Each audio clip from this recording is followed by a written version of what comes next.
Steve Parker Audiobooks presents Around the World in 80 Days by Jules Verne, read by Tim Williams. Chapter 1, in which Phileas Fogg and Passepartout accept each other, the one as master, the other as man. Mr. Phileas Fogg lived in 1872 at number 7 Savile Row, Burlington Gardens, the house in which Sheridan died in 1814. He was one of the most noticeable members of the Reform Club, though he seemed always to avoid attracting attention. An enigmatical personage about whom little was known except that he was a polished man of the world.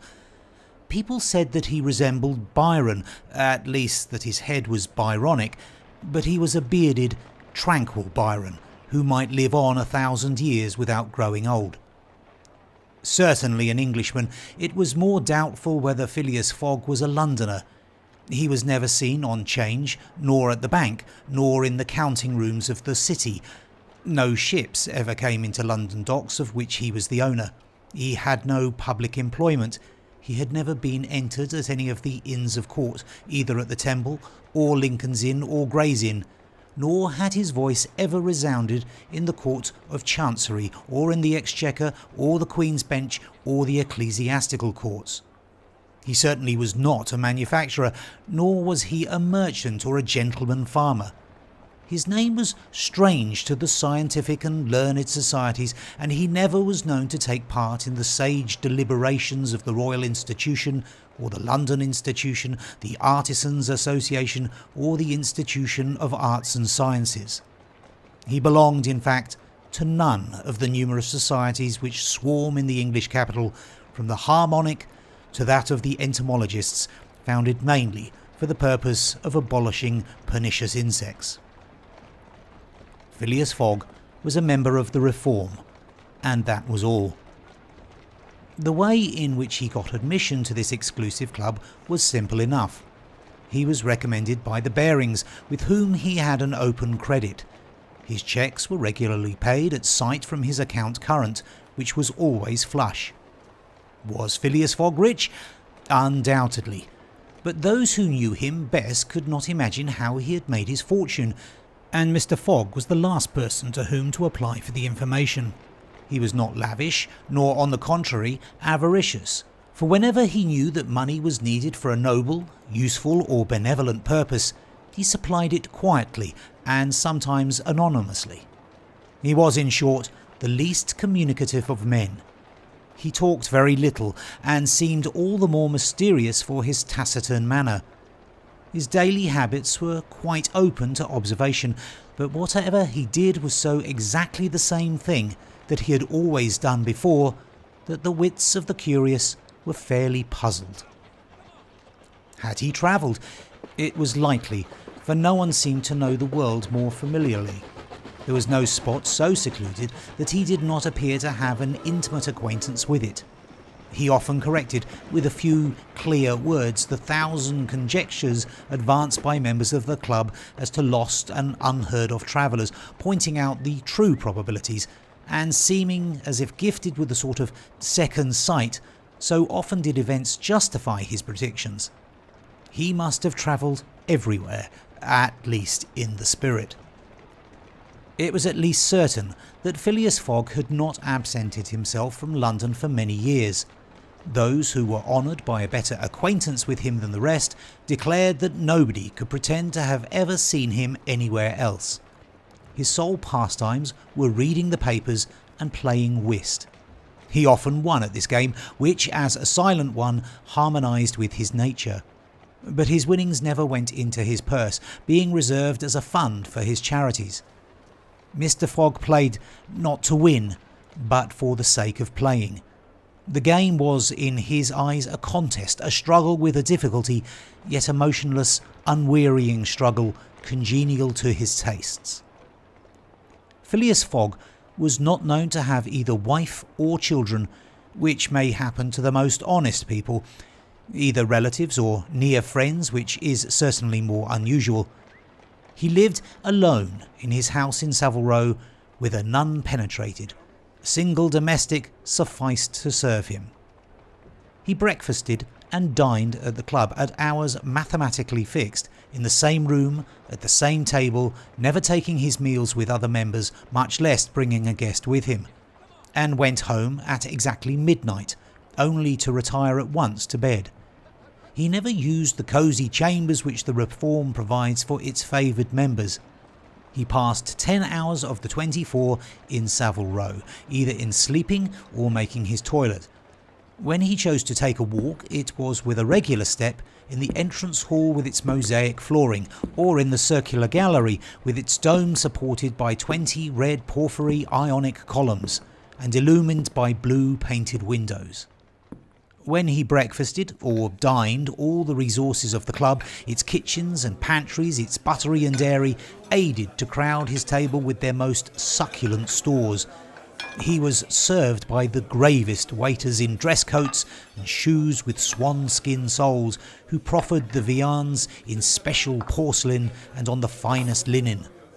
Club decanters of a lost mould contained his sherry, his port and his cinnamon-spiced claret, while his beverages were refreshingly cooled with ice brought at great cost from the American lakes.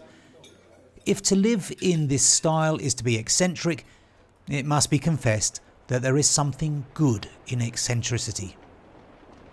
The mansion in Savile Row, though not sumptuous, was exceedingly comfortable. The habits of its occupant were such as to demand but little from the sole domestic, but Phileas Fogg required him to be almost superhumanly prompt and regular. On this very 2nd of October, he had dismissed James Forster, because that luckless youth had brought him shaving water at 84 degrees Fahrenheit instead of 86, and he was awaiting his successor, who was due at the house between 11 and past.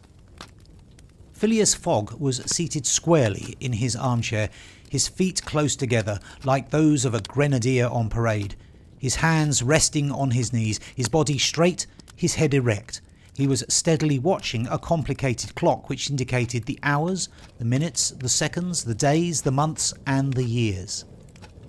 At exactly 11:30, Mr. Fogg would, according to his daily habit, quit Savile Row and repair to the Reform. A rap at this moment sounded on the door of the cosy apartment where Phileas Fogg was seated, and James Forster, the dismissed servant, appeared. "The new servant," said he. A young man of 30 advanced and bowed. "You are a Frenchman, I believe?" asked Phileas Fogg. "And your name is John?" "Jean, if monsieur pleases," replied the newcomer.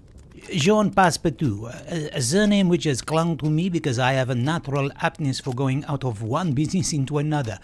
I believe I am honest, monsieur, but to be outspoken, I have had several trades. I have been an itinerant singer, a circus rider, when I used to vault like Lyotard and dance on a rope like Blondin. Then I got to be a professor of gymnastics so as to make better use of my talents. And then I was a sergeant fireman at Paris and assisted at many a big fire. But I quitted France 5 years ago and, wishing to taste the sweets of domestic life, took service as a valet here in England. Finding myself out of place, and hearing that Monsieur Phileas Fogg was the most exact and settled gentleman in the United Kingdom, I have come to Monsieur in the hope of living with him a tranquil life and forgetting even the name of Passepartout." "Passepartout suits me," responded Mr. Fogg. "You are well recommended to me. I hear a good report of you. You know my conditions." "Yes, monsieur." "Good. What time is it?" 22 minutes after 11, returned Passepartout, drawing an enormous silver watch from the depths of his pocket. "You are too slow," said Mr. Fogg. "Pardon me, monsieur, it is impossible." "You are 4 minutes too slow. No matter. It's enough to mention the error. Now, from this moment, 29 minutes after 11 a.m. this Wednesday, the 2nd of October, you are in my service." Phileas Fogg got up, took his hat in his left hand, put it on his head with an automatic motion, and went off without a word. Passepartout heard the street door shut once. It was his new master going out. he heard it shut again. It was his predecessor, James Forster, departing in his turn. Passepartout remained alone in the house in Savile Row. Chapter 2, in which Passepartout is convinced that he has at last found his ideal. "Faith," muttered Passepartout, somewhat flurried. "I have seen people at Madame Tussaud's as lively as my new master." Madame Tussaud's people, let it be said, are of wax, and are much visited in London. Speech is all that is wanting to make them human. During his brief interview with Mr. Fogg, Passepartout had been carefully observing him. He appeared to be a man about 40 years of age, with fine, handsome features and a tall, well-shaped figure. His hair and whiskers were light, his forehead compact and unwrinkled, his face rather pale, his teeth magnificent. His countenance possessed in the highest degree what physiognomists call repose in action, a quality of those who act rather than talk. Calm and phlegmatic with a clear eye, Mr. Fogg seemed a perfect type of that English composure which Angelica Kauffmann had so skillfully represented on canvas. Seen in the various phases of his daily life, he gave the idea of being perfectly well balanced, as exactly regulated as a Leroy chronometer. Phileas Fogg was, indeed, exactitude personified, and this was betrayed even in the expression of his very hands and feet, for in men, as well as in animals, the limbs themselves are expressive of the passions. He was so exact that he was never in a hurry, was always ready, and was economical alike of his steps and his motions. He never took one step too many, and always went to his destination by the shortest cut. He made no superfluous gestures, and was never seen to be moved or agitated. He was the most deliberate person in the world, yet always reached his destination at the exact moment. He lived alone, and, so to speak, outside of every social relation, and as he knew that in this world account must be taken of friction, and that friction retards, he never rubbed against anybody. As for Passepartout, he was a true Parisian of Paris. Since he had abandoned his own country for England, taking service as a valet, he had in vain searched for a master after his own heart. Passepartout was by no means one of those pert dunces depicted by Molière, with a bold gaze and a nose held high in the air. He was an honest fellow, with a pleasant face, lips a trifle protruding, soft-mannered and serviceable, with a good round head, such as one likes to see on the shoulders of a friend. His eyes were blue, his complexion rubicund, his figure almost portly and well built, his body muscular, and his physical powers fully developed by the exercises of his younger days. His brown hair was somewhat tumbled, for while the ancient sculptors are said to have known 18 methods of arranging Minerva's tresses, Passepartout was familiar with but one of dressing his own. 3 strokes of a large tooth comb completed his toilet. It would be rash to predict how Passepartout's lively nature would agree with Mr. Fogg. It was impossible to tell whether the new servant would turn out as absolutely methodical as his master required. Experience alone could solve the question. Passepartout had been a sort of vagrant in his early years and now yearned for repose, but so far he had failed to find it, though he had already served in 10 English houses. But he could not take root in any of these. With chagrin he found his masters invariably whimsical and irregular, constantly running about the country or on the lookout for adventure. His last master, young Lord Longferry, Member of Parliament, after passing his nights in the Haymarket taverns, was too often brought home in the morning on policemen's shoulders. Passepartout, desirous of respecting the gentleman whom he served, ventured a mild remonstrance of such conduct, which being ill received, he took his leave. Hearing that Mr. Phileas Fogg was looking for a servant, and that his life was one of unbroken regularity, that he neither travelled nor stayed from home overnight, he felt sure that this would be the place he was after. He presented himself, and was accepted, as has been seen.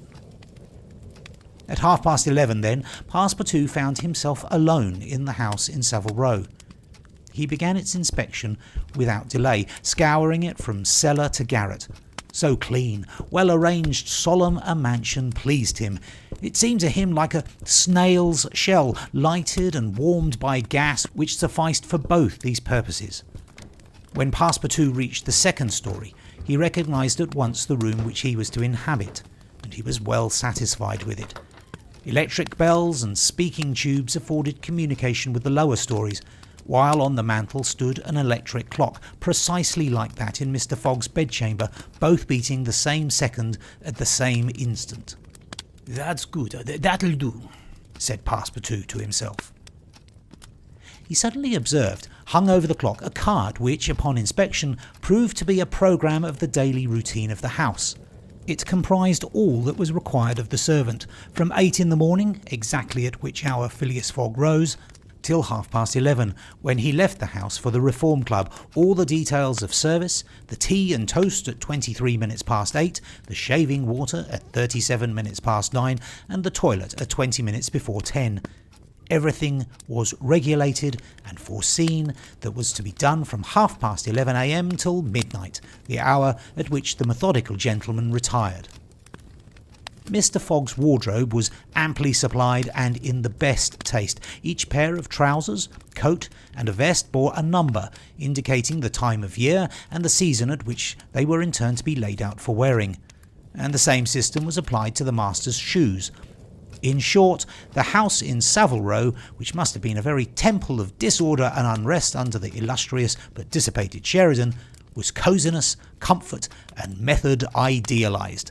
There was no study, nor were there books, which would have been quite useless to Mr. Fogg, for at the Reform 2 libraries, one of general literature and the other of law and politics, were at his service. A moderate-sized safe stood in his bedroom, constructed so as to defy fire as well as burglars. But Passepartout found neither arms nor hunting weapons anywhere.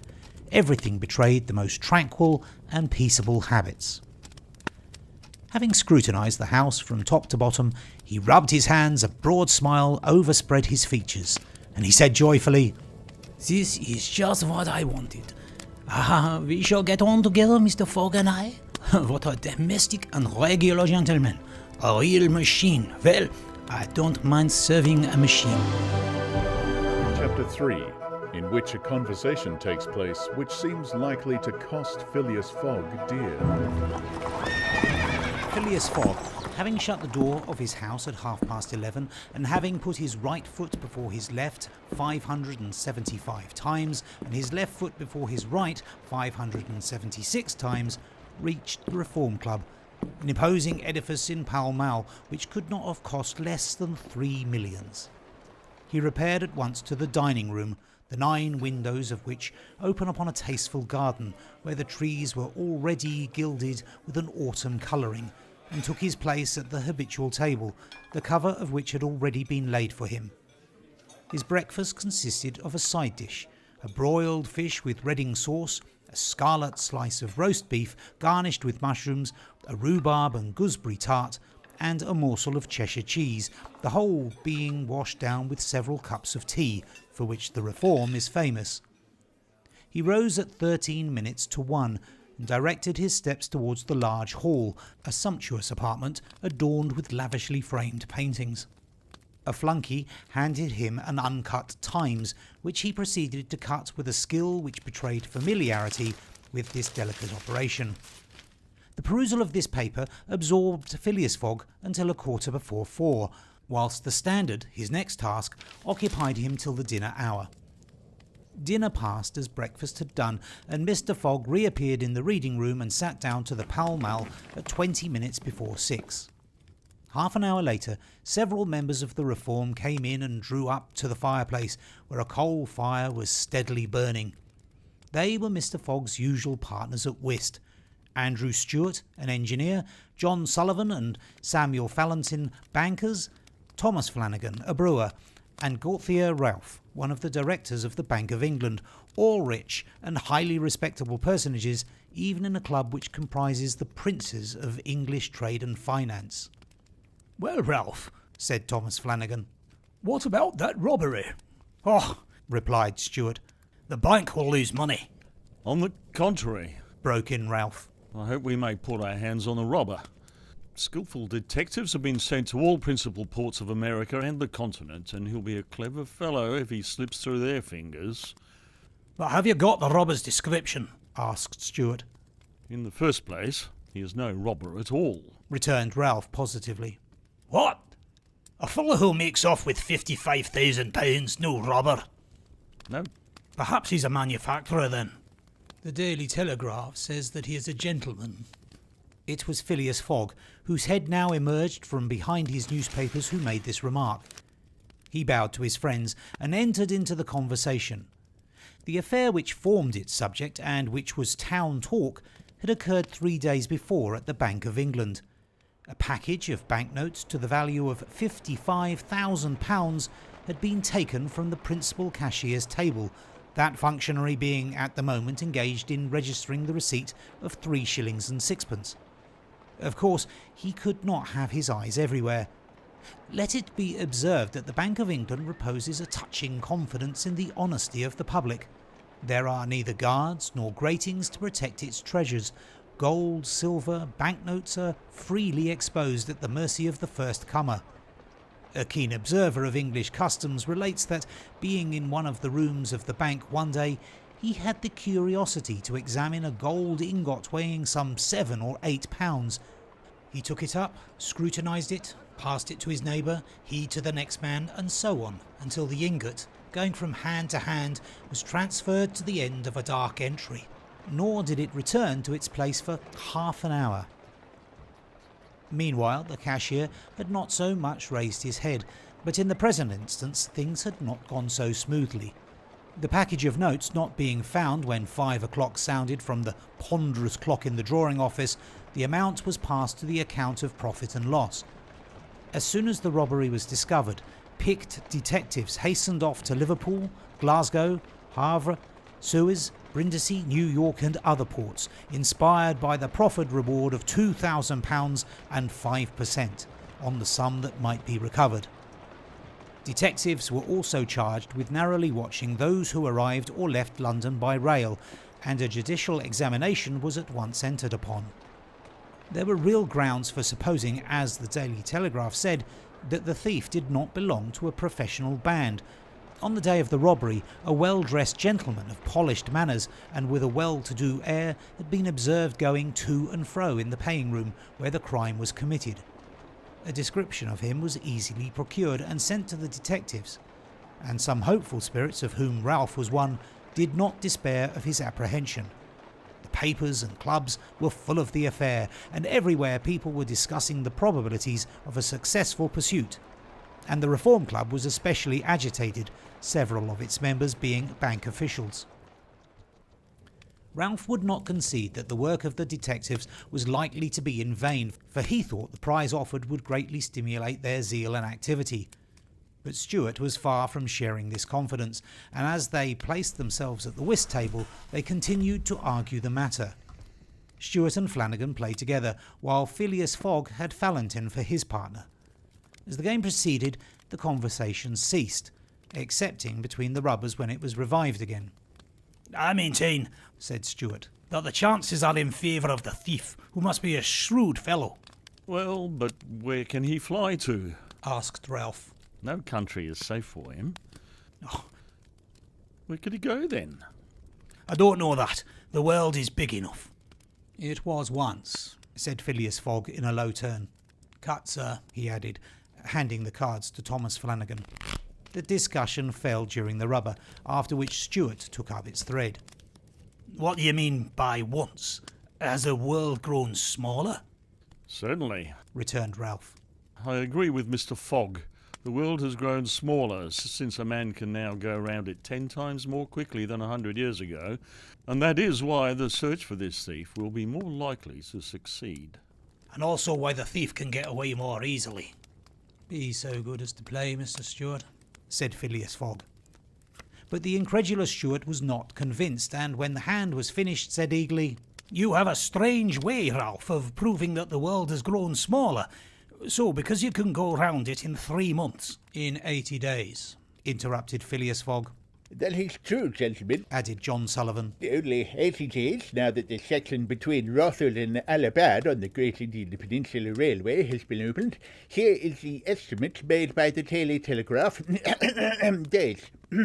From London to Suez via Montagny and Brindisi by rail and steamboats, 7. From Suez to Bombay by steamer, 13. From Bombay to Calcutta by rail, 3. From Calcutta to Hong Kong by steamer, 13. From Hong Kong to Yokohama, Japan, by steamer, 6. From Yokohama to San Francisco by steamer, 22. From San Francisco to New York by rail, 7. From New York to London by steamer and rail, 9. Total, 80.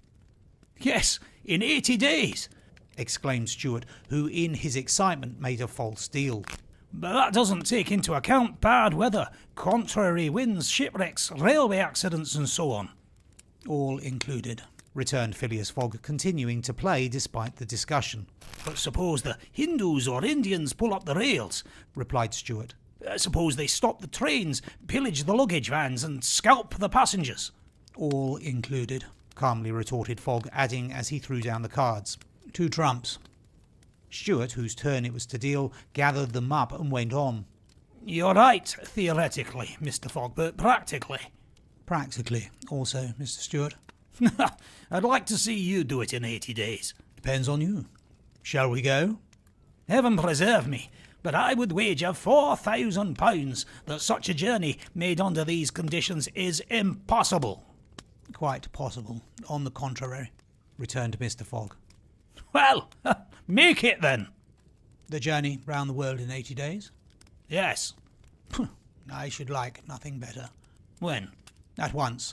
Only I warn you that I shall do it at your expense. It's absurd, cried Stuart, who was beginning to be annoyed at the persistency of his friend. Come, let's go on with the game. Deal over again, then, said Phileas Fogg. There's a false deal. Stuart took up the pack with a feverish hand, then suddenly put them down again. Well, Mr. Fogg, said he, it shall be so. I will wager the 4,000 on it. Calm yourself, my dear Stuart. said Valentin. It's only a joke. When I say I'll wager, returned Stuart. I mean it. All right, said Mr. Fogg, and turning to the others, he continued, I have a deposit of 20,000 bearings, which I will willingly risk upon it. £20,000, cried Sullivan. £20,000, which you would lose by a single accidental delay. The unforeseen does not exist, quietly replied Phileas Fogg. But, Mr. Fogg, 80 days are only the estimates of the least possible time in which the journey can be made.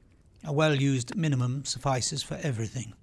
But in order not to exceed it, you must jump mathematically from the trains upon the steamers and from the steamers upon the trains again. I will jump, mathematically. You are joking. A true Englishman doesn't joke when he is talking about so serious a thing as a wager, replied Phileas Fogg solemnly. I will bet £20,000 against anyone who wishes that I will make the tour of the world in 80 days or less, in 1920 hours, or 115,200 minutes. Do you accept? We accept. We accept, cried Messrs. Stuart, Valentin, Sullivan, Flanagan and Ralph after consulting each other. Good, said Mr. Fogg. The train leaves for Dover at 9:15. I will take it. This very evening? Asked Stuart. This very evening, returned Phileas Fogg. He took out and consulted a pocket almanac and added, As today is Wednesday the 2nd of October, I shall be due in London in this very room of the Reform Club on Saturday the 21st of December at 9:15 p.m, or else the £20,000 now deposited in my name at Bearings will belong to you. In fact, and in right, gentlemen, here is a cheque for the amount. A memorandum of the wager was at once drawn up and signed by the 6 parties, during which Phileas Fogg preserved a stoical composure. He certainly did not bet to win, and had only staked the £20,000, half of his fortune, because he foresaw that he might have to expend the other half to carry out this difficult, not to say unattainable, project. As for his antagonists, they seemed much agitated, not so much by the value of their stake as because they had some scruples about betting under conditions so difficult to their friend. The clock struck 7, and the party offered to suspend the game so that Mr. Fogg might make his preparations for departure. I am quite ready now, Was his tranquil response. Diamonds are trumps. Be so good as to play, gentlemen. Chapter 4, in which Phileas Fogg astounds Passepartout, his servant. Having won 20 guineas at whist and taken leave of his friends, Phileas Fogg, at 25 minutes past 7, left the Reform Club. Passepartout, who had conscientiously studied the programme of his duties, was more than surprised to see his master guilty of the inexactness of appearing at this unaccustomed hour, for, according to rule, he was not due in Savile Row until precisely midnight. Mr. Fogg repaired to his bedroom and called out, "Passepartout." Passepartout did not reply. It could not be he who was called. It was not the right hour. "Passepartout," repeated Mr. Fogg without raising his voice. Passepartout made his appearance. "I've called you twice," observed his master. "But it is not midnight," responded the other, showing his watch. "I know it. I don't blame you. We start for Dover and Calais in 10 minutes. A puzzled grin overspread Passepartout's round face. Clearly he had not comprehended his master. "Monsieur is going to leave home?" "Yes," returned Phileas Fogg. "We are going round the world." Passepartout opened wide his eyes, raised his eyebrows, held up his hands, and seemed about to collapse, so overcome was he with stupefied astonishment. "Round the world?" he murmured. "In 80 days," responded Mr. Fogg, "so we haven't a moment to lose." "But the trunks?" gasped Passepartout, unconsciously swaying his head from right to left. "We'll have no trunks, only a carpet bag, with 2 shirts and 3 pairs of stockings for me, and the same for you. We'll buy our clothes on the way. Bring down my mackintosh and travelling cloak, and some stout shoes, though we shall do little walking. Make haste." Passepartout tried to reply, but could not. He went out, mounted to his own room, fell into a chair, and muttered, "That is good, that is... and I, who wanted to remain quiet." He mechanically set about making the preparations for departure. Around the world in 80 days! Was his master a fool? No. Was this a joke then? They were going to Dover. Good. To Calais. Good again. After all, Passepartout, who had been away from France 5 years, would not be sorry to set foot on his native soil again. Perhaps they would go so far as Paris, and it would do his eyes good to see Paris once more. But surely a gentleman so chary of his steps would stop there. No doubt, but then it was none the less true that he was going away, this so domestic person hitherto. By 8 o'clock, Passepartout had packed the modest carpet bag containing the wardrobes of his master and himself. Then, still troubled in mind, he carefully shut the door of his room and descended to Mr. Fogg. Mr. Fogg was quite ready. Under his arm might have been observed a red-bound copy of Bradshaw's Continental Railway Steam Transit and General Guide, with its timetable showing the arrival and departures of steamers and railways. He took the carpet bag, opened it, and slipped into it a goodly roll of Bank of England notes, which would pass wherever he might go. "You have forgotten nothing?" asked he. "Nothing, monsieur." "My mackintosh and cloak?" "Here they are." "Good. Take this carpet bag," handing it to Passepartout. "Take good care of it, for there are £20,000 in it." Passepartout nearly dropped the bag as if the £20,000 were in gold, and weighed him down. Master and man then descended. The street door was double locked, and at the end of Savile Row they took a cab and drove rapidly to Charing Cross. The cab stopped before the railway station at 20 minutes past 8. Passepartout jumped off the box and followed his master, who, after paying the cabman, was about to enter the station, when a poor beggar woman with a child in arms, her naked feet smeared with mud, her head covered with a wretched bonnet from which hung a tattered feather, and her shoulders shrouded in a ragged shawl, approached and mournfully asked for alms. Mr. Fogg took out the 20 guineas he had just won at whist and handed them to the beggar, saying, "Here, my good woman, I'm glad that I met you," and passed on. Passepartout had a moist sensation about the eyes. His master's action touched his susceptible heart. 2 first-class tickets for Paris having been speedily purchased, Mr. Fogg was crossing the station to the train when he perceived his 5 friends of the Reform. "Well, gentlemen," said he, "I'm off, you see, and if you will examine my passport when I get back, you will be able to judge whether I have accomplished the journey agreed upon." That would be quite unnecessary, Mr. Fogg. Said Ralph politely. We will trust your word as a gentleman of honour. You do not forget when you are due in London again? Asked Stuart. "In 80 days. On Saturday the 21st of December 1872 at 9:15 p.m. Goodbye, gentlemen." Phileas Fogg and his servant seated themselves in a first-class carriage at 20 minutes before 9. 5 minutes later, the whistle screamed and the train slowly glided out of the station. The night was dark and a fine, steady rain was falling.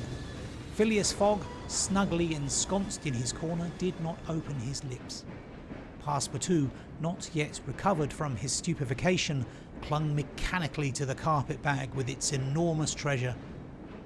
Just as the train was whirling through Sydenham, Passepartout suddenly uttered a cry of despair. Mon Dieu! "What's the matter?" asked Mr. Fogg. Alas, in my hurry, I forgot "What?" to turn off the gas in my room." "Very well, young man," returned Mr. Fogg coolly. "It will burn, at your expense." Chapter 5, in which a new species of funds unknown to the moneyed men appears on 'Change. Phileas Fogg rightly suspected that his departure from London would create a lively sensation at the West End. The news of the bet spread through the Reform Club and afforded an exciting topic of conversation to its members. From the club, it soon got out into the papers throughout England. The posted tour of the world was talked about, disputed, argued with as much warmth as if the subject were another Alabama claim. Some took sides with Phileas Fogg, but the large majority shook their heads and declared against him. It was absurd, impossible, they declared, that the tour of the world could be made, except theoretically and on paper, in this minimum of time, and with the existing means of travelling. The Times, Standard, Morning Post and Daily News and 20 other highly respectable newspapers scouted Mr. Fogg's project as madness. The Daily Telegraph alone hesitatingly supporting him. People in general thought him a lunatic and blamed his Reform Club friends for having accepted a wager which betrayed the mental aberration of its proposer. Articles no less passionate than logical appeared on the question, for geography is one of the pet subjects of the English, and the columns devoted to Phileas Fogg's venture were eagerly devoured by all classes of readers. At first, some rash individuals, principally of the gentler sex, espoused his cause, which became still more popular when the Illustrated London News came out with his portrait, copied from a photograph in the Reform Club. A few readers of the Daily Telegraph even dared to say, "Why not? After all, stranger things have come to pass." At last a long article appeared on the 7th of October in the Bulletin of the Royal Geographical Society, which treated the question from every point of view and demonstrated the utter folly of the enterprise. Everything, it said, was against the travellers, every obstacle imposed alike by man and nature. A miraculous agreement of the times of departure and arrival, which was impossible, was absolutely necessary to his success. He might, perhaps, reckon on the arrival of trains at the designated hours in Europe, where the distances were relatively moderate. But when he calculated upon crossing India in 3 days and the United States in 7, could he rely beyond misgiving upon accomplishing his task? There were accidents to machinery, the liability of trains to run off the line, collisions, bad weather, the blocking up by snow. Were not all these against Phileas Fogg? Would he not find himself, when travelling by steamer in winter, at the mercy of the winds and fogs? Is it uncommon for the best ocean steamers to be 2 or 3 days behind time? But a single delay would suffice to fatally break the chain of communication. Should Phileas Fogg once miss, even by an hour, a steamer, he would have to wait for the next, and that would irrevocably render his attempt vain. This article made a great deal of noise and, being copied into all the papers, seriously depressed the advocates of the rash tourist. Everybody knows that England is the world of betting men, who are of a higher class than mere gamblers. To bet is the English temperament. Not only the members of the Reform but the general public made heavy wagers for or against Phileas Fogg, who was set down in the betting books as if he were a racehorse. Bonds were issued and made their appearance on 'Change. Phileas Fogg bonds were offered at a par or at premium, and a great business was done in them. But 5 days after the article in the Bulletin of the Geographical Society appeared, the demand began to subside. Phileas Fogg declined. They were offered by packages, at first of 5, then of 10, until at last nobody would take less than 20, 50, 100. Lord Albemarle, an elderly paralytic gentleman, was now the only advocate of Phileas Fogg left. This noble lord, who was fastened to his chair, would have given his fortune to be able to make the tour of the world, if it took 10 years, and he bet £5,000 on Phileas Fogg. When the folly as well as the uselessness of the adventure was pointed out to him, he contented himself with replying, "If the thing is feasible, the first to do it ought to be an Englishman." The Fogg party dwindled more and more, and everybody was going against him, and the bets stood 150 and 200 to 1, and a week after his departure an incident occurred which deprived him of backers at any price. The Commissioner of Police was sitting in his office at 9 o'clock one evening, when the following telegraph dispatch was put into his hands. Suez to London. Rowan, Commissioner of Police, Scotland Yard. I found the bank robber, Phileas Fogg. Send without delay. Warrant of arrest to Bombay. Fix. Detective. The effect of this dispatch was instantaneous. The polished gentleman disappeared to give place to the bank robber. His photograph, which was hung with those of the rest of the members at the Reform Club, was minutely examined, and it betrayed feature by feature the description of the robber which had been provided to the police. The mysterious habits of Phileas Fogg were recalled, his solitary ways, his sudden departure, and it seemed clear that, in undertaking a tour around the world on the pretext of a wager, he had had no other end in view than to elude the detectives and throw them off his track. Chapter 6, in which Fix, the detective, betrays a very natural impatience. The circumstances under which this telegraphic dispatch about Phileas Fogg was sent were as follows. The steamer Mongolia, belonging to the Peninsular and Oriental Company, built of iron, of 2,800 tons burden and 500 horsepower, was due at 11 o'clock a.m. on Wednesday, the 9th of October, at Suez. The Mongolia plied regularly between Brindisi and Bombay via the Suez Canal, and was one of the fastest steamers belonging to the company, always making more than 10 knots an hour between Brindisi and Suez, and 9.5 between Suez and Bombay. 2 men were promenading up and down the wharves among the crowd of natives and strangers who were sojourning at this once straggling village, now, thanks to the enterprise of Monsieur Lesseps, a fast-growing town. One was the British consul at Suez, who, despite the prophecies of the English government and the unfavourable predictions of Stevenson, was in the habit of seeing from his office window English ships daily passing to and fro on the Great Canal, by which the old roundabout route from England to India by the Cape of Good Hope was abridged by at least half. The other was a small, slight-built personage with a nervous, intelligent face and bright eyes peering out from under eyebrows which he was incessantly twitching. He was just now manifesting unmistakable signs of impatience, nervously pacing up and down and unable to stand still for a moment. This was Fix, one of the detectives who had been dispatched from England in search of the bank robber. It was his task to narrowly watch every passenger who arrived at Suez and to follow up all who seemed to be suspicious characters or bore a resemblance to the description of the criminal, which he had received 2 days before from the police headquarters at London. The detective was evidently inspired by the hope of obtaining the splendid reward which would be the prize of success, and awaited with a feverish impatience easy to understand the arrival of the steamer Mongolia. So you say, Consul, asked he for the 20th time, that this steamer is never behind time? No, Mr. Fix, replied the consul.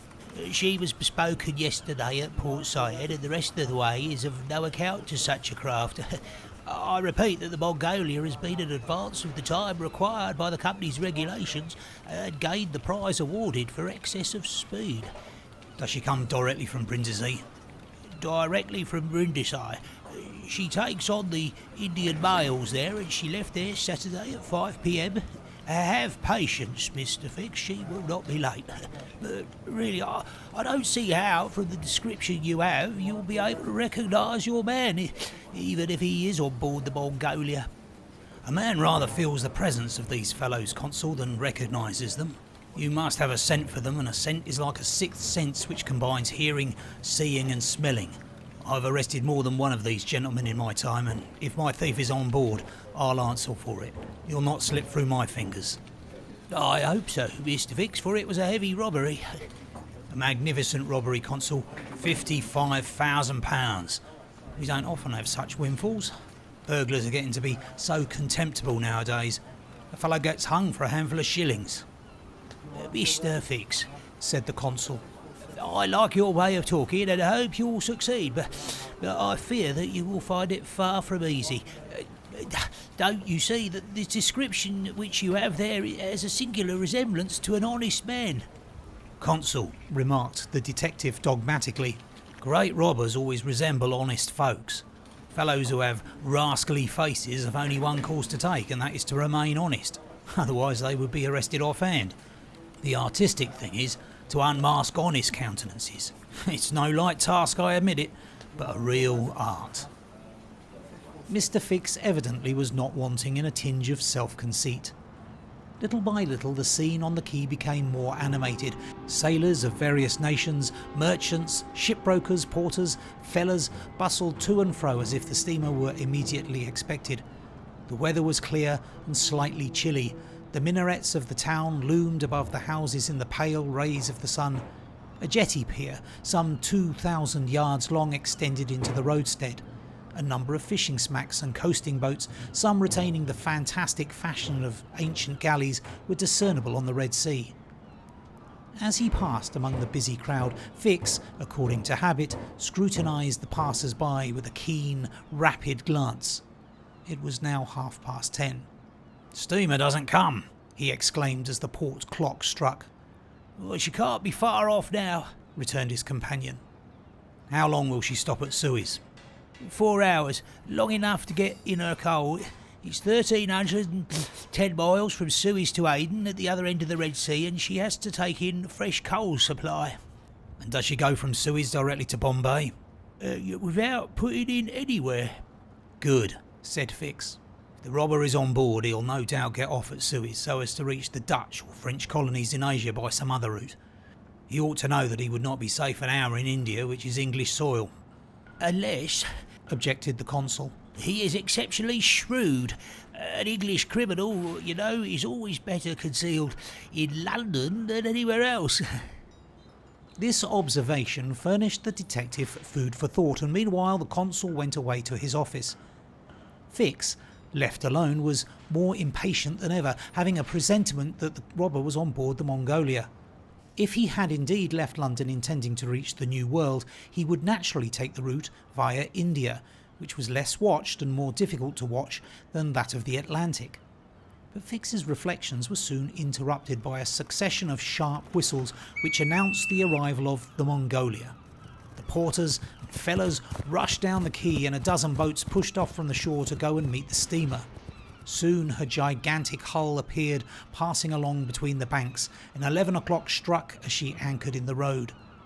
She brought an unusual number of passengers, some of whom remained on deck to scan the picturesque panorama of the town, while the greater part disembarked in the boats and landed on the quay. Fix took up a position and carefully examined each face and figure which made its appearance. Presently one of the passengers, after vigorously pushing his way through the importunate crowd of porters, came up to him and politely asked if he could point out the English consulate, at the same time showing a passport which he wished to have visaed. Fix instinctively took the passport and, with a rapid glance, read the description of its bearer. An involuntary motion of surprise nearly escaped him, for the description in the passport was identical with that of the bank robber which he had received from Scotland Yard. Is this your passport? Asked he. No, it is my master's. And your master is? He's dead on board. But he must go to the consuls in person so as to establish his identity. Oh, is that necessary? Quite indispensable. And where is the consulate? There, on the corner of the square, said Fix, pointing to a house 200 steps off. I'll go and fetch my master, who won't be much pleased, however, to be disturbed. The passenger bowed to Fix and returned to the steamer. Chapter 7, which once more demonstrates the uselessness of passports as aids to detectives. The detective passed down the quay and rapidly made his way to the consul's office, where he was at once admitted to the presence of that official. Consul, said he without preamble, I have strong reasons for believing that my man is a passenger on the Mongolia. And he narrated what had just passed concerning the passport. Well, Mr. Fix, replied the consul, I shall not be sorry to see the rascal's face, but perhaps he won't come here. That is, if he is the person you suppose him to be. A robber doesn't quite like to leave traces of his flight behind him, and besides, he's not obliged to have his passport countersigned. If he is as shrewd as I think he is, Consul, he will come. To have his passport visaed? Yes. Passports are only good for annoying honest folks and aiding in the flight of rogues. I assure you it will be quite the thing for him to do, but I hope you will not visa the passport. Why not? If the passport is genuine, I have no right to refuse. Still, I must keep this man here until I can get a warrant to arrest him from London. Well, that's your lookout, but I cannot... The consul did not finish his sentence, for as he spoke a knock was heard at the door, and two strangers entered, one of whom was the servant whom Fix had met on the quay. The other, who was his master, held out his passport with the request that the consul would do him the favour to visa it. The consul took the document and carefully read it, whilst Fix observed, or rather devoured, the stranger with his eyes from a corner of the room. You are Mr. Phileas Fogg? Said the consul, after reading the passport. I am. And this man is your servant? He is, a Frenchman named Passepartout. You are from London? Yes. And you are going? To Bombay. Very good, sir. You know that a visa is useless and that no passport is required. I know it, sir, replied Phileas Fogg, but I wish to prove by your visa that I came by Suez. Very well, sir. The consul proceeded to sign and date the passport, after which he added his official seal. Mr. Fogg paid the customary fee, coldly bowed and went out, followed by his servant. Well, queried the detective. Well, he looks and acts like a perfectly honest man, replied the consul. Possibly, but that is not the question. Do you think, Consul, that this phlegmatic gentleman resembles, feature by feature, the robber whose description I have received? I concede that, but then, you know, all descriptions... I'll make certain of it, interrupted Fix. The servant seems to me less mysterious than the master. Besides, he's a Frenchman and can't help talking. Excuse me for a little while, Consul. Fix started off in search of Passepartout. Meanwhile, Mr. Fogg, after leaving the consulate, repaired to the quay, gave some orders to Passepartout, went off to the Mongolia in a boat, and descended to his cabin. He took up his notebook, which contained the following memoranda. Left London Wednesday, October the 2nd at 8:45 p.m. Reached Paris Thursday, October the 3rd at 7:20 a.m. Left Paris Thursday, 8:40 a.m. Reached Turin by Mont-Cenis Friday, October the 4th at 6:35 a.m. Left Turin Friday at 7:20 a.m. Arrived at Brindisi Saturday, October the 5th at 4 p.m. Sailed on the Mongolia Saturday at 5 p.m. Reached Suez Wednesday, October the 9th at 11 a.m. Total of hours spent 158.5, or in days 6 days and a half. These dates were inscribed in an itinerary divided into columns indicating the month, the day of the month, and the day for the stipulated and actual arrivals at each principal points: Paris, Brindisi, Suez, Bombay, Calcutta, Singapore, Hong Kong, Yokohama, San Francisco, New York and London, from the 2nd of October to the 21st of December, and giving a space for the setting down the gain made or the loss suffered on arrival at each locality. This methodical record thus contained an account of everything needed, and Mr. Fogg always knew whether he was behindhand or in advance of his time. On this Friday, October the 9th, he noted his arrival at Suez and observed that he had as yet neither gained nor lost. He sat down quietly to breakfast in his cabin, never once thinking of inspecting the town, being one of those Englishmen who are wont to see foreign countries through the eyes of their domestics. Chapter 8, in which Passepartout talks rather more perhaps than is prudent.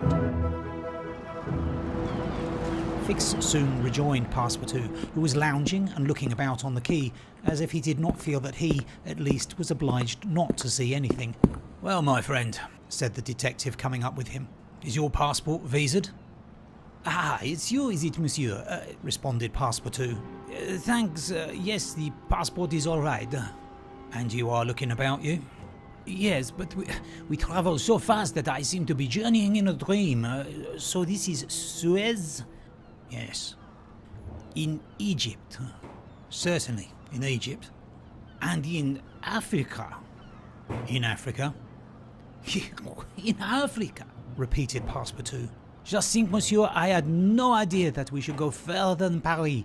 And all that I saw of Paris was between 20 minutes past 7 and 20 minutes before 9 in the morning, between the Northern and the Lyon station, through the windows of a car and in a driving rain. Oh, how I regret not having seen once more Père Lachaise and the circus in the Champs-Élysées. You are in a great hurry, then? I am not, but my master is.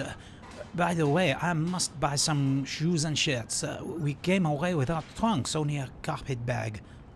I will show you an excellent shop for getting what you want. Really, monsieur, you are very kind. And they walked off together, Passepartout chatting volubly as they went along. Above all, said he, don't let me lose the steamer. You have plenty of time. It's only 12 o'clock. Passepartout pulled out his big watch. 12? He exclaimed.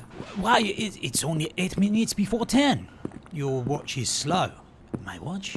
A family watch, monsieur, which has come down from my great-grandfather. It doesn't vary 5 minutes in the year. It's a perfect chronometer, look you. I see how it is, said Fix. You have kept London time, which is 2 hours behind that of Suez. You ought to regulate your watch at noon in each country. I regulate my watch? Never. Well then, it will not agree with the sun. So much the worse for the sun, monsieur. The sun will be wrong then. And the worthy fellow returned the watch to its fob with a defiant gesture. After a few minutes' silence, Fix resumed. You left London hastily then? I rather think so. Last Friday at 8 o'clock in the evening, Mr. Fogg came home from his club, and 3/4 of an hour afterwards we were off. But where is your master going? Always straight ahead. He is going round the world. Round the world? Cried Fix. Yes, and in 80 days. He says it is on a wager, but between us, I don't believe a word of it. That wouldn't be common sense. There's something else in the wind. Ha! Mr. Fogg is a character, is he? I should say he was. Is he rich? No doubt, for he is carrying an enormous sum in brand new banknotes with him. And he doesn't spare the money on the way either. He has offered a large reward to the engineer of the Mongolia if he gets us to Bombay well in advance of time. And you have known your master a long time? Why no, I entered his service the very day we left London. The effect of these replies upon the already suspicious and excited detective may be imagined. The hasty departure from London soon after the robbery, the large sum carried by Mr. Fogg, his eagerness to reach distant countries, the pretext of an eccentric and foolhardy bet, all confirmed Fix in his theory. He continued to pump poor Passepartout and learned that he really knew little or nothing of his master, who lived a solitary existence in London, was said to be rich, though no one knew whence came his riches, and was mysterious and impenetrable in his affairs and habits. Fix felt sure that Phileas Fogg would not land at Suez, but was really going on to Bombay. Is Bombay far from here? Asked Passepartout. Pretty far. It's a 10 days voyage by sea. And in what country is Bombay? India. In Asia? Certainly.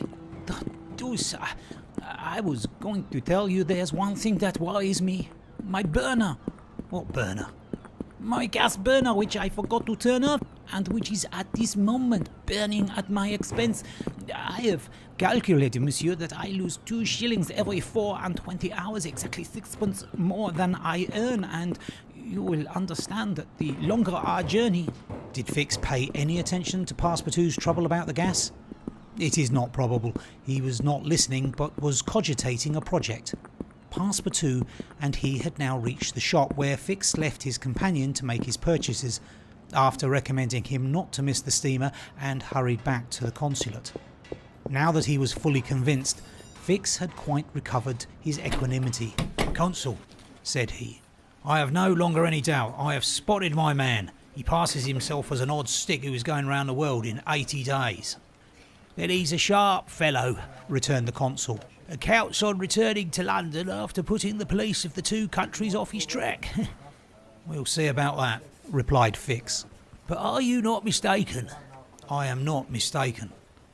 "Why was this robber so anxious to prove by the visa that he had passed through Suez?" "I have no idea, but listen to me." He reported in a few words the most important parts of his conversation with Passepartout. "In short," said the consul, "appearances are wholly against this man. And what are you going to do?" "Send a dispatch to London for a warrant of arrest to be dispatched instantly to Bombay. Take passage on board the Mongolia, follow my rogue to India, and there, on English ground, arrest him politely with my warrant in my hand and my hand on his shoulder." Having uttered these words with a cool, careless air, the detective took leave of the consul and repaired to the telegraph office, whence he sent the dispatch which we have seen to the London police office. A quarter of an hour later found Fix with a small bag in his hand, proceeding on board the Mongolia, and ere many moments longer the noble steamer rode out at full steam upon the waters of the Red Sea. Chapter 9, in which the Red Sea and the Indian Ocean prove propitious to the designs of Phileas Fogg.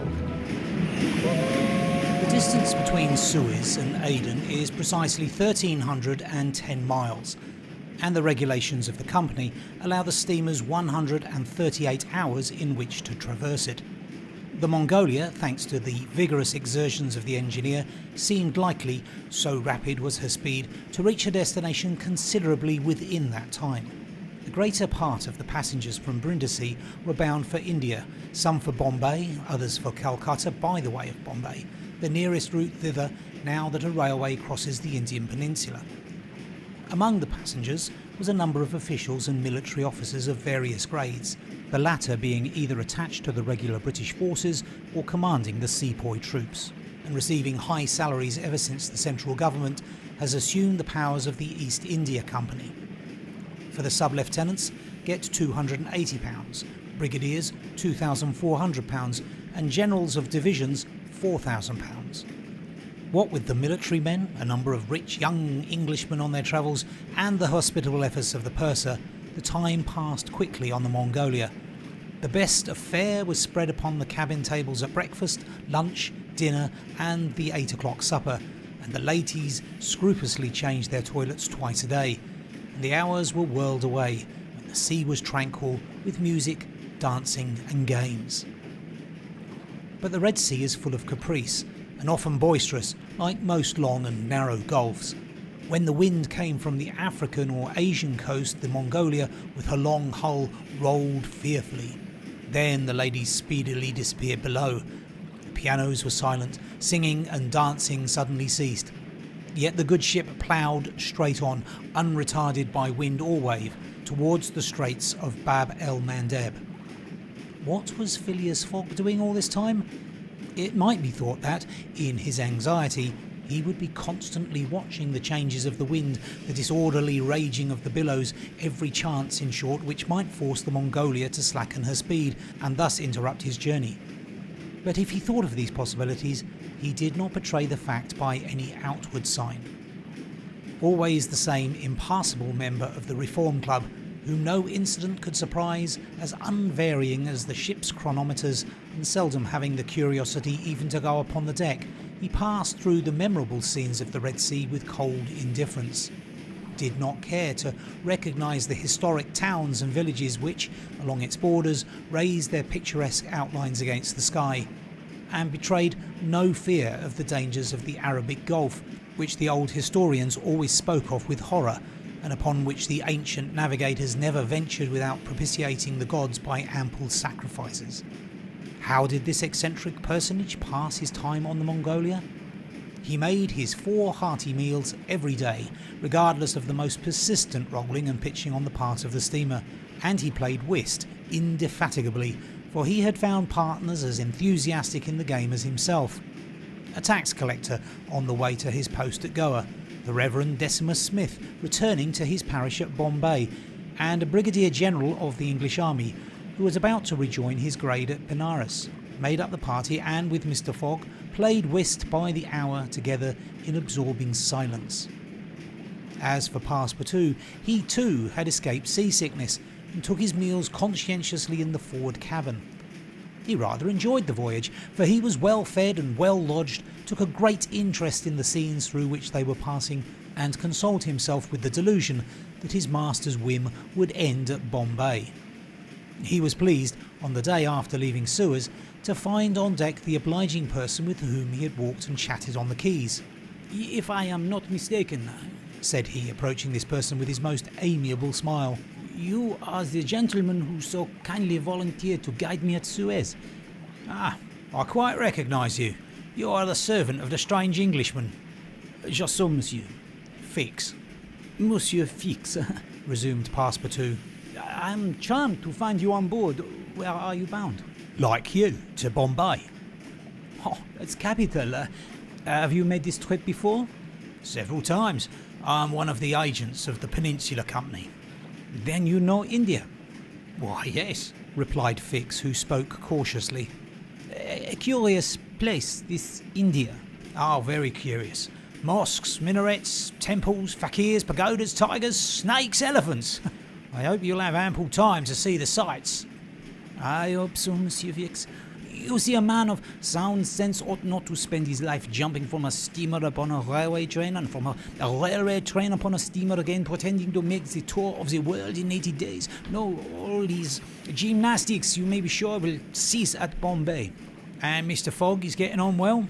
asked Fix in the most natural tone in the world. "Quite well, and I too. I eat like a famished ogre. It's the sea air." "But I never see your master on deck." "Never. He hasn't the least curiosity. Do you know, Mr. Passepartout, that this pretended tour in 80 days may conceal some secret errand, perhaps a diplomatic mission?" "Faith, Monsieur Fix, I assure you I know nothing about it, nor would I give half a crown to find out." After this meeting, Passepartout and Fix got into the habit of chatting together, the latter making it a point to gain the worthy man's confidence. He frequently offered him a glass of whisky or pale ale in the steamer barroom, which Passepartout never failed to accept with graceful alacrity, mentally pronouncing Fix the best of good fellows. Meanwhile, the Mongolia was pushing forward rapidly. On the 13th, Mocha, surrounded by its ruined walls whereon date trees were growing, was sighted, and on the mountains beyond were espied vast coffee fields.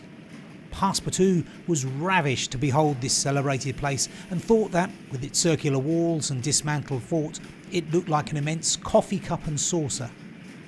The following night they passed through the Strait of Bab el-Mandeb, which means in Arabic the Bridge of Tears, and the next day they put in at Steamer Point, northwest of Aden Harbour, to take in coal.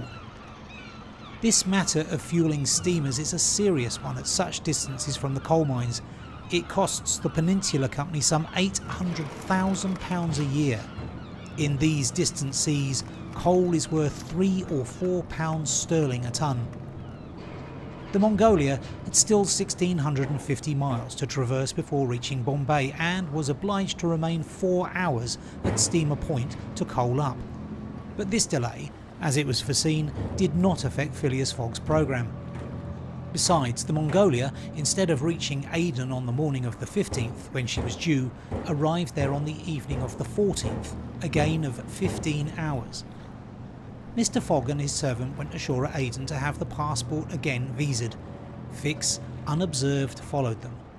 The visa procured, Mr. Fogg returned on board to resume his former habits, while Passepartout, according to custom, sauntered about the mixed population of Somalis, Banyans, Parsis, Jews, Arabs and Europeans who comprise the 25,000 inhabitants of Aden. He gazed with wonder upon the fortifications which make this place the Gibraltar of the Indian Ocean, and the vast cisterns where the English engineers were still at work 2,000 years after the engineers of Solomon. Very curious, said Passepartout to himself on returning to the steamer. I see that it is by no means useless to travel if a man wants to see something new. At 6 p.m. the Mongolia slowly moved out of the roadstead and was soon once more on the Indian Ocean. She had 168 hours in which to reach Bombay, and the sea was favourable, the wind being in the northwest, and all sails aiding the engine. The steamer rolled but little. The ladies, in fresh toilets, reappeared on deck, and the singing and dancing were resumed. The trip was being accomplished most successfully, and Passepartout was enchanted with the congenial companion which chance had secured him in the person of the delightful Fix. On Sunday, October the 20th, towards noon, they came in sight of the Indian coast. 2 hours later, the pilot came on board. A range of hills lay against the sky in the horizon, and soon the rows of palms which adorn Bombay came distinctly into view. The steamer entered the road formed by the islands in the bay, and at 4:30 she hauled up at the quays of Bombay. Phileas Fogg was in the act of finishing the 33rd rubber of the voyage, and his partner and himself, having, by a bold stroke, captured all 13 of the tricks, concluded this fine campaign with a brilliant victory. The Mongolia was due at Bombay on the 22nd. She arrived on the 20th. This was a gain to Phileas Fogg of 2 days since his departure from London, and he calmly entered the fact in the itinerary in the column of gains. Chapter 10, in which Passepartout is only too glad to get off with the loss of his shoes. Everybody knows that the great reversed triangle of land, with its base in the north and its apex in the south, which is called India, embraces 1,400,000 square miles, upon which is spread unequally a population of 180 millions of souls. The British Crown exercises a real and despotic dominion over the larger portion of this vast country, and has a Governor-General stationed at Calcutta, governors at Madras, Bombay and in Bengal, and a Lieutenant Governor at Agra. But British India, properly so called, only embraces 700,000 square miles and a population of from 100 to 110 millions of inhabitants. A considerable portion of India is still free from British authority, and there are certain ferocious Rajas in the interior who are absolutely independent.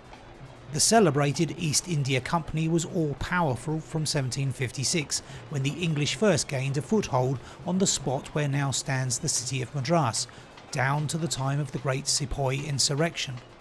It gradually annexed province after province, purchasing them of the native chiefs, whom it seldom paid, and appointed the Governor-General and his subordinates, civil and military.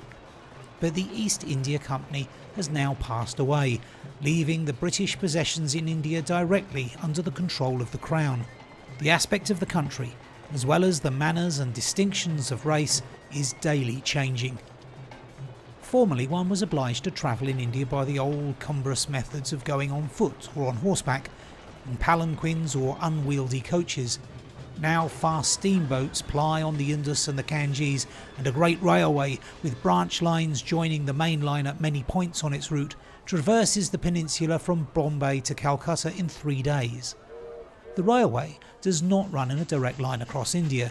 The distance between Bombay and Calcutta, as the bird flies, is only from 1,000 to 1,100 miles, but the deflections of the road increase this distance by more than a third.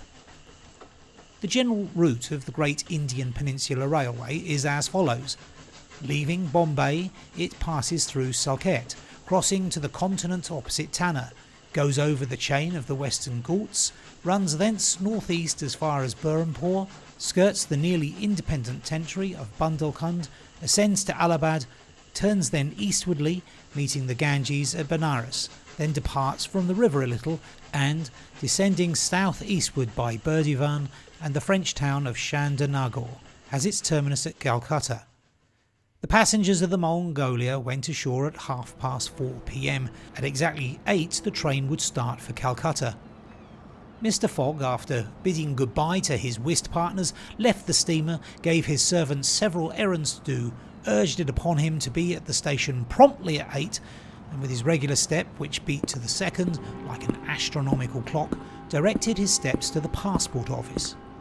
As for the wonders of Bombay, its famous city hall, its splendid library, its forts and docks, its bazaars, mosques, synagogues, its Armenian churches, and the noble pagoda on Malabar Hill with its 2 polygonal towers, he cared not a straw to see them.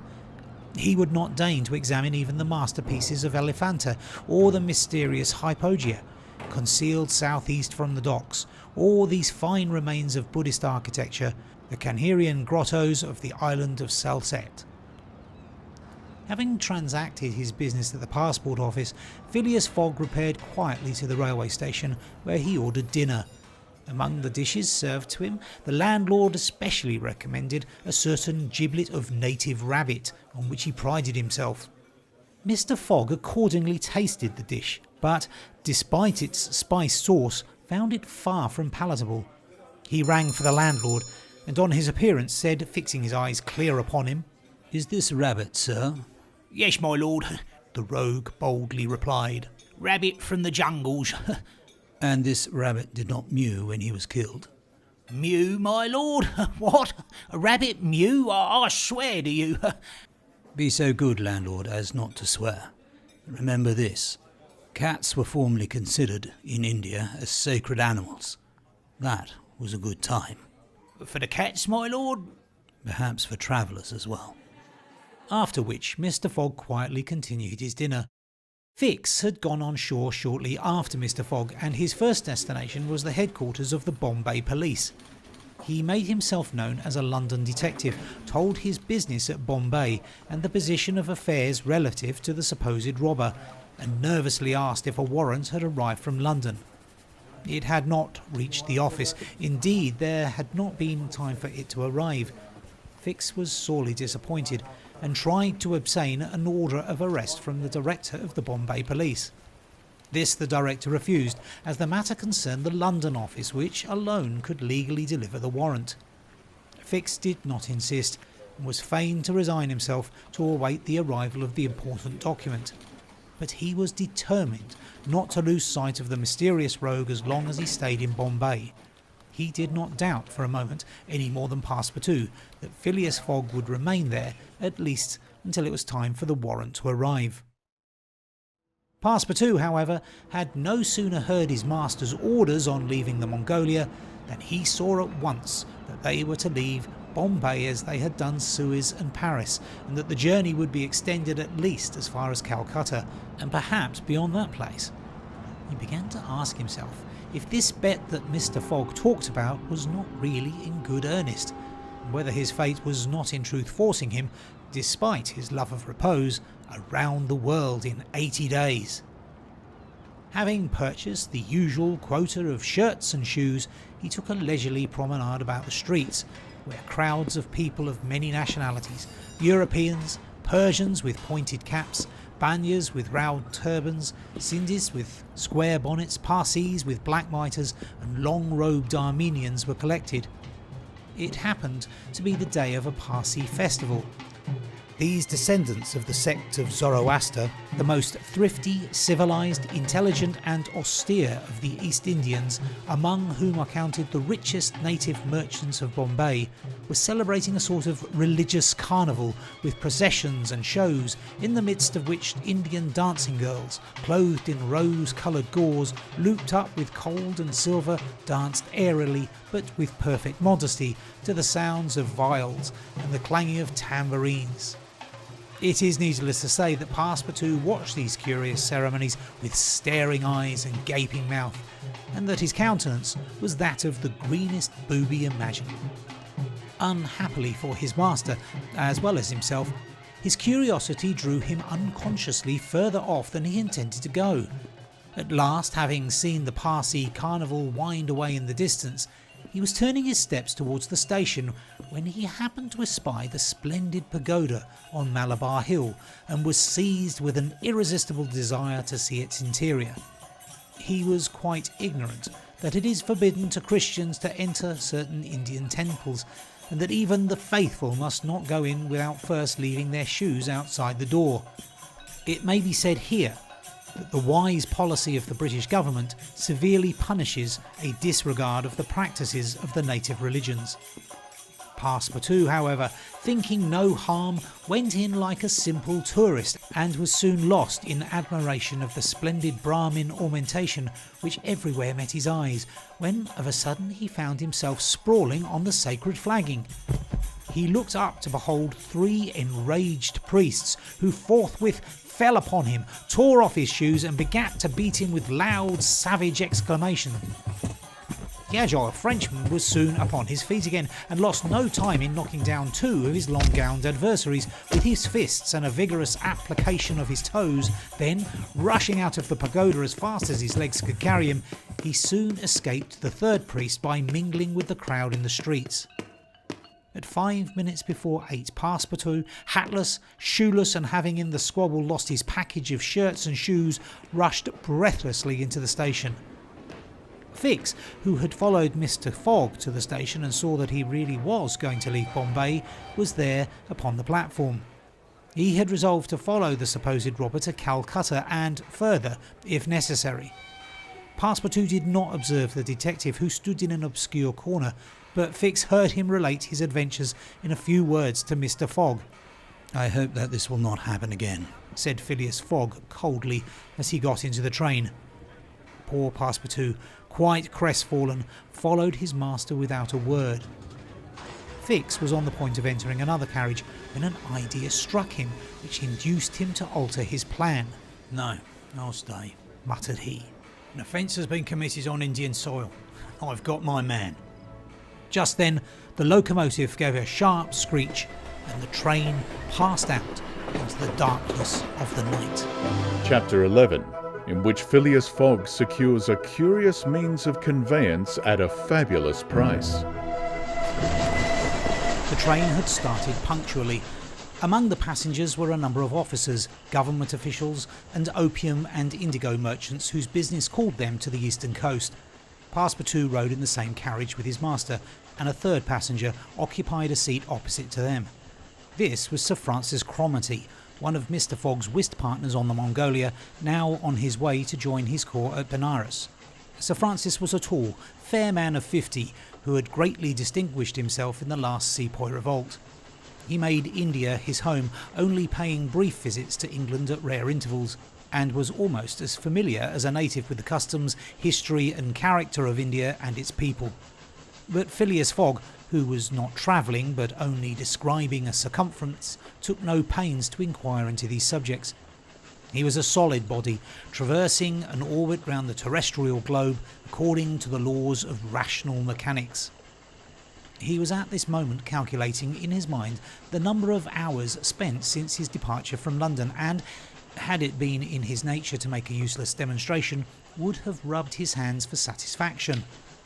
Sir Francis Cromarty had observed the oddity of his travelling companion, although the only opportunity he had for studying him had been while he was dealing the cards and between two rubbers, and questioned himself whether a human heart really beat beneath the cold exterior, and whether Phileas Fogg had any sense of the beauties of nature. The Brigadier General was free to mentally confess that, of all the eccentric persons he had ever met, none was comparable to this product of the exact sciences. Phileas Fogg had not concealed from Sir Francis his design of going round the world, nor the circumstances under which he set out, and the General only saw in the wager a useless eccentricity and a lack of sound common sense. In the way this strange gentleman was going on, he would leave the world without having done any good to himself or anybody else. An hour after leaving Bombay, the train had passed the viaducts and the island of Salsette and had got into the open country. At Kalyan they reached the junction of the branch line, which descends towards southeastern India by Kandala and Poona, and passing Parwell they entered the defiles of the mountains with their basalt bases and their summits crowned with thick and verdant forests. Phileas Fogg and Sir Francis Cromarty exchanged a few words from time to time, and now Sir Francis, reviving the conversation, observed, "Some years ago, Mr. Fogg, you would have met with a delay at this point, which would probably have lost you your wager. How so, Sir Francis? Because the railway stopped at the base of these mountains, which the passengers were obliged to cross in palanquins or on ponies to Kandala on the other side." Such a delay would not have deranged my plans in the least, said Mr. Fogg. I have constantly foreseen the likelihood of certain obstacles. "But, Mr. Fogg," pursued Sir Francis, "you run the risk of having some difficulty about this worthy fellow's adventure at the pagoda." Passepartout, his feet comfortably wrapped in his travelling blanket, was sound asleep and did not dream that anybody was talking about him. "The government is very severe upon that kind of offence. It takes particular care that the religious customs of the Indians should be respected, and if your servant were caught—" Very well, Sir Francis, replied Mr. Fogg. If he had been caught, he would have been condemned and punished, and then would have quietly returned to Europe. I don't see how this affair could have delayed his master. The conversation fell again. During the night the train left the mountains behind and passed Nasik, and the next day proceeded over the flat, well-cultivated country of the Khandesh, with its struggling villages above which rose the minarets of the pagodas. This fertile territory is watered by numerous small rivers and limpid streams, mostly tributaries of the Godavari.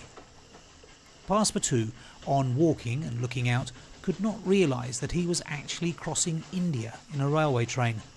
The locomotive, guided by an English engineer and fed with English coal, threw out its smoke upon cotton, coffee, nutmeg, clove and pepper plantations, while the steam curled in spirals around groups of palm trees, in the midst of which were seen picturesque bungalows, viharis, a sort of abandoned monasteries, and marvellous temples enriched by the exhaustless ornamentation of Indian architecture.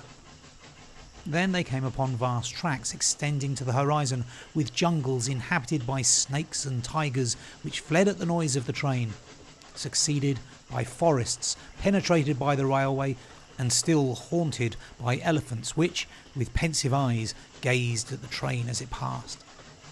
The travellers crossed beyond Milgom, the fatal country so often stained with blood by the sectaries of the goddess Kali. Not far off rose Ellora, with its graceful pagodas, and the famous Aurangabad, capital of the ferocious Aurangzeb, now the chief town of one of the detached provinces of the kingdom of the Nizam. It was thereabouts that Feringia, the Thuggee chief, king of the Stranglers, held his sway. These ruffians, united by a secret bond, strangled victims of every age, in honour of the goddess Death, without ever shedding blood. There was a period when this part of the country could scarcely be travelled over without corpses being found in every direction.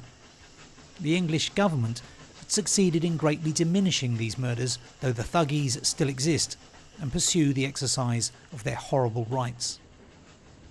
At 12:30 the train stopped at Burhanpur, where Passepartout was able to purchase some Indian slippers ornamented with false pearls, in which, with evident vanity, he proceeded to encase his feet. The travellers made a hasty breakfast and started off for Ashagar, after skirting for a little the banks of the small river Tapti, which empties into the Gulf of Cambrai near Surat. Passepartout was now plunged into absorbing reverie.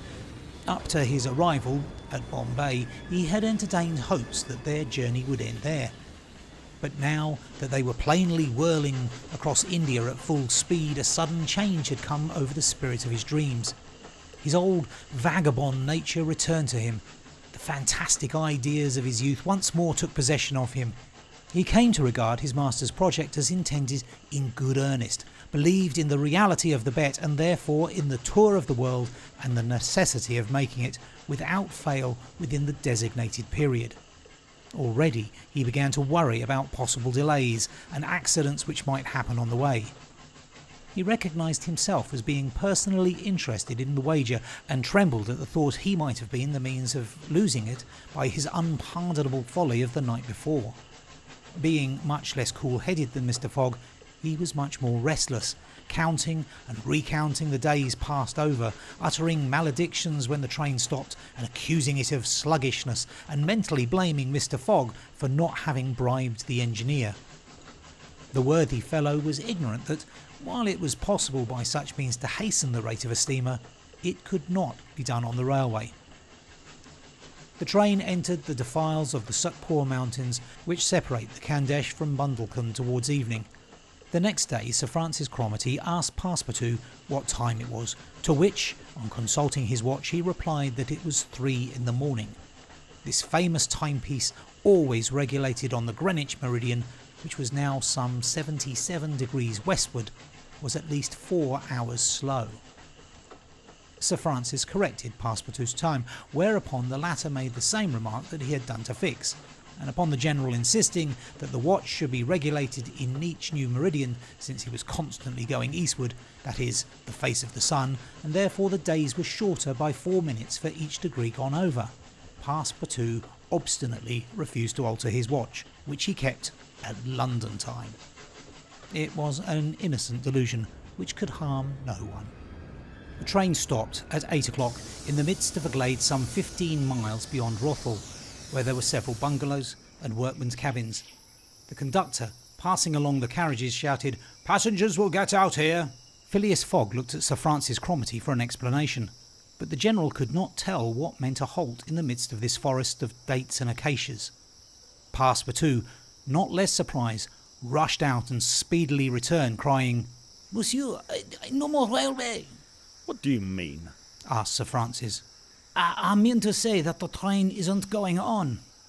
The General at once stepped out, while Phileas Fogg calmly followed him, and they proceeded together to the conductor.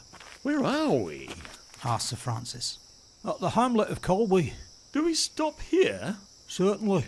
The railway isn't finished. What? Not finished? No, there's still a matter of 50 miles to be laid from here to Allahabad, where the line begins again. But the papers announced the opening of the railway throughout. Oh, what would you have, officer? The papers were mistaken. Yet you sell tickets from Bombay to Calcutta, retorted Sir Francis, who was growing warm. No doubt, replied the conductor. But the passengers know that they must provide means of transportation for themselves from Colby to Allahabad. Sir Francis was furious. Passepartout would willingly have knocked the conductor down, and did not dare to look at his master. "Sir Francis," said Mr. Fogg quietly, "we will, if you please, look about for some means of conveyance to Allahabad." Mr. Fogg, this is a delay greatly to your disadvantage. "No, Sir Francis, it was foreseen." What? You knew that the way? "Not at all. But I knew that some obstacle or other would sooner or later arise on my route. Nothing, therefore, is lost. I have 2 days, which I have already gained, to sacrifice. Steamer leaves Calcutta for Hong Kong at noon on the 25th. This is the 22nd, and we shall reach Calcutta in time." There was nothing to say to so confident a response.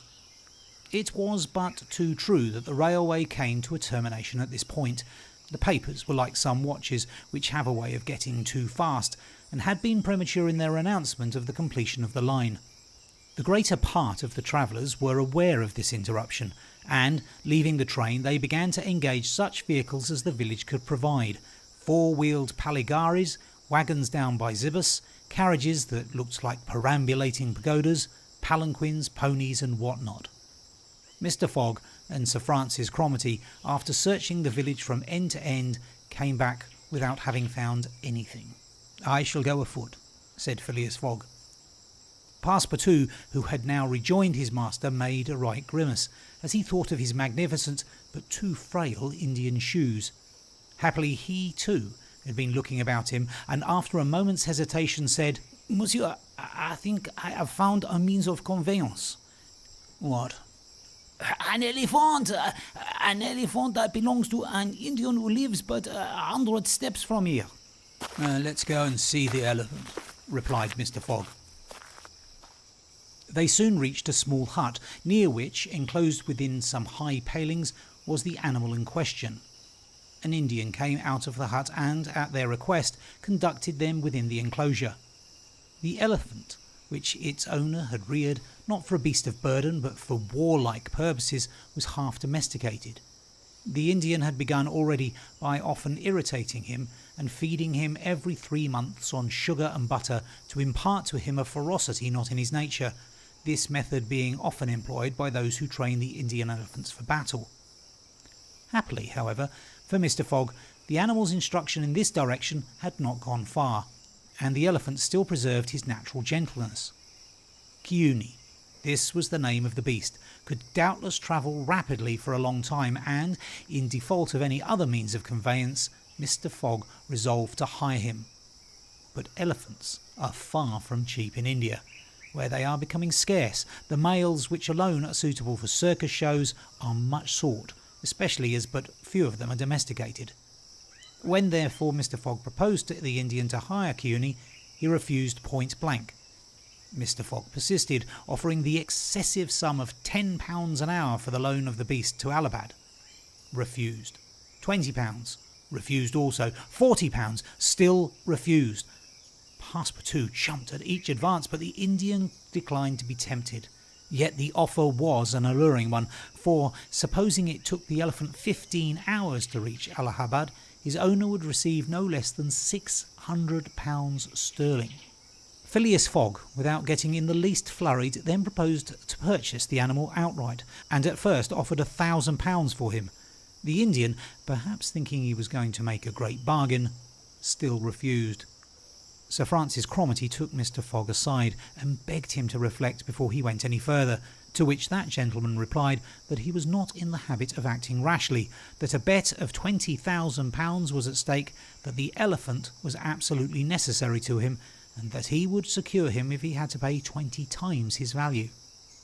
Returning to the Indian, whose small, sharp eyes, glistening with avarice, betrayed that with him it was only a question of how great a price he could obtain, Mr. Fogg offered first £1,200, then £1,500, £1,800, £2,000.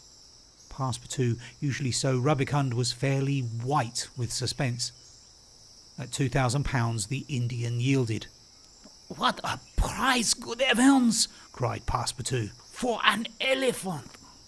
It only remained now to find a guide, which was comparatively easy. A young Parsee with an intelligent face offered his services, which Mr. Fogg accepted, promising so generous a reward as to materially stimulate his zeal. The elephant was led out and equipped. The Parsee, who was an accomplished elephant driver, covered his back with a sort of saddle-cloth and attached to each of his flanks some curiously uncomfortable howdahs. Phileas Fogg paid the Indian with some banknotes which he extracted from the famous carpet-bag, a proceeding that seemed to deprive poor Passepartout of his vitals. Then he offered to carry Sir Francis to Allahabad, which the brigadier gratefully accepted, as one traveller the more would not be likely to fatigue the gigantic beast.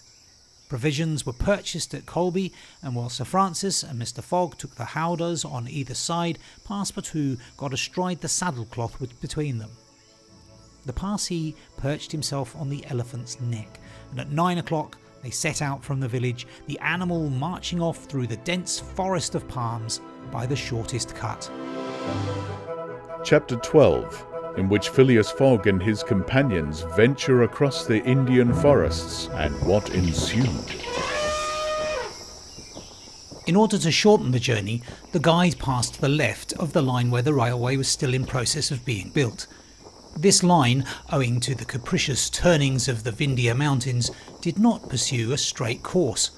The Parsee, who was quite familiar with the roads and paths in the district, declared that they would gain 20 miles by striking directly through the forest.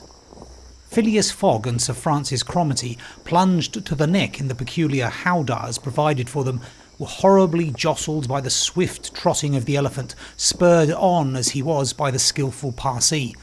But they endured the discomfort with true British phlegm, talking little and scarcely able to catch a glimpse of each other. As for Passepartout, who was mounted on the beast's back and received the direct force of each concussion as he trod along, he was very careful, in accordance with his master's advice, to keep his tongue from between his teeth, as it would otherwise have been bitten off short. The worthy fellow bounced from the elephant's neck to his rump, and vaulted like a clown on a springboard, yet he laughed in the midst of his bouncing, and from time to time took a piece of sugar out of his pocket, and inserted it into Kiuni's trunk, who received it without, in the least slackening his regular trot. After 2 hours the guide stopped the elephant and gave him an hour for rest, during which Kiuni, after quenching his thirst at a neighbouring spring, set to devouring the branches and shrubs round about him. Neither Sir Francis nor Mr. Fogg regretted the delay, and both descended with a feeling of relief. Why, he's made of iron! Exclaimed the General, gazing admiringly on Kiuni. Of forged iron, replied Passepartout as he set about preparing a hasty breakfast. At noon the Parsee gave the signal of departure. The country soon presented a very savage aspect. Copses of dates and dwarf palms succeeded the dense forests, then vast, dry plains dotted with scanty shrubs and sown with great blocks of cyanate. All this portion of Bundelkund, which is little frequented by travellers, is inhabited by a fanatical population, hardened in the most horrible practices of the Hindu faith. The English have not been able to secure complete dominion over this territory, which is subjected to the influence of Rajas, whom it is almost impossible to reach in their inaccessible mountain fastnesses. The travellers several times saw bands of ferocious Indians who, when they perceived the elephant striding across country, made angry and threatening motions. The Parsee avoided them as much as possible. Few animals were observed on the route, even the monkeys hurried from their path with contortions and grimaces which convulsed Passepartout with laughter. In the midst of his gaiety, however, one thought troubled the worthy servant. What would Mr. Fogg do with the elephant when he got to Allahabad? Would he carry on with him? Impossible! The cost of transporting him would make him ruinously expensive. Would he sell him or set him free? The estimable beast certainly deserves some consideration. Should Mr. Fogg choose to make him Passepartout a present of Kiuni, he would very much be embarrassed, and these thoughts did not cease worrying him for a long time. The principal chain of the Vindhyas was crossed by 8 in the evening, and another halt was made on the northern slope in a ruined bungalow. They had gone nearly 25 miles that day, and an equal distance still separated them from the station at Allahabad. The night was cold. The Parsee lit a fire in the bungalow with a few dry branches, and the warmth was very grateful. Provisions purchased at Colby satisfied for supper, and the travellers ate ravenously. The conversation, beginning with a few disconnected phrases, soon gave place to loud and steady snores. The guide watched Kiuni, who slept standing, bolstering himself against the trunk of a large tree. Nothing occurred during the night to disturb the slumberers, although occasional growls from panthers and chatterings of monkeys broke the silence. The more formidable beasts made no cries or hostile demonstration against the occupants of the bungalow. Sir Francis slept heavily like an honest soldier overcome with fatigue. Passepartout was wrapped in uneasy dreams of the bouncing of the day before. As for Mr. Fogg, He slumbered as peacefully as if he had been in his serene mansion in Savile Row. The journey was resumed at 6 in the morning. The guide hoped to reach Allahabad by evening. In that case, Mr. Fogg would only lose part of the 48 hours saved since the beginning of the tour. Keone, resuming his rapid gait, soon descended the lower spurs of the Vindhyas, and towards noon they passed the village of Kalinga on the Kenai, one of the branches of the Ganges. The guide avoided inhabited places, thinking it safer to keep to the open country, which lies along the first depressions of the basin of the great river. Allahabad was now only 12 miles to the northeast. They stopped under a clump of bananas, the fruit of which, as healthy as bread and as succulent as cream, was amply partaken of and appreciated. At 2 o'clock the guide entered a thick forest which extended several miles. He preferred to travel under the cover of the woods. They had not, as yet, had any unpleasant encounters, and the journey seemed on the point of being successfully accomplished, when the elephant, becoming restless, suddenly stopped. It was then 4 o'clock. "What's the matter?" asked Sir Francis, putting out his head. I don't know, officer. Replied the Parsee, listening attentively to a confused murmur which came through the thick branches. The murmur soon became more distinct. It now seemed like a distant concert of human voices accompanied by brass instruments. Passepartout was all eyes and ears. Mr. Fogg patiently waited without a word. The Parsee jumped to the ground, fastened the elephant to a tree and plunged into the thicket. He soon returned, saying, A procession of Brahmins is coming this way. We must prevent their seeing us, if possible. The guide unloosed the elephant and let him into a thicket, at the same time asking the travellers not to stir. He held himself ready to bestride the animal at a moment's notice, should flight become necessary. But he evidently thought that the procession of the faithful would pass without perceiving them amid the thick foliage, in which they were wholly concealed. The discordant tones of the voices and instruments drew nearer, and now droning songs mingled with the sound of the tambourines and cymbals. The head of the procession soon appeared beneath the trees, 100 paces away, and the strange figures who performed the religious ceremony were easily distinguished through the branches. First came the priests, with mitres on their head and clothed in long lace robes. They were surrounded by men, women and children who sang a kind of lugubrious psalm, interrupted at regular intervals by the tambourines and cymbals, while behind them was drawn a car with large wheels, the spokes of which represented serpents entwined with each other. Upon the car, which was drawn by 4 richly caparisoned zebus, stood a hideous statue with 4 arms, the body coloured a dull red, with haggard eyes, dishevelled hair, protruding tongue and lips tinted with metal. It stood upright upon the figure of a prostrate and headless giant. Sir Francis, recognising the statue, whispered, The goddess of Kali, the goddess of love and death. Of death, perhaps, muttered back Passepartout. But of love, that ugly old hag, never. The Parsee made a motion to keep silence. A group of old fakirs were capering and making a wild do around the statue. These were striped with ochre and covered with cuts whence their blood issued drop by drop, stupid fanatics who in the great Indian ceremony still throw themselves under the wheels of Juggernaut. Some Brahmins, clad in all the sumptuous of oriental apparel and leading a woman who faltered at every step, followed. This woman was young and as fair as a European. Her head and neck, shoulders, ears, arms, hands and toes were loaded down with jewels and gems, with bracelets, earrings and rings, while a tunic bordered with gold and covered with a light muslin robe betrayed the outline of her form. The guards who followed the young woman presented a violent contrast to her, armed as they were with naked sabres hung at their waist and long Damascene pistols, and bearing a corpse on a palanquin. It was the body of an old man, gorgeously arrayed in the habiliments of a Raja, wearing as in life a turban embroidered with pearls, a robe of tissue of silk and gold, a scarf of cashmere sewed with diamonds, and the magnificent weapons of a Hindu prince. Next came the musicians and a rear guard of capering fakirs whose cries sometimes drowned the noise of the instruments. These closed the procession. Sir Francis watched the procession with a sad countenance, and turning to the guide said, A suttee. The Parsee nodded and put his finger to his lips.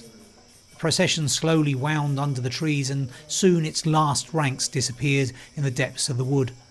The song gradually died away. Occasionally cries were heard in the distance, until at last all was silence again.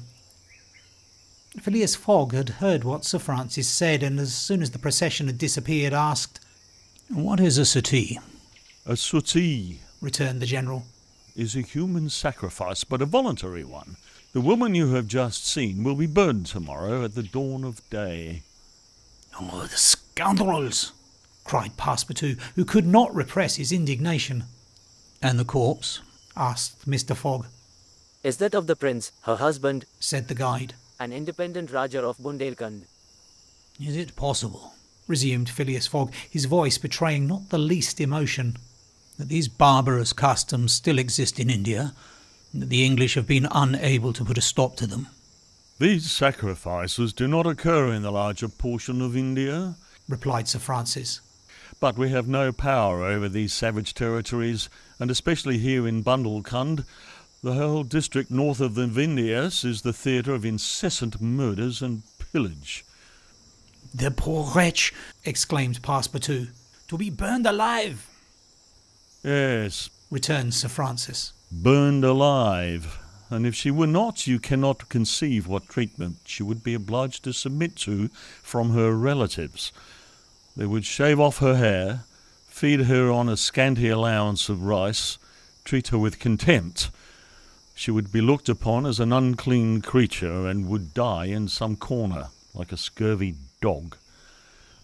The prospect of so frightful an existence drives these poor creatures to the sacrifice much more than love or religious fanaticism. Sometimes, however, the sacrifice is really voluntary, and it requires the active interference of the government to prevent it.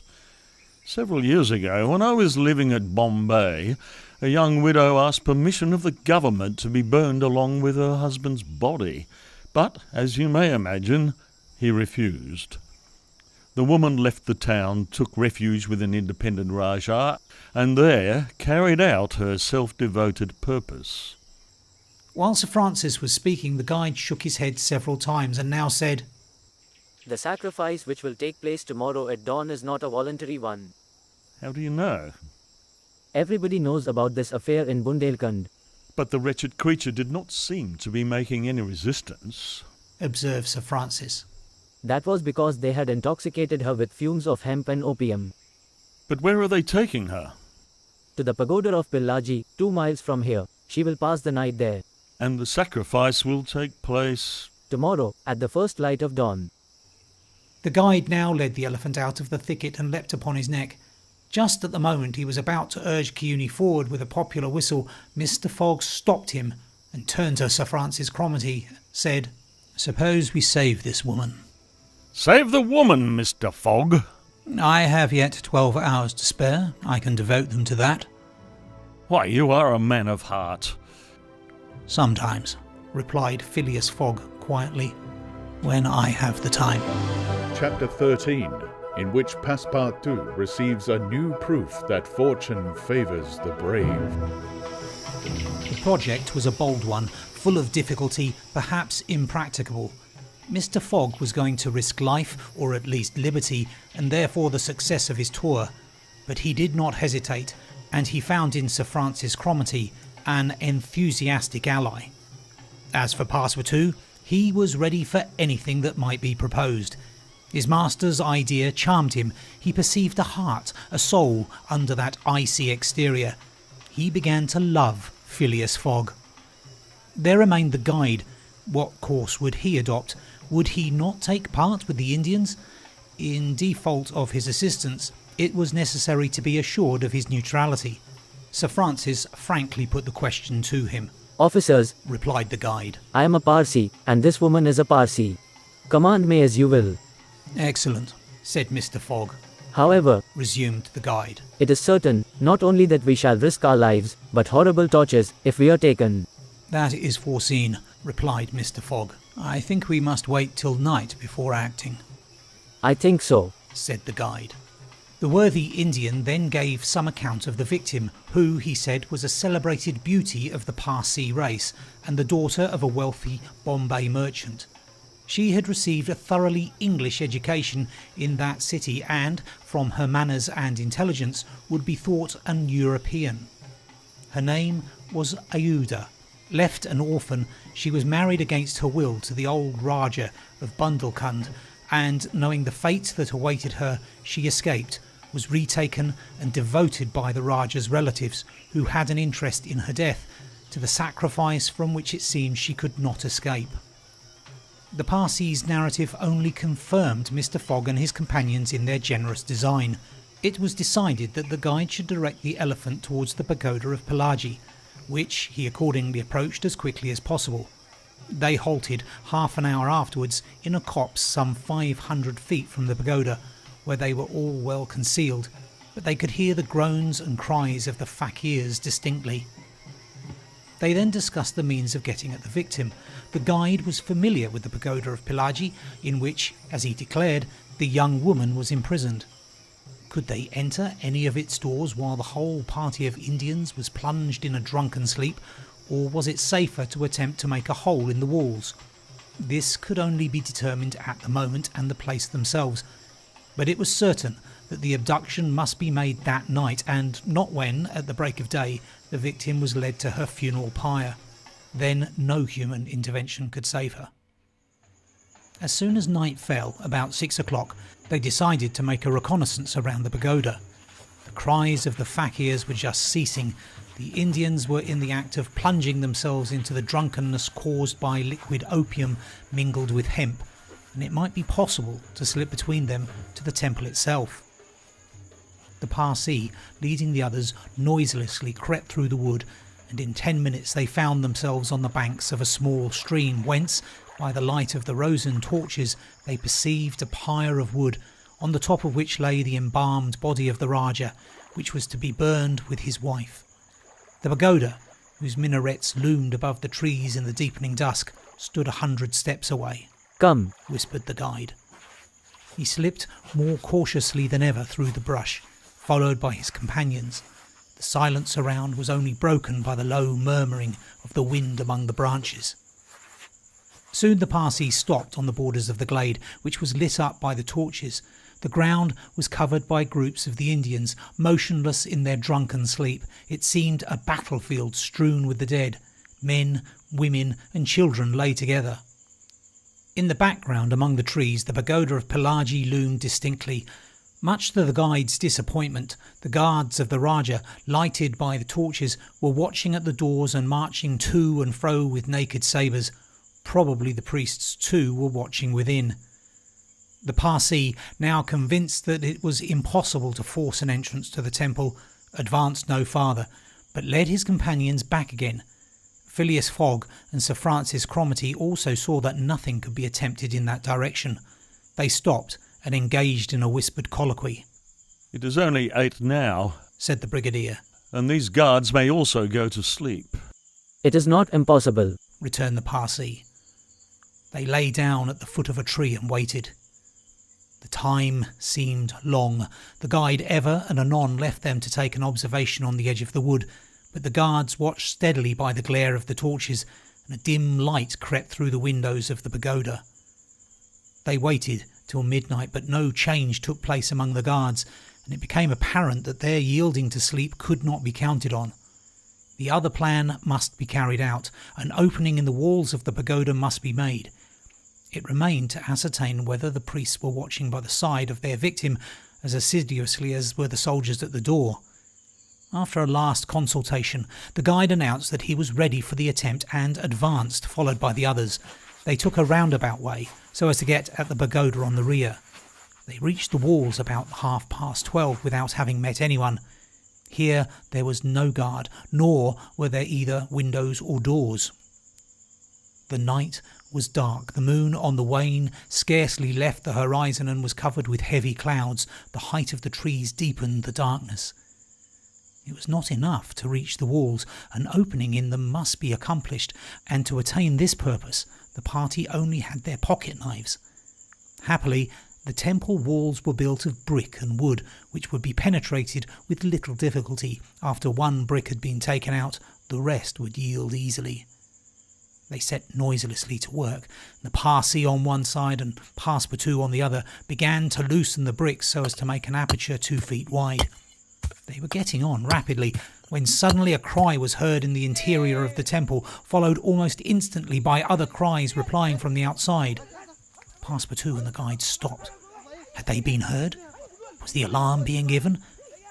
Common prudence urged them to retire, and they did so, followed by Phileas, Fogg and Sir Francis. They again hid themselves in the wood and waited till the disturbance, whatever it might be, ceased, holding themselves ready to resume their attempt without delay. But awkwardly enough, the guards now appeared at the rear of the temple and there installed themselves in readiness to prevent a surprise. It would be difficult to describe the disappointment of the party thus interrupted in their work. They could not now reach the victim. How then could they save her? Sir Francis shook his fists. Passepartout was beside himself and the guide gnashed his teeth with rage. The tranquil Fogg waited without betraying any emotion. "We have nothing to do but to go away," whispered Sir Francis. Nothing but to go away, Echoed the guide. Stop, Said Fogg. I am only due at Allahabad tomorrow before noon. "But what can you hope to do? Asked Sir Francis. In a few hours it will be daylight, and—" The chance which now seems lost may present itself at the last moment. Sir Francis would have liked to read Phileas Fogg's eyes. What was this cool Englishman thinking of? Was he planning to make a rush for the young woman at the very moment of the sacrifice and boldly snatch her from the executioners? This would be utter folly, and it was hard to admit that Fogg was such a fool. Sir Francis consented, however, to remain to the end of this terrible drama. The guide led them to the rear of the glade, where they were able to observe the sleeping groups. Meanwhile, Passepartout, who had perched himself on the lower branches of a tree, was resolving an idea which had first struck him like a flash, and which was now firmly lodged in his brain. He had commenced by saying to himself, "Oh, what folly!" and then he repeated, "Why not, after all? It's a chance, perhaps the only one, and with such sots." Thinking thus, he slipped with the suppleness of a serpent to the lower branches, the ends of which bent almost to the ground. The hours passed, and the lighter shades now announced the approach of a day, though it was not yet light. This was the moment. The slumbering multitude became animated, the tambourines sounded, songs and cries arose, the hour of the sacrifice had come. The doors of the pagoda swung open, and a bright light escaped from its interior, in the midst of which Mr. Fogg and Sir Francis espied the victim. She seemed, having shaken off the stupor of intoxication, to be striving to escape from her executioner. Sir Francis's heart throbbed, and convulsively seizing Mr. Fogg's hand, found in it an open knife. Just at this moment the crowd began to move. The young woman had again fallen into a stupor caused by the fumes of hemp, and passed among the fakirs, who escorted her with their wild religious cries. Phileas Fogg and his companions, mingling in the rear ranks of the crowd, followed, and in 2 minutes they reached the banks of the stream and stopped 50 paces from the pyre, upon which still lay the Rajah's corpse. In the semi-obscurity they saw the victim, quite senseless, stretched out beside her husband's body. Then a torch was brought, and the wood, heavily soaked with oil, instantly took fire. At this moment Sir Francis and the guys seized Phileas Fogg, who in an instant of mad generosity was about to rush upon the pyre, but he had quickly pushed them aside, and the whole scene suddenly changed. A cry of terror arose. The whole multitude prostrated themselves, terror-stricken, on the ground. The old Rajah was not dead then, since he rose of a sudden like a spectre, took up his wife in his arms, and descended from the pyre in the midst of the clouds of smoke, which only heightened his ghostly appearance. Fakirs and soldiers and priests, seized with instant terror, lay there with their faces on the ground, not daring to lift their eyes and behold such a prodigy. The inanimate victim was borne along by the vigorous arms which supported her, and which she did not seem in the least to burden.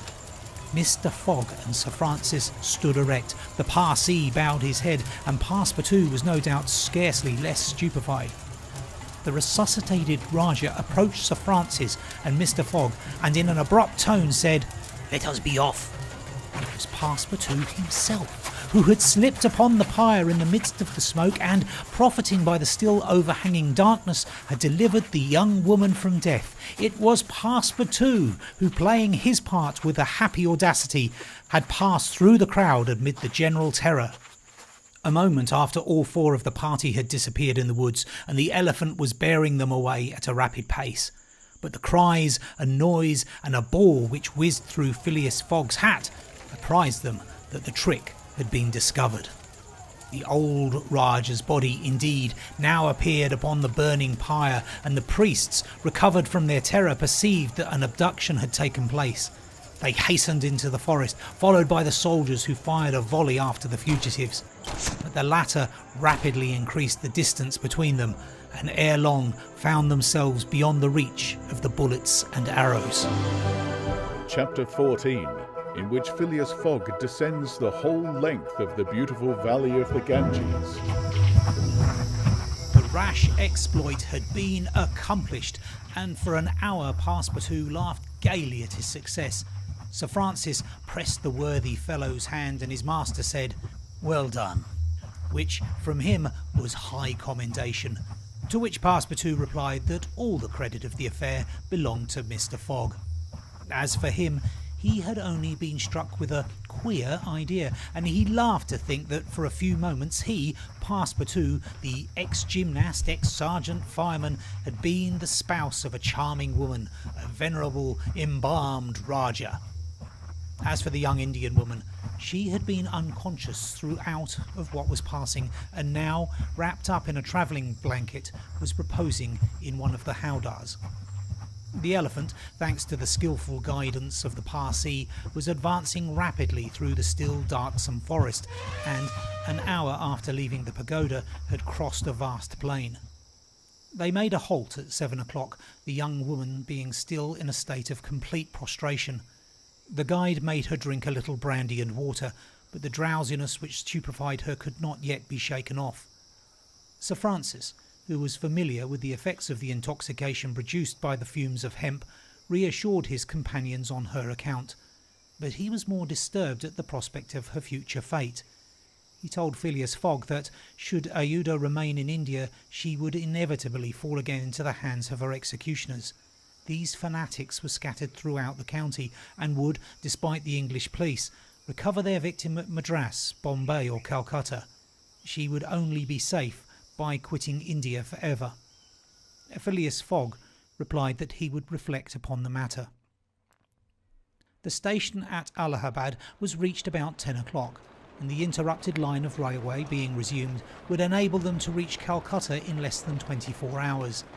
Phileas Fogg would thus be able to arrive in time to take the steamer which left Calcutta the next day, October the 25th, at noon for Hong Kong. The young woman was placed in one of the waiting rooms of the station, whilst Passepartout was charged with purchasing for her various articles of toilet, a dress, shawl, and some furs for which his master gave him unlimited credit. Passepartout started off forthwith, and found himself in the streets of Allahabad, that is, the City of God, one of the most venerated in India, being built at the junction of the two sacred rivers, Ganges and Jumna, the waters of which attract pilgrims from every part of the peninsula. The Ganges, according to the legends of the Ramayana, rises in heaven, whence, owing to Brahma's agency, it descends to the earth. Passepartout made it a point, as he made his purchases, to take a good look at the city. It was formerly defended by a noble fort which had since become a state prison. Its commerce has dwindled away, and Passepartout in vain looked about him for such a bazaar as he used to frequent in Regent Street. At last he came upon an elderly, crusty Jew who sold second-hand articles, and from whom he purchased a dress of Scotch stuff, a large mantle, and a fine otter-skin pelisse, for which he did not hesitate to pay £75, and then returned triumphantly to the station.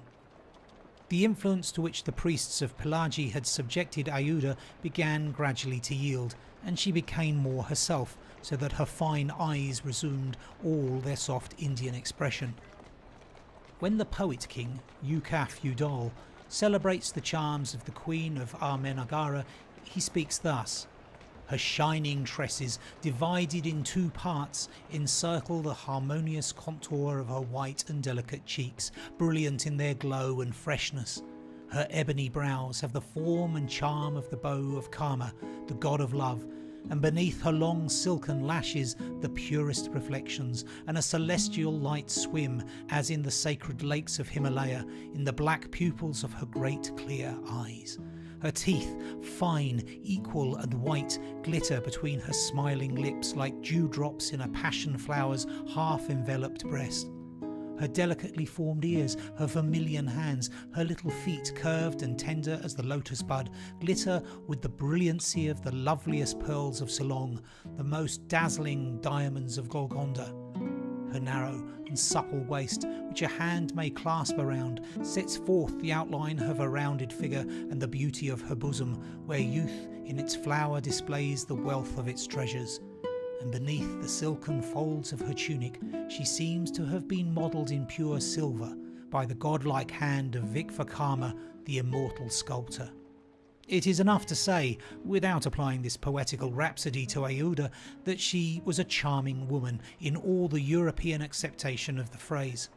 She spoke English with great purity, and the guide had not exaggerated in saying that the young Parsee had been transformed by her bringing up. The train was about to start from Allahabad, and Mr. Fogg proceeded to pay the guide the price agreed upon for his service, and not a farthing more, which astonished Passepartout, who remembered all that his master owed to the guide's devotion.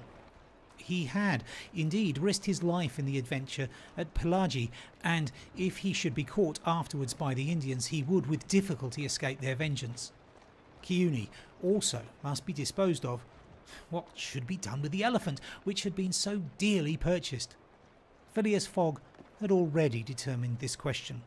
"Parsee," said he to the guide, "you have been serviceable and devoted. I have paid for your service, but not for your devotion. Would you like to have this elephant? He is yours." The guide's eyes glistened. Your honor is giving me a fortune, cried he. "Take him, guide," returned Mr. Fogg, "and I shall still be your debtor." "Good," exclaimed Passepartout. "Take him, friend. Kiuni is a brave and faithful beast." And going up to the elephant, he gave him several lumps of sugar, saying, "Here, Kiuni, here." The elephant grunted out his satisfaction, and, clasping Passepartout around the waist with his trunk, lifted him as high as his head. Passepartout, not in the least alarmed, caressed the animal, which replaced him gently on the ground. Soon after, Phileas Fogg, Sir Francis Cromarty and Passepartout, installed in a carriage with Ayuda, who had the best seat, were whirling at full speed towards Benares. It was a run of 80 miles and was accomplished in 2 hours. During the journey, the young woman fully recovered her senses. What was her astonishment to find herself in this carriage on the railway, dressed in European habiliments, and with travellers who were quite strangers to her. The companions first set about fully reviving her with a little liquor, and Sir Francis narrated to her what had passed, dwelling upon the courage with which Phileas Fogg had not hesitated to risk his life to save her, and recounting the happy sequel of the venture, the result of Passepartout's rash idea. Mr. Fogg said nothing, while Passepartout, abashed, kept repeating that "It wasn't worth telling." Ayuda pathetically thanked her deliverers, rather with tears than words. Her fine eyes interpreted her gratitude better than her lips. Then, as her thoughts strayed back to the scene of the sacrifice and recalled the dangers which still menaced her, she shuddered with terror. Phileas Fogg understood what was passing in Ayuda's mind, and offered, in order to reassure her, to escort her to Hong Kong, where she might remain safely until the affair was hushed up, an offer which she eagerly and gratefully accepted. She had, it seems, a Parsee relation who was one of the principal merchants of Hong Kong, which is wholly an English city, though on an island on the Chinese coast. At 12:30 the train stopped at Benares. The Brahmin legends assert that this city is built on the site of the ancient Kasi, which, like Mahomet's tomb, was once suspended between heaven and earth.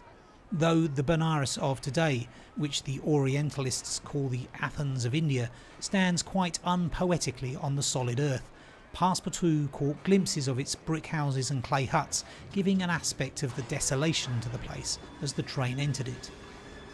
Benares was Sir Francis Cromarty's destination, the troops he was rejoining being encamped some miles northward of the city. He bade adieu to Phileas Fogg, wishing him all success and expressing the hope that he would come that way again in a less original but more profitable fashion.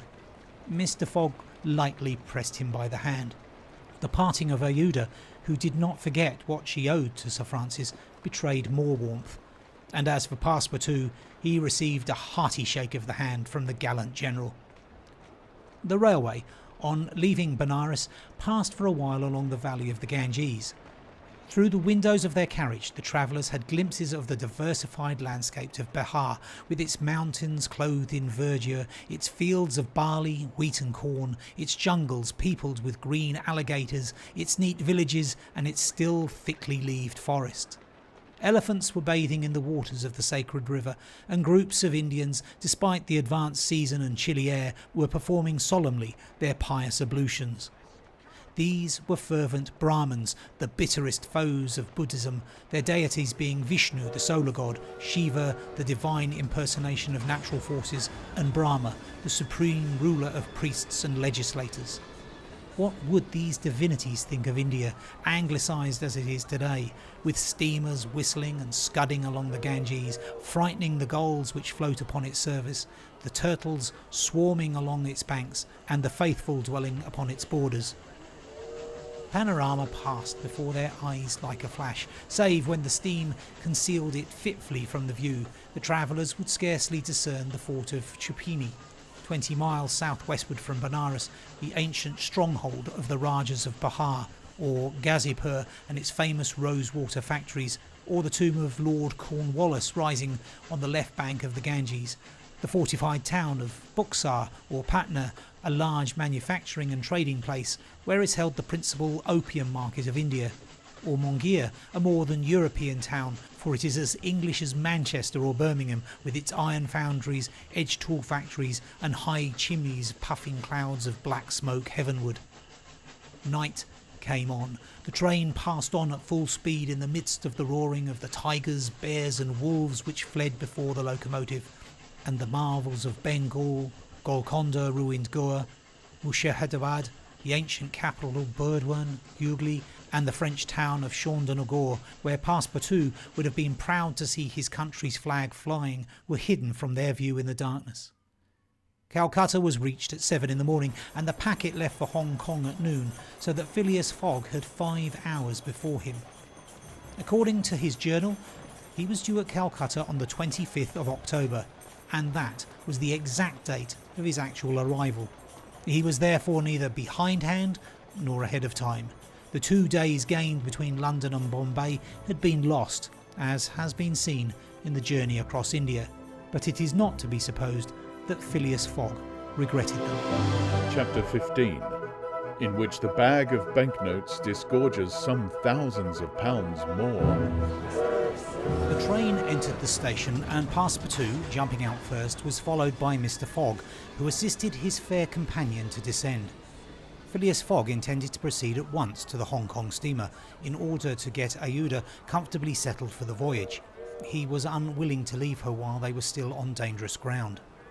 Just as he was leaving the station, a policeman came up to him and said, "Mr. Phileas Fogg, I am he. Is this your man, your servant?" added the policeman, pointing to Passepartout. "Yes." "Be so good, both of you, as to follow me." Mr. Fogg betrayed no surprise whatever. The policeman was a representative of the law, and law is sacred to an Englishman. Passepartout tried to reason about the matter, but the policeman tapped him with his stick, and Mr. Fogg made him a signal to obey. "May this young lady go with us?"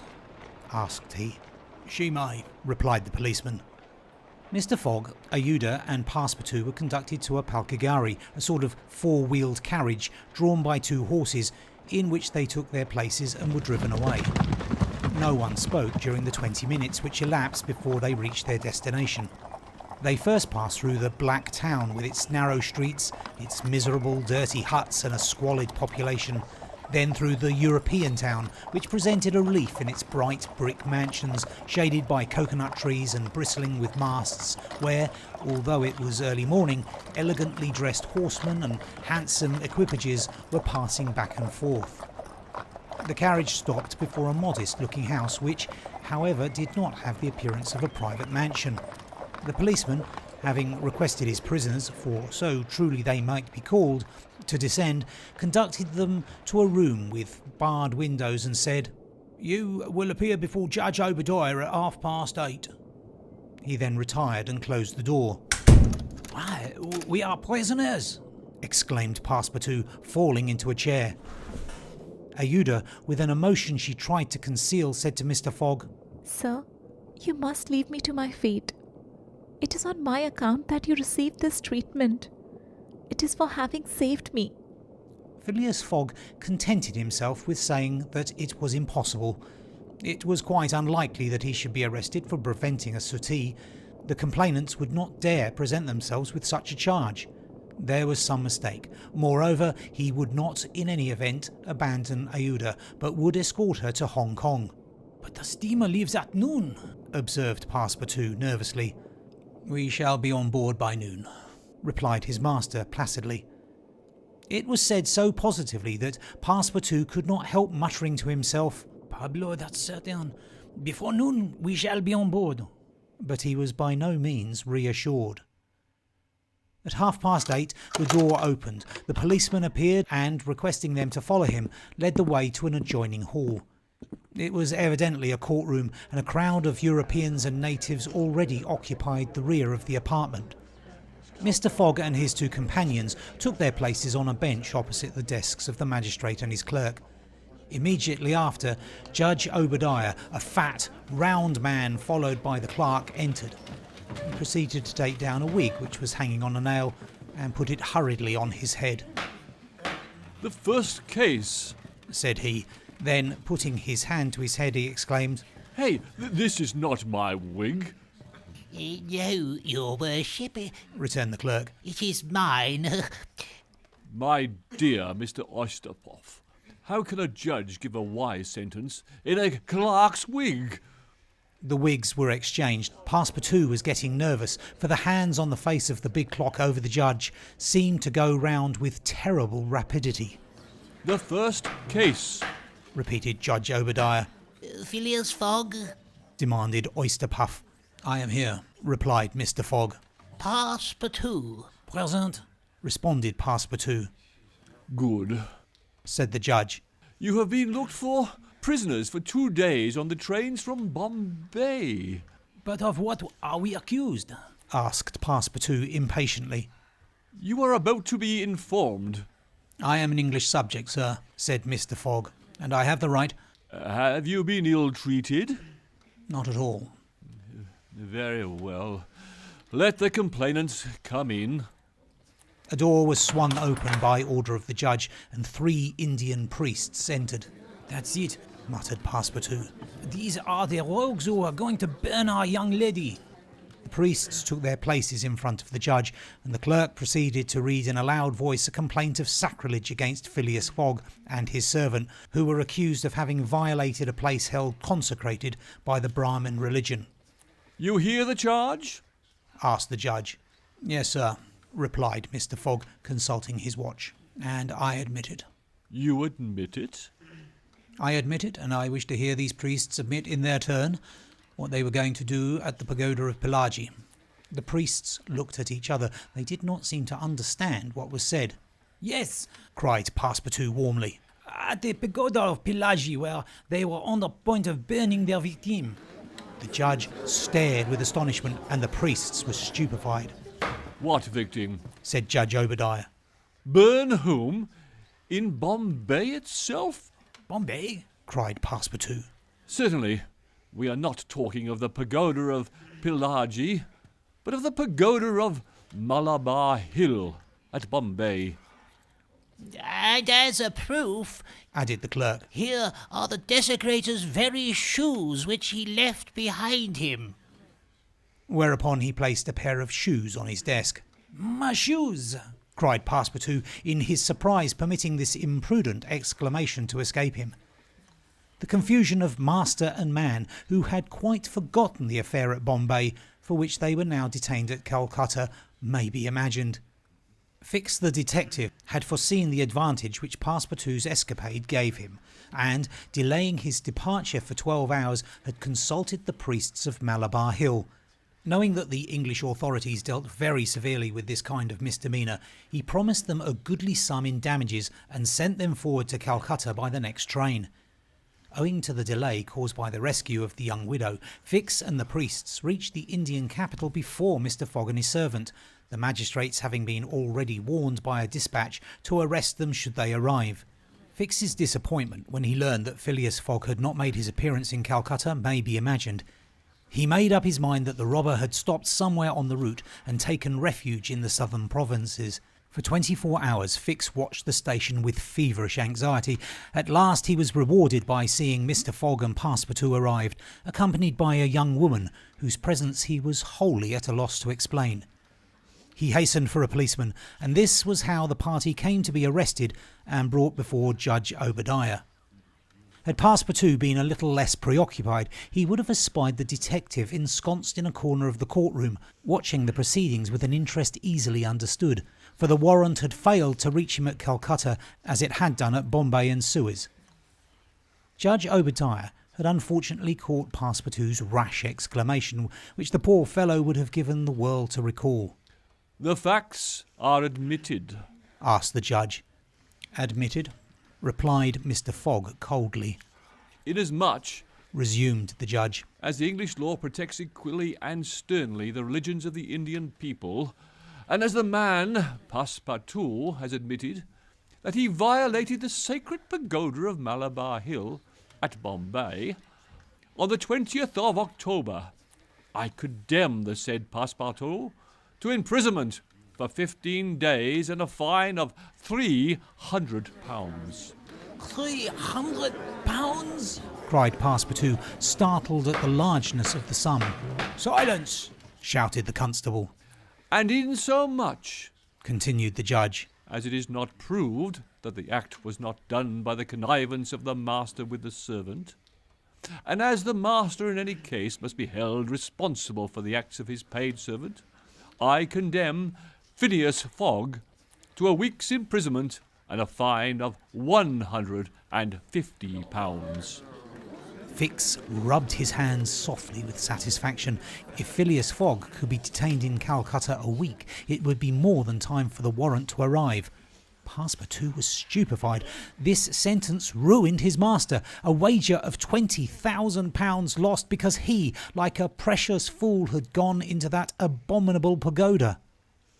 Phileas Fogg, as self-composed as if the judgment did not in the least concern him, did not even lift his eyebrows while it was being pronounced. Just as the clerk was calling the next case, he rose and said, "I offer bail." "You have that right," returned the judge. Fix's blood ran cold, but he resumed his composure when he heard the judge announce that the bail required for each prisoner would be £1,000.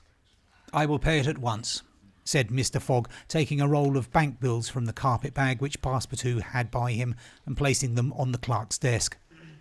"The sum will be restored to you upon your release from prison," said the judge. "Meanwhile, you are liberated on bail." "Come," said Phileas Fogg to his servant. "But let them at least give me back my shoes," cried Passepartout angrily. "Oh, these are pretty dear shoes," he muttered as they were handed to him. "More than £1,000 apiece. Besides, they pinch my feet."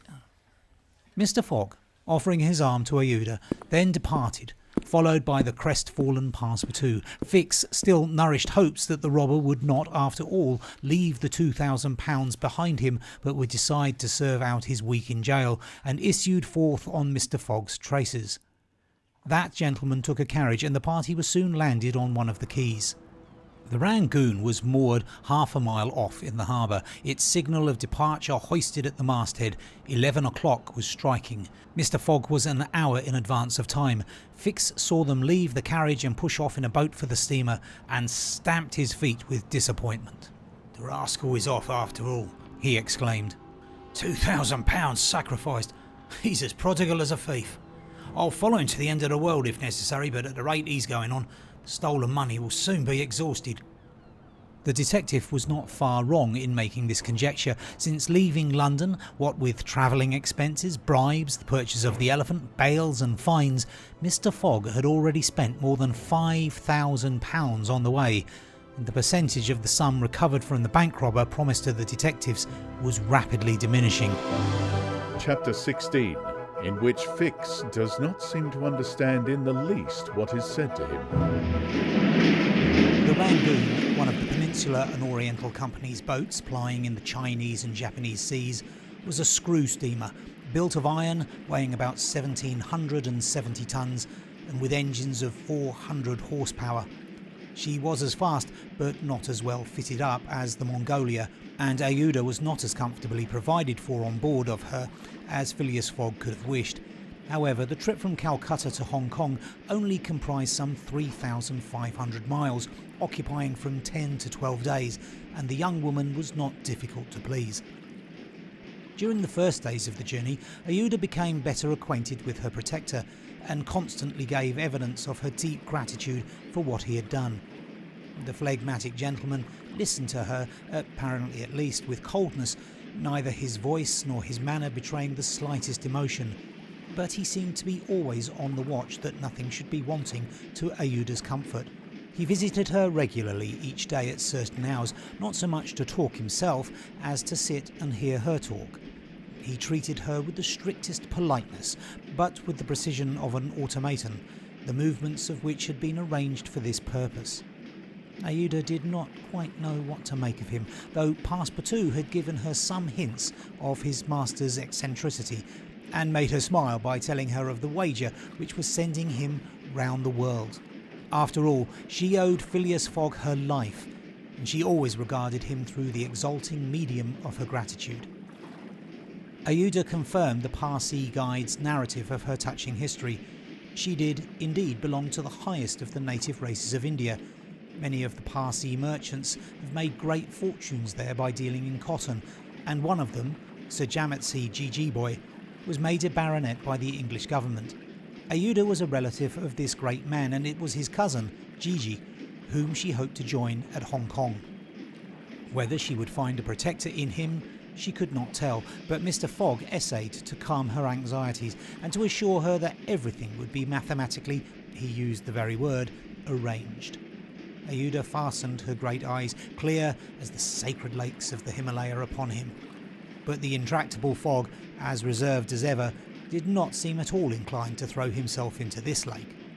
The first few days of the voyage passed prosperously, amid favourable weather and propitious winds, and they soon came in sight of the great Andaman, the principal of the islands in the Bay of Bengal, with its picturesque Saddle Peak, 2,400 feet high, looming above the waters.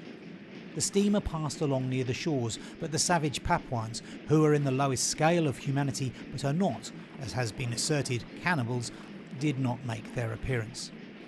The panorama of the islands as they steamed by them was superb. Vast forests of palms, arex, bamboo, teakwood of the gigantic mimosa, and tree-like ferns covered the foreground, while behind the graceful outlines of the mountains were traced against the sky, and along the coast swarmed by thousands the precious swallow, whose nests furnish a luxurious dish to the tables of the Celestial Empire. The varied landscape afforded by the Andaman Islands was soon past, however, and the Rangoon rapidly approached the Straits of Malacca, which gave access to the China Seas. What was Detective Fix, so unluckily drawn on from country to country, doing all this while? He had managed to embark on the Rangoon at Calcutta without being seen by Passepartout, after leaving orders that, if the warrant should arrive, it should be forwarded to him at Hong Kong, and he hoped to conceal his presence to the end of the voyage. It would have been difficult to explain why he was on board without awakening Passepartout's suspicions, who thought him still at Bombay.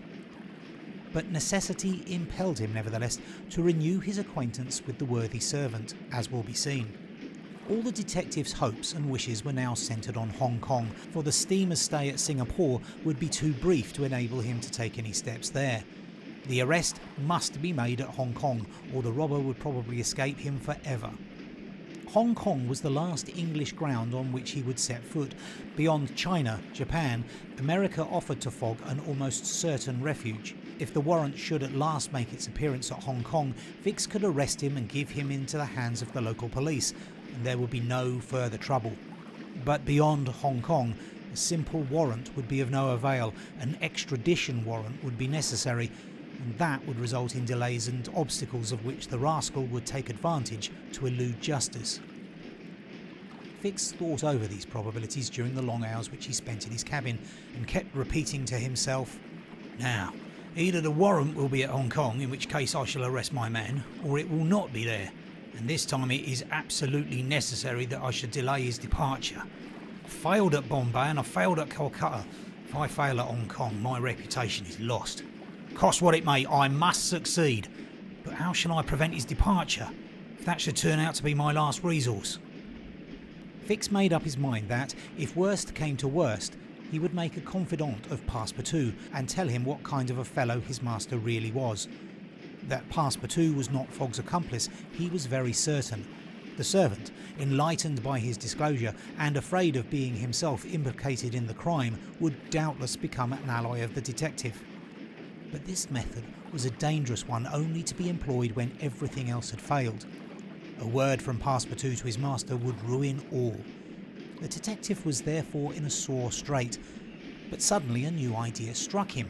The presence of Aouda on the Rangoon, in company with Phileas Fogg, gave him new material for reflection. Who was this woman? What combination of events had made her Fogg's travelling companion? They had evidently met somewhere between Bombay and Calcutta, but where? Had they met accidentally, or had Fogg gone into the interior purposely in quest of this charming damsel? Fix was fairly puzzled. He asked himself whether there had not been a wicked elopement, and this idea so impressed itself upon his mind that he determined to make use of the supposed intrigue. Whether the young woman were married or not, he would be able to create such difficulties for Mr. Fogg at Hong Kong that he could not escape by paying any amount of money. But could he even wait till they reached Hong Kong? Fogg had an abominable way of jumping from one boat to another, and before anything could be effected, might get full underway again for Yokohama. Fix decided that he must warn the English authorities and signal the Rangoon before her arrival. This was easy to do, since the steamer stopped at Singapore, whence there is a telegraphic wire to Hong Kong. He finally resolved, moreover, before acting more positively, to question Passepartout. It would not be difficult to make him talk, and as there was no time to lose, Fix prepared to make himself known. It was now the 30th of October, and on the following day, the Rangoon was due at Singapore. Fix emerged from his cabin and went on deck. Passepartout was promenading up and down in the forward part of the steamer. The detective rushed forward with every appearance of extreme surprise and exclaimed, You here, on the Rangoon? What, Monsieur Fix, are you on board? Returned the really astonished Passepartout, recognised his crony of the Magnolia. Why, I left you at Bombay, and here you are, on the way to Hong Kong. Are you going round the world too? No, replied Fix. I shall stop at Hong Kong, at least for some days. Said Passepartout, who seemed for an instant perplexed. But how is it I have not seen you on board since we left Calcutta? Oh, a trifle of seasickness. I've been staying in my berth. The Gulf of Bengal does not agree with me, as well as the Indian Ocean. And how is Mr. Fogg? As well and as punctual as ever, not a day behind time. But, Monsieur Fix, you don't know that we have a young lady with us. Young lady? Replied the detective, not seeming to comprehend what was said. Passepartout thereupon recounted Aouda's history, the affair at the Bombay Pagoda, the purchase of the elephant for £2,000, the rescue, the arrest and sentence of the Calcutta court, and the restoration of Mr. Fogg and himself to liberty on bail. Fix, who was familiar with the last events, seemed to be equally ignorant of all that Passepartout related, and the latter was charmed to find so interested a listener. But does your master propose to carry this young woman to Europe? Not at all. We are simply going to place her under the protection of one of her relatives, a rich merchant at Hong Kong. Nothing to be done there, said Fix to himself, concealing his disappointment. A glass of gin, Mr. Passepartout. Willingly, Monsieur Fix. We must at least have a friendly glass on board the Rangoon. Chapter 17, showing what happened on the voyage from Singapore to Hong Kong. The detective and Passepartout met on deck after this interview, though Fix was reserved and did not attempt to induce his companion to divulge any more facts concerning Mr. Fogg. He caught a glimpse of that mysterious gentleman once or twice, but Mr. Fogg usually confined himself to the cabin, where he kept Aouda company or, according to his inveterate habit, took a hand at whist. Passepartout began very seriously to conjecture what strange chance kept Fix still on the route that his master was pursuing. It was really worth considering why this certainly very amiable and complacent person, whom he had first met at Suez, had then encountered on board the Mongolia, who disembarked at Bombay, which he announced as his destination, and now turned up so unexpectedly on the Rangoon, was following Mr. Fogg's tracks step by step. What was Fix's object?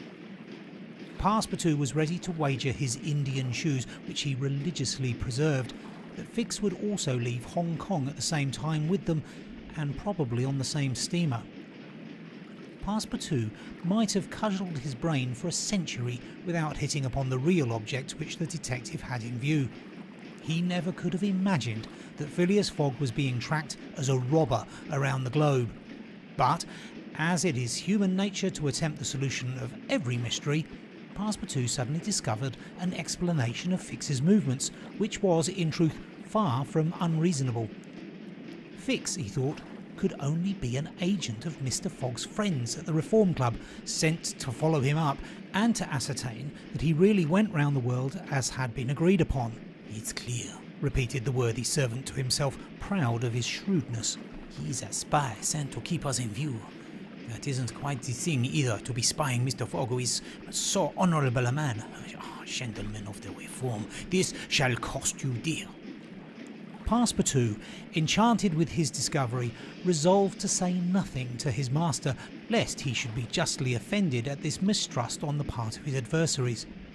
But he determined to chaff Fix, when he had the chance, with mysterious allusions which, however, need not portray his real suspicions. During the afternoon of Wednesday, the 30th of October, the Rangoon entered the Straits of Malacca, which separates the peninsula of that name from Sumatra. The mountainous and craggy islets intercepted the beauties of this noble island from the view of the travellers. The Rangoon weighed anchor at Singapore the next day at 4 a.m. to receive coal, having gained half a day on the prescribed time of her arrival. Phileas Fogg noted this gain in his journal, and then, accompanied by Aouda, who betrayed a desire for a walk on shore, disembarked. Fix, who suspected Mr. Fogg's every movement, followed them cautiously without being himself perceived, while Passepartout, laughing in his sleeve at Fix's manoeuvres, went about his usual errands. The island of Singapore is not imposing in aspect, for there are no mountains, yet its appearance is not without attractions. It is a park, checkered by pleasant highways and avenues. A handsome carriage, drawn by a sleek pair of New Holland horses, carried Phileas Fogg and Aouda into the midst of rows of palms with brilliant foliage, and of clove trees, whereof the cloves from the heart of a half-open flower. Pepper plants replaced the prickly hedges of European fields.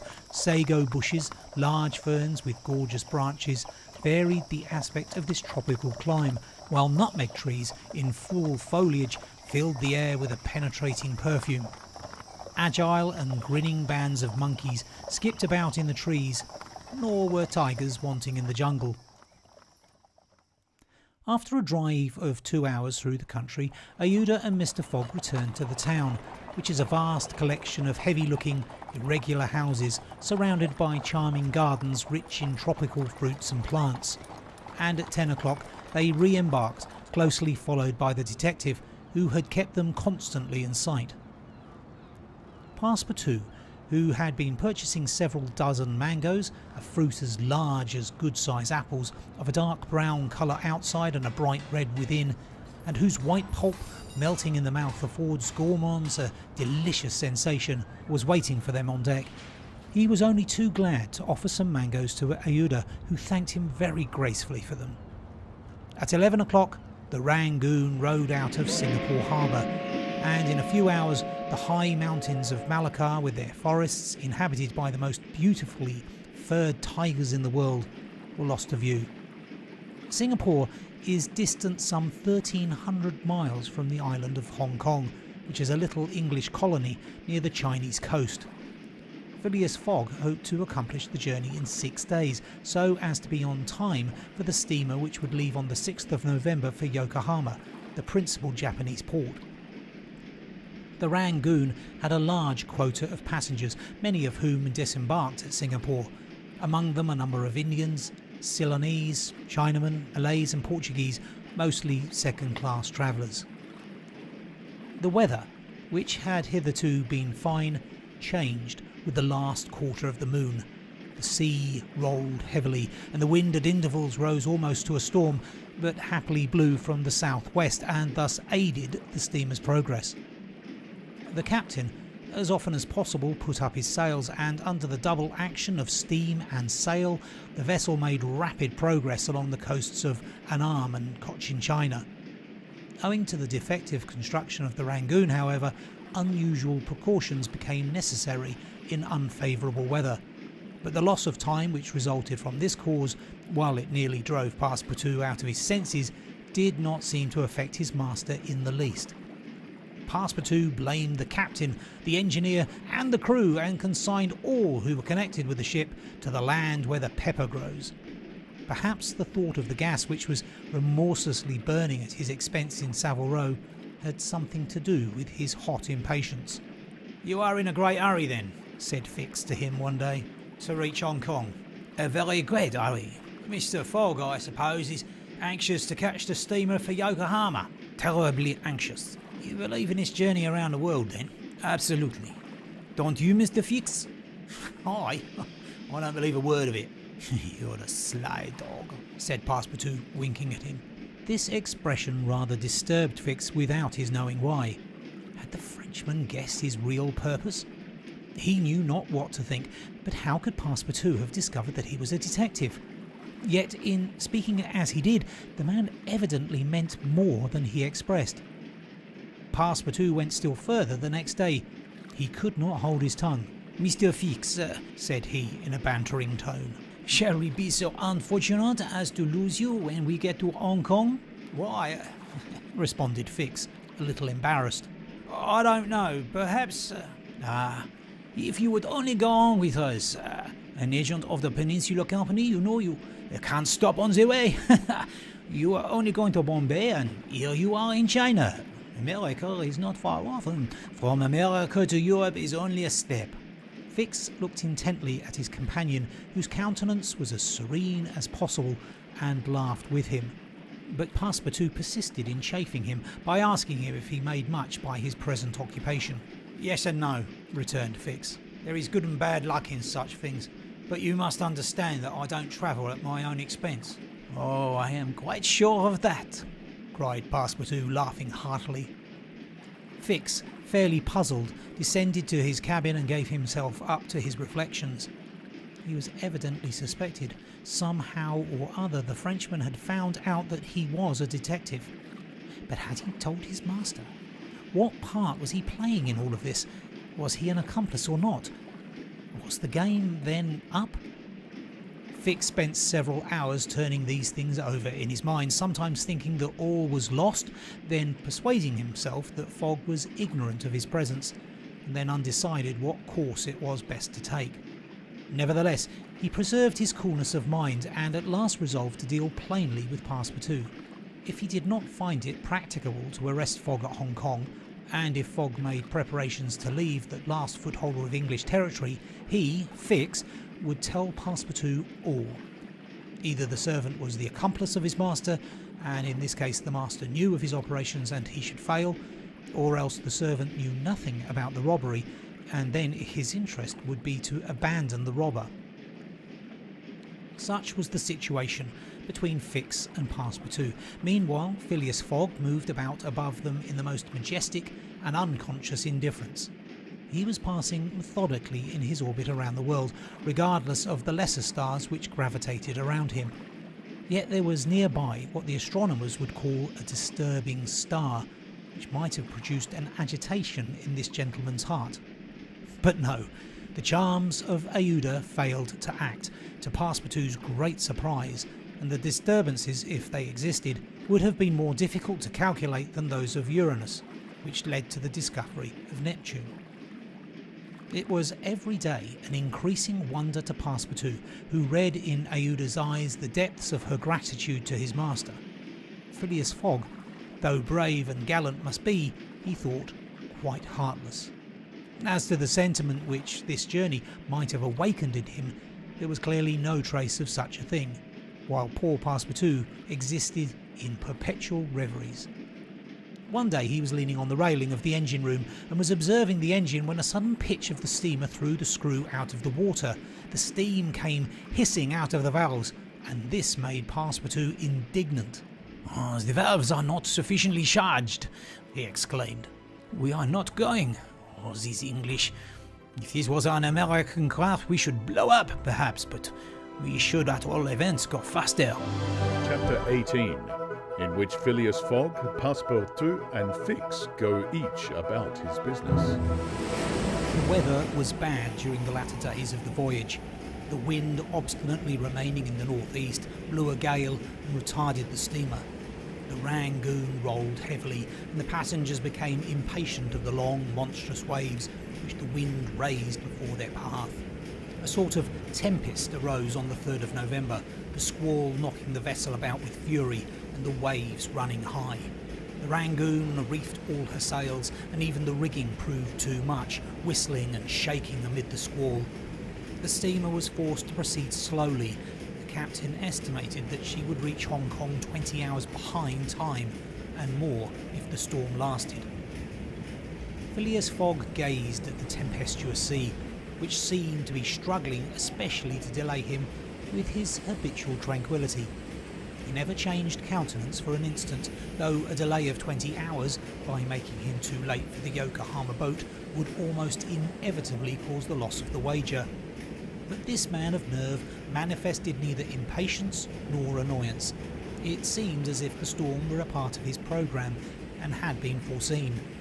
Aouda was amazed to find him as calm as he had been from the first time she saw him. Fix did not look at the state of things in the same light. The storm greatly pleased him. His satisfaction would have been complete had the Rangoon been forced to retreat before the violence of wind and waves. Each delay filled him with hope, for it became more and more probable that Fogg would be obliged to remain some days at Hong Kong. And now the heavens themselves became his allies with the gusts and squalls. It mattered not that they made him seasick. He made no account of this inconvenience, and whilst his body was writhing under their effects, his spirit bounded with hopeful exultation. Passepartout was enraged beyond expression by the unpropitious weather. Everything had gone so well till now.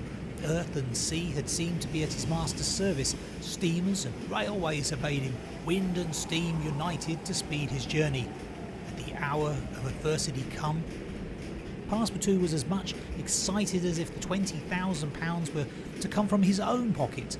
The storm exasperated him, the gale made him furious, and he longed to lash the obstinate sea into obedience. Poor fellow!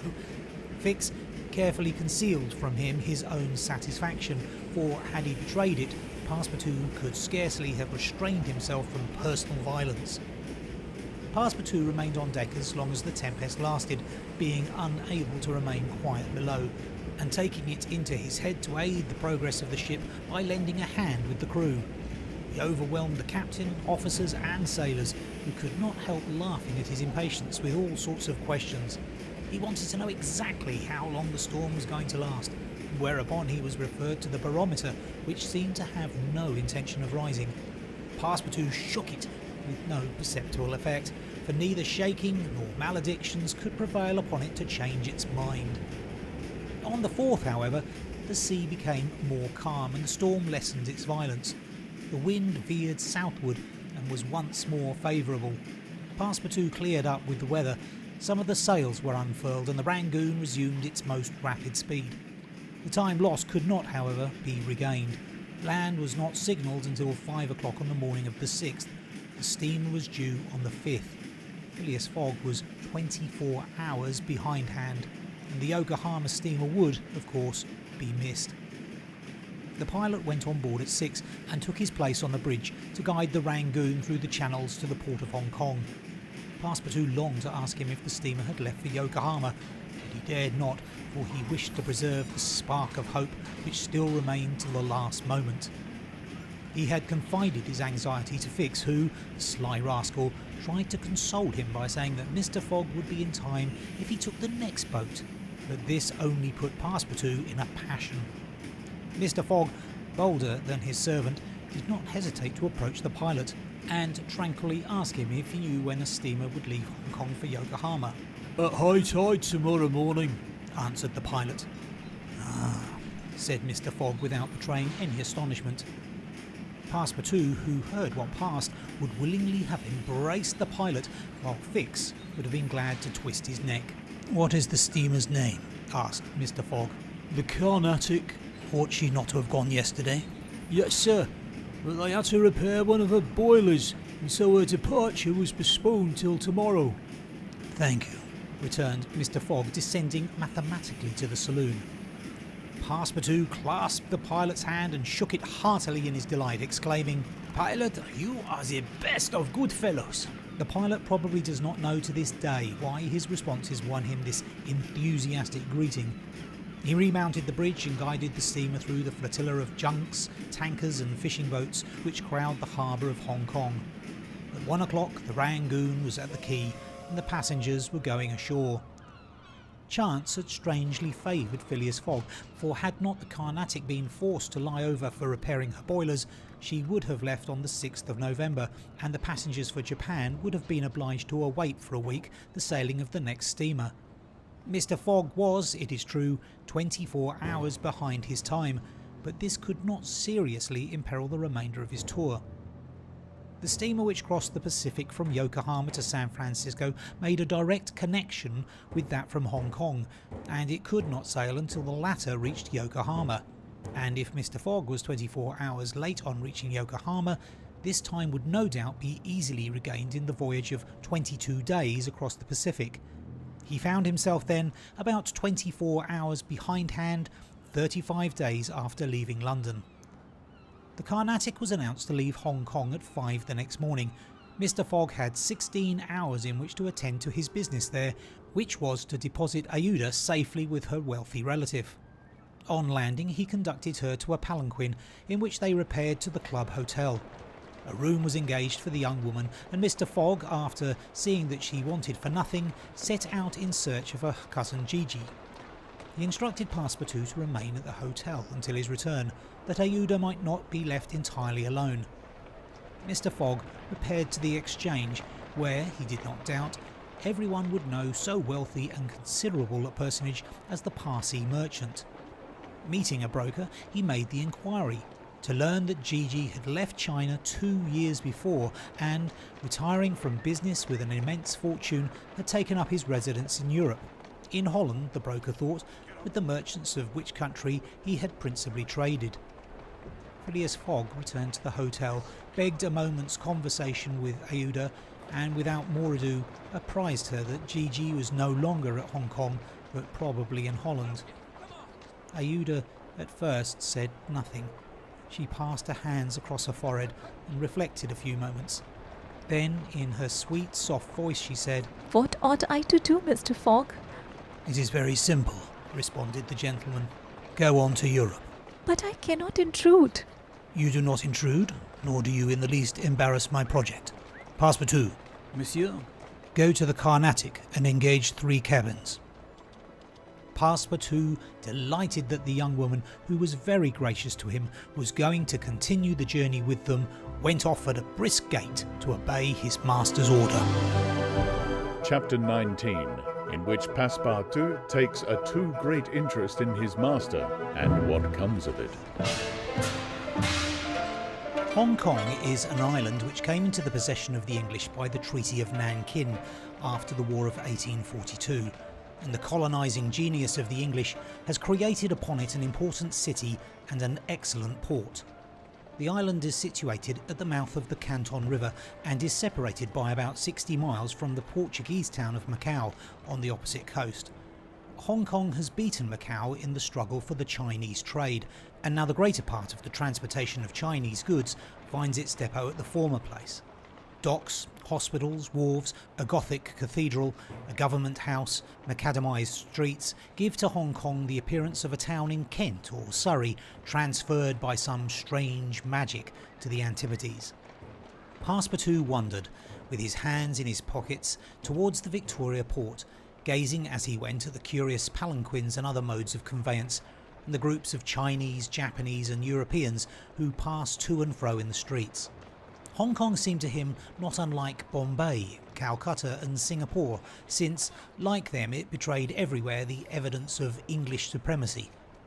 At the Victoria port he found a confused mass of ships of all nations, English, French, American and Dutch, men of war and trading vessels, Japanese and Chinese junks, sempers, tankers and flower boats, which formed so many floating parterres. Passepartout noticed in the crowd a number of the natives who seemed very old and who were dressed in yellow. On going into a barber's to get shaved, he learned that these ancient men were all at least 80 years old, at which age they are permitted to wear yellow, which is the imperial colour. Passepartout, without exactly knowing why, thought this very funny. On reaching the quay where they were to embark on the Carnatic, he was not astonished to find Fix walking up and down. The detective seemed very much disturbed and disappointed. This is bad, muttered Passepartout. For the gentlemen of the Reform Club. He accosted Fix with a merry smile, as if he had not perceived that gentleman's chagrin. The detective had, indeed, good reasons to inveigh against the bad luck which pursued him. The warrant had not come. It was certainly on the way, but as certainly it could not now reach Hong Kong for several days, and this being the last English territory on Mr. Fogg's route, the robber would escape, unless he could manage to detain him. Well, Monsieur Fix, said Passepartout, have you decided to go on with us so far as America? Yes, returned Fix through his set teeth. Good! exclaimed Passepartout, laughing heartily. I knew you could not persuade yourself to separate from us. Come and engage your berth. They entered the steamer office and secured cabins for 4 persons. The clerk, as he gave them the tickets, informed them that, the repairs on the Carnatic having been completed, the steamer would leave that very evening and not next morning as had been announced. That will suit my master all the better, said Passepartout. I will go and let him know. Fix now decided to make a bold move. He resolved to tell Passepartout all. It seemed to be the only possible means of keeping Phileas Fogg several days longer at Hong Kong. He accordingly invited his companion into a tavern which caught his eye on the quay. On entering they found themselves in a large room, handsomely decorated, at the end of which was a large camp bed furnished with cushions. Several persons lay upon this bed in a deep sleep. At the small tables, which were arranged about the room, some 30 customers were drinking English beer, porter, gin and brandy, smoking the while long red clay pipes stuffed with little balls of opium mingled with essence of rose. From time to time one of the smokers, overcome with the narcotic, would slip under the table, whereupon the waiters, taking him by the head and feet, carried and laid him upon the bed. The bed already supported 20 of these stupefied sots.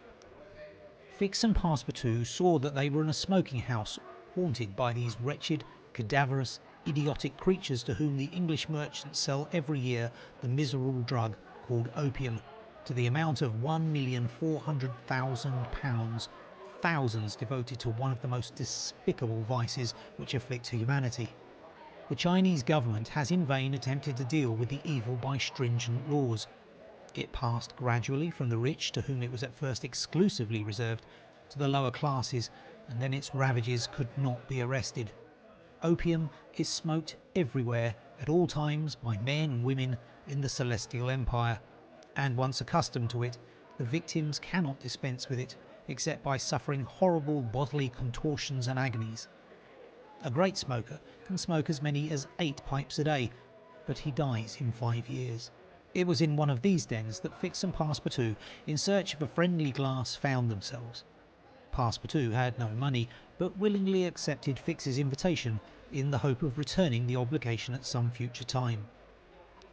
They ordered 2 bottles of port, to which the Frenchman did ample justice, while Fix observed him with close attention. They chatted about the journey, and Passepartout was especially merry at the idea that Fix was going to continue it with them. When the bottles were empty, however, he rose to go and tell his master of the change in time of the sailing of the Carnatic. Fix caught him by the arm and said, Wait a moment. What for, Mr. Fix? I want to have a serious talk with you. A serious talk? cried Passepartout, drinking up the little wine that was left in the bottom of his glass. Well, we'll talk about it tomorrow. I haven't time now. Stay here. What I have to say concerns your master. Passepartout at this looked attentively at his companion. Fix's face seemed to have a singular expression. He resumed his seat. What is it that you have to say? Fix placed his hand upon Passepartout's arm and, lowering his voice, said, You have guessed who I am. Pablo, said Passepartout, smiling. Then I'm going to tell you everything. Now that I know everything, my friend, that is very good. But go on. First, though, let me tell you what those gentlemen have put themselves to a useless expense. Useless? Said Fix. You speak confidently. It's clear that you don't know how large the sum is. Of course I do, returned Passepartout. £20,000. 55,000, answering Fix, pressing his companion's hand. What? cried the Frenchman. Has Monsieur Fogg dead? £55,000. Well, there's all the more reason for not losing an instant, he continued, getting up hastily. Fix pushed Passepartout back in his chair and resumed. £55,000, and if I succeed, I get £2,000. If you'll help me, I'll let you have 500 of them. Help you? cried Passepartout, whose eyes were standing wide open. Yes. Help me keep Mr. Fogg here for 2 or 3 days. Wow, what are you saying? Those gentlemen are not satisfied with following my master and suspecting his honor, but they must try to put obstacles in his way. I blush for them. What do you mean? I mean that it is a piece of shameful trickery. They might as well waylay Mr. Fogg and put his money in their pockets. That's just what we count on doing.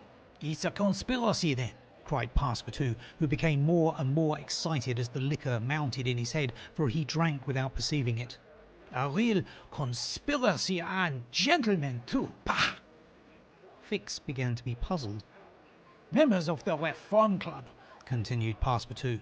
You must know, Monsieur Fix, that my master is an honest man, and that when he makes a wager, he tries to win it fairly. Who do you think I am? asked Fix, looking at him intently. Parbleu! An agent of the members of the Reform Club sent out here to interrupt my master's journey. But though I found you out some time ago, I've taken good care to say nothing about it, Mr. Fogg. He knows nothing, then? Nothing, replied Passepartout, again emptying his glass. The detective passed his hand across his forehead, hesitating before he spoke again. What should he do? Passepartout's mistake seemed sincere, but it made his design more difficult. It was evident that the servant was not the master's accomplice, as Fix had been inclined to suspect. Well, said the detective to himself, as he is not an accomplice, he will help me. He had no time to lose. Fogg must be detained at Hong Kong, so he resolved to make a clean breast of it. Listen to me, said Fix abruptly. I am not, as you think, an agent of the members of the Reform Club. Bah! retorted Passepartout with an air of raillery. I am a police detective sent out here by the London office. You? A detective? I will prove it. Here is my commission. Passepartout was speechless with astonishment. when Fix displayed this document, the genuineness of which could not be doubted. "Mr. Fogg's wager," resumed Fix, "is only a pretext of which you and the gentlemen of the Reform are dupes. He had a motive for securing your innocent complicity." "But why?" "Listen. On the 28th of last September, a robbery of £55,000 was committed at the Bank of England by a person whose description was fortunately secured. Here is his description. It answers exactly to that of Mr. Phileas Fogg." "What nonsense!" cried Passepartout, striking the table with his fist. "My master is the most honourable of men." "How can you tell? You know scarcely anything about him. You went into his service the day he came away, and he came away on a foolish pretext without trunks and carrying a large amount in banknotes. And yet you are bold enough to assert that he is an honest man." Yes, repeated the poor fellow mechanically. "Would you like to be arrested as his accomplice?" Passepartout, overcome by what he had heard, held his head between his hands and did not dare look at the detective. Phileas Fogg, the saviour of Aouda, that brave and generous man, a robber! And yet how many presumptions there were against him! Passepartout essayed to reject the suspicions which forced themselves upon his mind. He did not wish to believe that his master was guilty. "Well, what do you want of me?" said he, at last with an effort. "See here," replied Fix. "I have tracked Mr. Fogg to this place, but as yet I have failed to receive the warrant of arrest for which I sent to London. You must help me to keep him here in Hong Kong." I will share with you the £2,000 reward offered by the Bank of England." "Never," replied Passepartout, who tried to rise but fell back, exhausted in mind and body.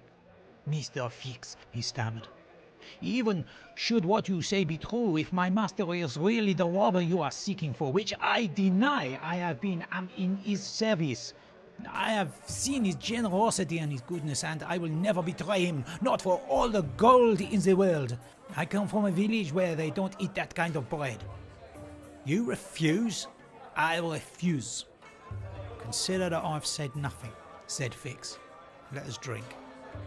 "Yes, let us drink." Passepartout felt himself yielding more and more to the effects of the liquor.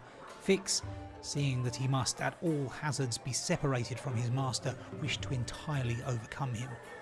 Some pipes full of opium lay upon the table. Fix slipped one into Passepartout's hand. He took it, put it between his lips, lit it, drew several puffs, and his head, becoming heavy under the influence of the narcotic, fell upon the table. "At last," said Fix, seeing Passepartout unconscious. "Mr. Fogg will not be informed of the Carnatic's departure, and if he is, he will have to go without this cursed Frenchman." And after paying his bill, Fix left the tavern. Chapter 20, in which Fix comes face to face with Phileas Fogg. While these events were passing at the opium house, Mr. Fogg, unconscious of the danger he was in of losing the steamer, was quietly escorting Aouda about the streets of the English quarter, making the necessary purchases for the long voyage before them. It was all very well for an Englishman like Mr. Fogg to make the tour of the world with a carpet bag. A lady could not be expected to travel comfortably under such conditions.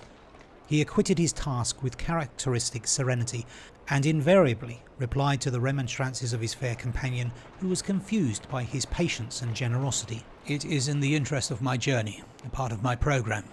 The purchases made, they returned to the hotel, where they dined at a sumptuously served table d'hôte, after which Aouda, shaking hands with her protector after the English fashion, retired to her room for rest. Mr. Fogg absorbed himself throughout the evening in the perusal of the Times and Illustrated London News. Had he been capable of being astonished at anything, it would have been not to see his servant return at bedtime. But knowing that the steamer was not to leave for Yokohama until the next morning, he did not disturb himself about the matter. When Passepartout did not appear the next morning to answer his master's bell, Mr. Fogg, not betraying the least vexation, contented himself with taking his carpet bag, calling Aouda, and sending for a palanquin. It was then 8 o'clock. At 9:30, it being then high tide, the Carnatic would leave the harbour. Mr. Fogg and Ayuda got into the palanquin, their luggage being brought after on a wheelbarrow, and half an hour later stepped upon the quay whence they were to embark. Mr. Fogg then learned that the Carnatic had sailed the evening before. He had expected to find not only the steamer but his domestic, and was forced to give up both. But no sign of disappointment appeared on his face, and he merely remarked to Ayuda, "It is an accident, madam, nothing more." At this moment, a man who had been observing him attentively approached. It was Fix, who, bowing, addressed Mr. Fogg. Were you not, like me, sir, a passenger by the Rangoon, which arrived yesterday? "I was, sir," replied Mr. Fogg coldly, "but I have not the honour." Pardon me, I thought I should find your servant here. Do you know where he is, sir? asked Ayuda anxiously. What? Responded Fix, feigning surprise. Is he not with you? No, said Ayuda. he has not made his appearance since yesterday. Could he have gone on board the Carnatic without us? Without you, madam? Answered the detective. Excuse me, did you intend to sail in the Carnatic? Yes, sir. So did I, madam, and I'm excessively disappointed. The Carnatic, its repairs being completed, left Hong Kong 12 hours before the stated time, without any notice being given. We must now wait a week for another steamer. As he said a week, Fix felt his heart leap for joy. Fogg detained at Hong Kong for a week. There would be time for the warrant to arrive, and fortune at last favoured the representative of the law.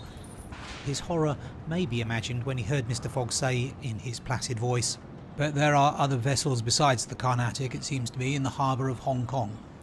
And, offering his arm to Ayuda, he directed his steps towards the docks in search of some craft about to start. Fix, stupefied, followed. It seemed as if he were attached to Mr. Fogg by an invisible thread. Chance, however, appeared really to have abandoned the man it had hitherto served so well. For 3 hours Phileas Fogg wandered about the docks with the determination, if necessary, to charter a vessel to carry him to Yokohama, but he could only find vessels which were loading or unloading, and which could not therefore set sail. Fix began to hope again. But Mr. Fogg, far from being discouraged, was continuing his search, resolved not to stop if he had to resort to Macau, when he was accosted by a sailor on one of the wharves. "Is your honour looking for a boat?" "Have you a boat ready to sail?" "Yes, your honour. A pilot boat, number 43, west in the harbour." "Does she go fast?" "Between 8 and 9 knots the hour. Will you look at her?" "Yes." "Your honour will be satisfied with her. Is it for a sea excursion?" "No, for a voyage." "Voyage?" "Yes. Will you agree to take me to Yokohama?" The sailor leaned on the railing, opened his eyes wide and said, "Is your honour joking?" "No. I have missed the Carnatic, and I must get to Yokohama by the 14th at the latest to take the boat for San Francisco." "I am sorry," said the sailor, "but it is impossible." "I offer you £100 per day, and an additional reward of £200 if I reach Yokohama in time."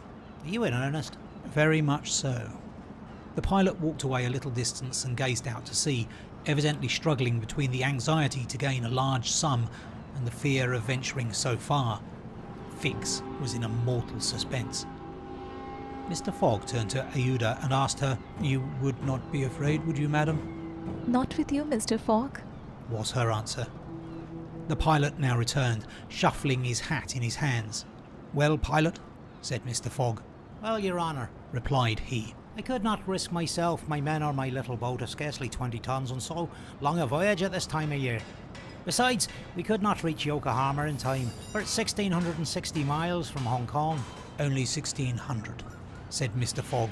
"It's the same thing." Fix breathed more freely. "But," added the pilot, "it might be arranged another way." Fix ceased to breathe at all. "How?" asked Mr. Fogg. "By going to Nagasaki, at the extreme south of Japan, or even to Shanghai, which is only 800 miles from here. Going to Shanghai, we should not be forced to sail wide of the Chinese coast, which will be a great advantage as the currents run northward and would aid us." "Pilot," said Mr. Fogg, "I must take the American steamer at Yokohama, and not at Shanghai or Nagasaki." "Why not?" returned the pilot. "San Francisco steamer does not start from Yokohama. It puts in it Yokohama or Nagasaki, but it starts from Shanghai." "You are sure of that?" "Perfectly." "And when does the boat leave Shanghai?" "On the 11th, at 7 in the evening." We have therefore 4 days before us, that is 96 hours, and then that time, if we had good luck and a southwest wind and the sea was calm, we could make those 800 miles to Shanghai. And you could go? In an hour, as soon as provisions could be got aboard and the sails put up. It is a bargain. Are you the master of the boat? Yes, John Bunsby, master of the Tankadere. Would you like some earnest money?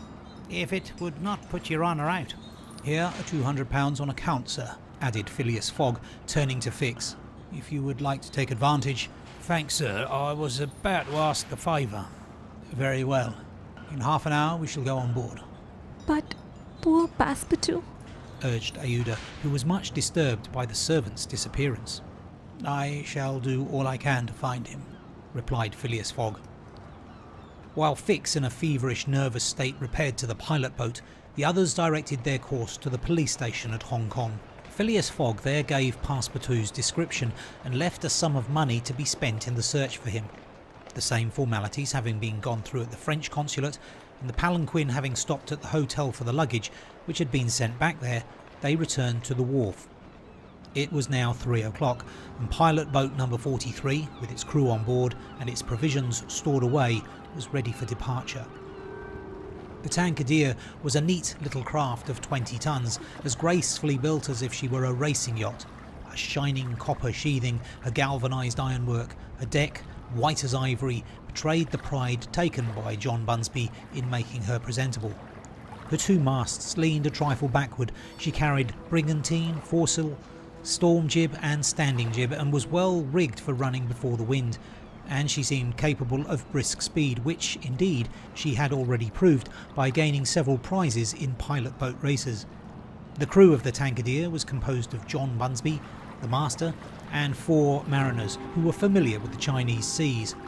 John Bunsby himself, a man of 45 or thereabouts, vigorous, sunburnt, with a sprightly expression of the eye and energetic and self-reliant countenance, would have inspired confidence in the most timid.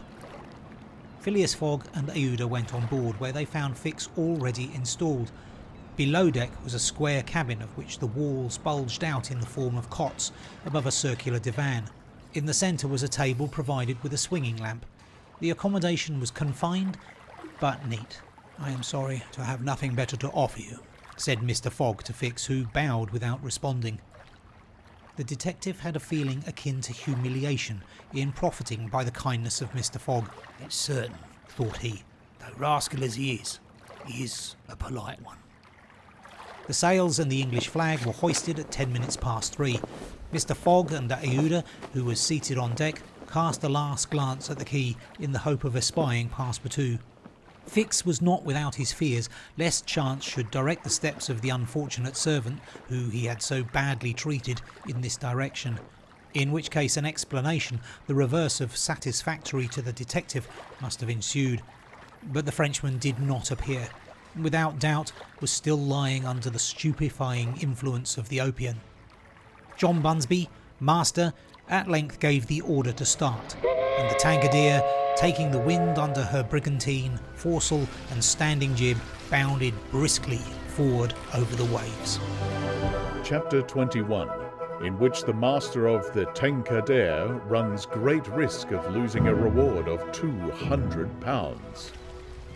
This voyage of 800 miles was a perilous venture on a craft of 20 tons, and at that season of the year. The Chinese seas are usually boisterous, subject to terrible gales of wind, and especially during the equinoxes, and it was now early November. It would clearly have been to the master's advantage to carry his passengers to Yokohama, since he was paid a certain sum per day, but he would have been rash to attempt such a voyage, and it was imprudent even to attempt to reach Shanghai. But John Bunsby believed in the Tankadere, which rode on the waves like a seagull, and perhaps he was not wrong. Late in the day they passed through the capricious channels of Hong Kong, and the Tankadere, impelled by favourable winds, conducted herself admirably. I do not need pilot, said Phileas Fogg when they got into the open sea. To advise you to use all possible speed. Trust me, Your Honour, we are carrying all the sail the wind will let us. The poles would add nothing, and are only used when we are going to port. It's your trade, not mine, pilot, and I confide in you. Phileas Fogg, with body erect and legs wide apart standing like a sailor, gazed without staggering at the swelling waters. The young woman, who was seated aft, was profoundly affected as she looked out upon the ocean, darkening now with the twilight, on which she had ventured in so frail a vessel. Above her head rustled the white sails, which seemed like great white wings. The boat, carried forward by the wind, seemed to be flying in the air. Night came. The moon was entering her first quarter, and her insufficient light would soon die out in the mist of the horizon. Clouds were rising from the east and already overcast a part of the heavens. The pilot had hung out his lights, which was very necessary in these seas crowded with vessels bound landward, for collisions are not uncommon occurrences, and at the speed she was going, the least shock would shatter the gallant little craft. Fix, seated in the bow, gave himself up to meditation. He kept apart from his fellow travellers, knowing Mr. Fogg's taciturn tastes. Besides, he did not quite like to talk to the man whose favours he now accepted. He was thinking, too, of the future. It seemed certain that Fogg would not stop at Yokohama, but would at once take the boat for San Francisco, and the vast extent of America would ensure him impunity and safety. Fogg's plan appeared to him the simplest in the world. Instead of sailing directly from England to the United States like a common villain, he had traversed 3/4 of the globe so as to gain the American continent more surely, and there, after throwing the police off his track, he would quietly enjoy himself with the fortune stolen from the bank. But, once in the United States, what should he, Fix, do? Should he abandon this man? No, 100 times no. Until he had secured his extradition, he would not lose sight of him for an hour. It was his duty, and he would fulfil it to the end. At all events, there was one thing to be thankful for. Passepartout was not with his master, and it was above all important, after the confidences Fix had imparted to him, that the servant should never have speech with his master. Phileas Fogg was also thinking of Passepartout, who had so strangely disappeared. Looking at the matter from every point of view, it did not seem to him impossible that, by some mistake, the man might have embarked on the Carnatic at the very last moment, and this was also Aouda's opinion, who regretted very much the loss of the worthy fellow to whom she owed so much. They might then find him at Yokohama, for if the Carnatic was carrying him thither, it would be easy to ascertain if he had been on board. A brisk breeze arose about 10 o'clock, but though it might have been prudent to take in a reef, the pilot, after carefully examining the heavens, let the craft remain rigged as before. The Tankadere bore sail admirably, as she drew a great deal of water, and everything was prepared for high speed in case of a gale. Mr. Fogg and Aouda descended into the cabin at midnight, having been already preceded by Fix, who had lain down on one of the cots. The pilot and crew remained on deck all night. At sunrise the next day, which was the 8th of November, the boat had made more than 100 miles. The log indicated a mean speed of between 8 and 9 miles. The Tankadere still carried all sail and was accomplishing her greatest capacity of speed. If the wind held as it was, the chances would be in her favour. During the day she kept along the coast, where the currents were favourable. The coast, irregular in profile and visible sometimes across the clearings, was at most 5 miles distant. The sea was less boisterous, since the wind came off land, a fortunate circumstance for the boat, which would suffer, owing to its small tonnage, by a heavy surge on the sea. The breeze subsided a little towards noon, and set in from the southwest. The pilot put up his poles, but took them down again within 2 hours, as the wind freshened up anew. Mr. Fogg and Aouda, happily unaffected by the roughness of the sea, ate with a good appetite. Fix being invited to share their repast, which he accepted with secret chagrin. To travel at this man's expense and live upon his provisions was not palatable to him. Still, he was obliged to eat, and so he ate. When the meal was over, he took Mr. Fogg apart and said, "Sir."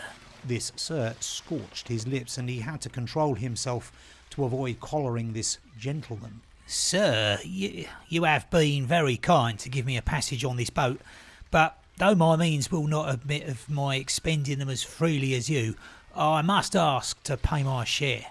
"Let us not speak of that, sir," replied Mr. Fogg. "But if I insist—" "No, sir," repeated Mr. Fogg in a tone which did not admit of a reply. "This enters into my general expenses." Fix, as he bowed, had a stifled feeling, and going forward where he ensconced himself, did not open his mouth for the rest of the day. Meanwhile they were progressing famously, and John Bunsby was in high hope. He several times assured Mr. Fogg that they would reach Shanghai in time, to which that gentleman responded that he counted upon it. The crew set to work in good earnest, inspired by the reward to be gained. There was not a sheet which was not tightened, not a sail which was not vigorously hoisted, not a lurch could be charged to the man at the helm. They worked as desperately as if they were contesting in a royal yacht regatta. By evening, the log showed that 220 miles had been accomplished from Hong Kong, and Mr. Fogg might hope that he would be able to reach Yokohama without recording any delay in his journal, in which case the many misadventures which had overtaken him since he left London would not seriously affect his journey. The Tankadere entered the Straits of Fokien, which separate the island of Formosa from the Chinese coast, in the small hours of the night, and crossed the Tropic of Cancer. The sea was very rough in the straits, full of eddies formed by the countercurrents, and the chopping waves broke her course, whilst it became very difficult to stand on deck. At daybreak, the wind began to blow hard again, and the heavens seemed to predict a gale. The barometer announced a speedy change, the mercury rising and falling capriciously. The sea also, in the southeast, raised long surges which indicated a tempest. The sun had set the evening before in a red mist, in the midst of the phosphorescent scintillations of the ocean. John Bunsby long examined the threatening aspect of the heavens, muttering indistinctly between his teeth. At last he said in a low voice to Mr. Fogg, "Shall I speak out, Your Honour?" "Of course." "Well, we're going to have a squall." "Is the wind north or south?" asked Mr. Fogg quietly. "South. Look, the typhoon is coming up." "Glad it's a typhoon from the south, for it will carry us forward." "Well, if you take it that way," said John Bunsby, "I have nothing more to say." John Bunsby's suspicions were confirmed. At a less advanced season of the year, the typhoon, according to a famous meteorologist, would have passed away like a luminous cascade of electric flame, but in the winter equinox it was to be feared that it would burst upon them with great violence. The pilot took his precautions in advance. He reefed all sail, the pole masts were dispensed with, all hands went forward to the bows. A single triangular sail of strong canvas was hoisted as a storm jib so as to hold the wind from behind. Then they waited. John Bunsby had requested his passengers to go below, but this imprisonment in so narrow a space with little air, and the boat bouncing in the gale, was far from pleasant. Neither Mr. Fogg, Fix nor Aouda consented to leave the deck. The storm of rain and wind descended upon them towards 8 o'clock. With but its bit of sail, the Tankadere was lifted like a feather by a wind, an idea of whose violence can scarcely be given. To compare her speed to 4 times that of a locomotive going on full steam would be below the truth. The boat scudded thus northward during the whole day, borne on by monstrous waves, preserving always, fortunately, a speed equal to theirs. 20 times she seemed almost to be submerged by these mountains of water which rose behind her, but the adroit management of the pilot saved her.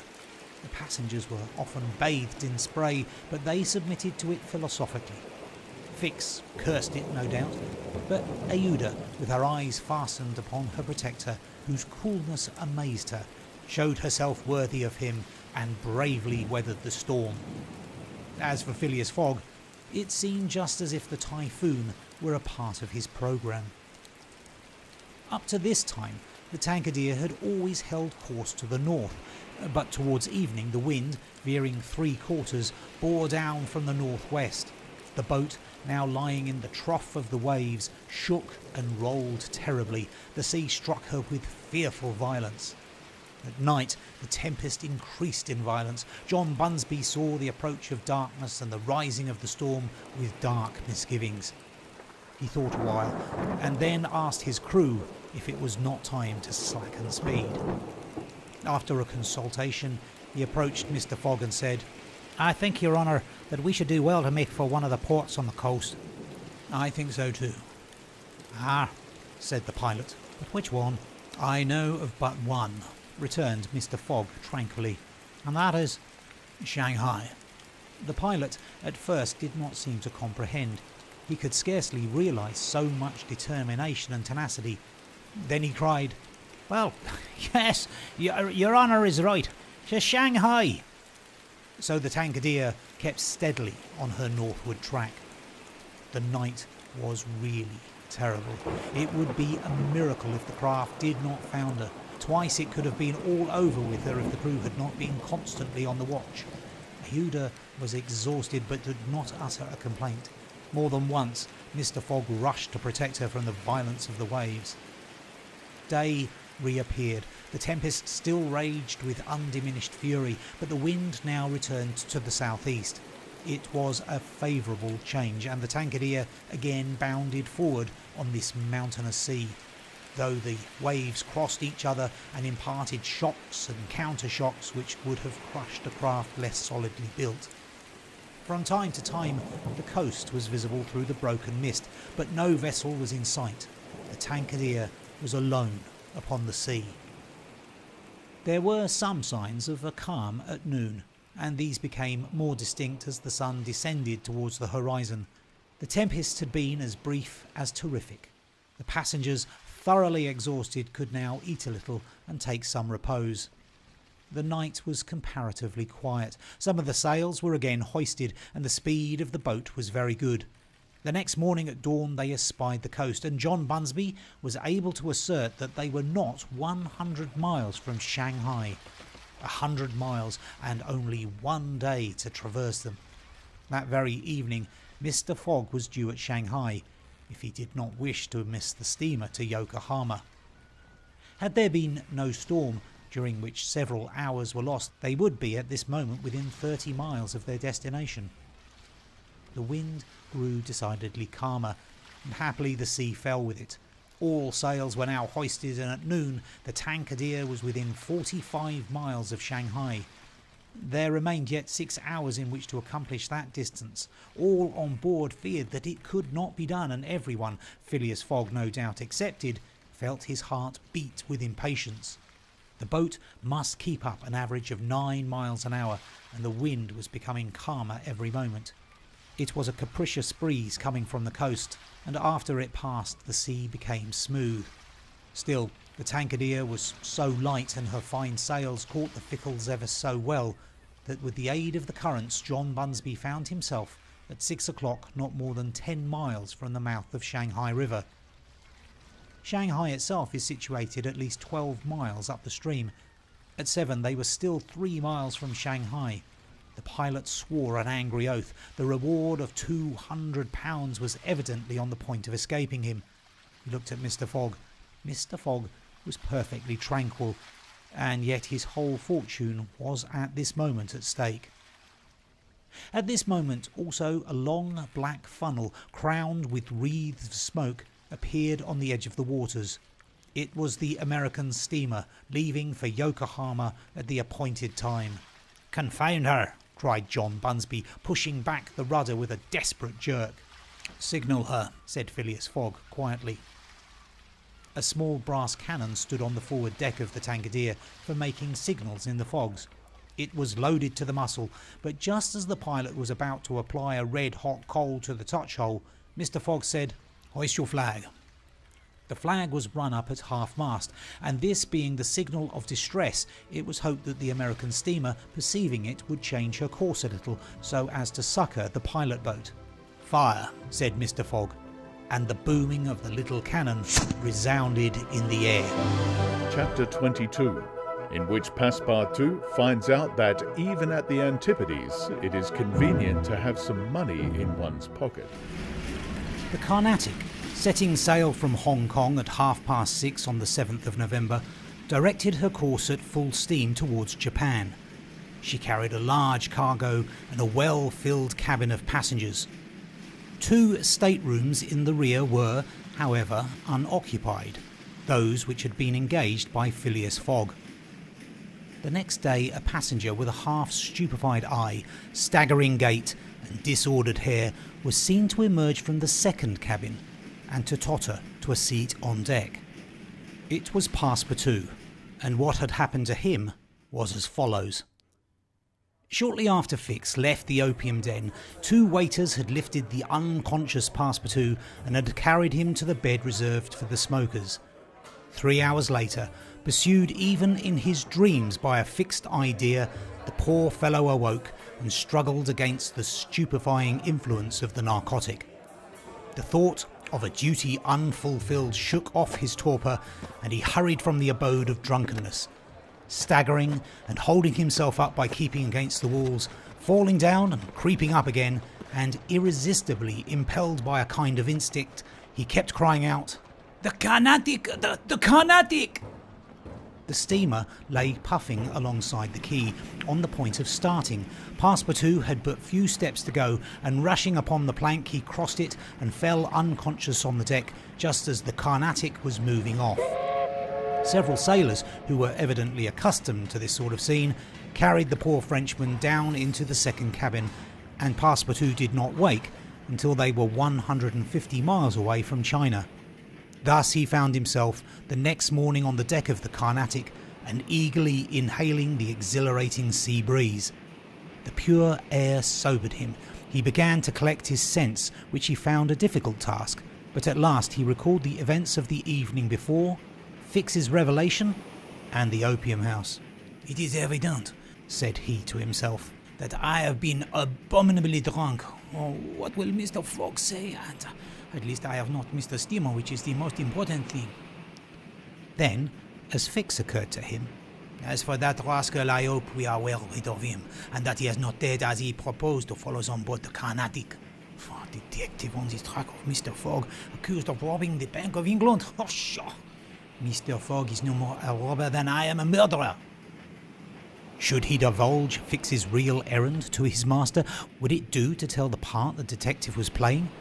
Would it not be better to wait until Mr. Fogg reached London again, and then impart to him that an agent of the Metropolitan Police had been following him around the world, and have a good laugh over it? No doubt. At least it was worth considering. The first thing to do was to find Mr. Fogg and apologise for his singular behaviour. Passepartout got up and proceeded, as well as he could with the rolling of the steamer, to the afterdeck. He saw no one who resembled either his master or Aouda. "Good," muttered he. "Aouda has not got up yet, and Mr. Fogg has probably found some partners at whist." He descended to the saloon. Mr. Fogg was not there. Passepartout had only, however, to ask the purser the number of his master's stateroom. The purser replied that he did not know of any passenger by the name of Fogg. "I beg your pardon," said Passepartout persistently. "He is a tall gentleman, quiet and not very talkative, and has with him a young lady." "There is no young lady on board," interrupted the purser. "Here is a list of the passengers. You may see for yourself." Passepartout scanned the list, but his master's name was not upon it. All at once an idea struck him. "Ah, am I on the Carnatic?" "Yes." "On the way to Yokohama?" "Certainly." Passepartout had for an instant feared that he was on the wrong boat, but though he was really on the Carnatic, his master was not there. He fell thunderstruck on a seat. He saw it all now. He remembered that the time of sailing had been changed, that he should have informed his master of that fact, and that he had not done so. It was his fault, then, that Mr. Fogg and Ayuda had missed the steamer. Yes, but it was still more the fault of the traitor who, in order to separate him from his master and detain the latter at Hong Kong, had inveigled him into getting drunk. He now saw the detective's trick, and at this moment Mr. Fogg was certainly ruined. His bet was lost, and he himself perhaps arrested and imprisoned. At this thought, Passepartout tore his hair. Ah, if Fix ever came within his reach, what a settling of accounts there would be. After his first depression, Passepartout became calmer and began to study his situation. It was certainly not an enviable one. He found himself on the way to Japan, and what should he do when he got there? His pocket was empty. He had not a solitary shilling, not so much as a penny. His passage had fortunately been paid for in advance, and he had 5 or 6 days in which to decide upon his future course. He fell to at meals with an appetite, and ate for Mr. Fogg, Ayuda and himself. He helped himself as generously as if Japan were a desert, where nothing to eat was to be looked for. At dawn on the 13th, the Carnatic entered the port of Yokohama. This is an important port of call in the Pacific, where all the mail steamers and those carrying travellers between North America, China, Japan and the Oriental Islands put in. It is situated in the Bay of Yedo, and at but a short distance from that second capital of the Japanese Empire, and the residence of the tycoon, the civil emperor, before the Mikado, the spiritual emperor, absorbed his office into his own. The Carnatic anchored at the quay near the custom house, in the midst of a crowd of ships bearing the flags of all nations. Passepartout went timidly ashore on this so curious territory of the Sons of the Sun. He had nothing better to do than, taking chance for his guide, to wander aimlessly through the streets of Yokohama. He found himself at first in a thoroughly European quarter, the houses having low fronts and being adorned with verandas, beneath which he caught glimpses of neat peristyles. This quarter occupied, with its streets, squares, docks and warehouses, all the space between the promontory of the treaty and the river. Here, as at Hong Kong and Calcutta, were mixed crowds of all races, Americans and English, Chinamen and Dutchmen, mostly merchants ready to buy or sell anything. The Frenchman felt himself as much among them as if he had dropped down in the midst of Hottentots. He had at least one resource, to call on the French and English consuls at Yokohama for assistance. But he shrank from telling the story of his adventures, intimately connected as it was with that of his master, and, before doing so, he determined to exhaust all other means of aid. As chance did not favour him in the European quarter, he penetrated that inhabited by the native Japanese, determined, if necessary, to push on to Yedo. The Japanese quarter of Yokohama is called Benton, after the goddess of the sea, who is worshipped on the islands round about. There Passepartout beheld beautiful fir and cedar groves, sacred gates of a singular architecture, bridges half hid in the midst of bamboos and reeds, temples shaded by immense cedar trees, holy retreats where were sheltered Buddhist priests and sectaries of Confucius, and interminable streets where a perfect harvest of rose-tinted and red-cheeked children who looked as if they had been cut out of Japanese screens and who were playing in the midst of short-legged poodles and yellowish cats might have been gathered. The streets were crowded with people. Priests were passing in processions, beating their dreary tambourines. Police and custom house officers, with their pointed hats encrusted with lac and carrying 2 sabres hung to their waists. Soldiers, clad in blue cotton with white stripes and bearing guns. The Mikado's guards, enveloped in single doublés, hauberks and coats of mail. And numbers of military folk of all rank, for the military profession is as much respected in Japan as it is despised in China, went hither and thither in groups and pairs. Passepartout saw too begging friars, long-robed pilgrims and simple civilians with their warped and jet-black hair, big heads, long busts, slender legs, short stature and complexions varying from copper colour to a dead white, but never yellow like the Chinese, from whom the Japanese widely differ. He did not fail to observe the curious equipages, carriages and palanquins, barrows supplied with sails and litters made of bamboo, nor the women, whom he thought especially handsome, who took little steps with their little feet, whereon they wore canvas shoes, straw sandals and clogs of worked wood, and who displayed tight-looking eyes, flat chests, teeth fashionably blackened, and gowns crossed with silken scarves, tied in an enormous knot behind an ornament which the modern Parisian ladies seem to have borrowed from the dames of Japan. Passepartout wandered for several hours in the midst of this motley crowd, looking in at the windows of the rich and curious shops, the jewellery establishments glittering with quaint Japanese ornaments, the restaurants decked with streamers and banners, the tea houses where the odorous beverage was being drunk with sake, a liquor concocted from the fermentation of rice, and the comfortable smoking houses where they were puffing not opium, which is almost unknown in Japan, but a very fine, stringy tobacco. He went on till he found himself in the fields, in the midst of vast rice plantations. There he saw dazzling camellias expanding themselves, with flowers which were giving forth their last colours and perfumes not on bushes, but on trees, and within bamboo enclosures cherry, plum and apple trees, which the Japanese cultivate rather for their blossoms than their fruit, and which queerly fashioned grinning scarecrows protected from the sparrows, pigeons, ravens and other voracious birds. On the branches of the cedars were perched large eagles. Amid the foliage of the weeping willows were herons solemnly standing on one leg, and on every hand were crows, ducks, hawks, wild birds and a multitude of cranes, which the Japanese consider sacred and which to their minds symbolise long life and prosperity. As he was strolling along, Passepartout espied some violets among the shrubs. "Good," said he. I love some supper." But on smelling them, he found that they were odourless. No chance there, thought he. The worthy fellow had certainly taken good care to eat as hearty a breakfast as possible before leaving the Carnatic, but as he had been walking about all day, the demands of hunger were becoming importunate. He observed that the butcher's stalls contained neither mutton, goat nor pork, and knowing also that it is sacrilege to kill cattle, which are preserved solely for farming, he made up his mind that meat was far from plentiful in Yokohama.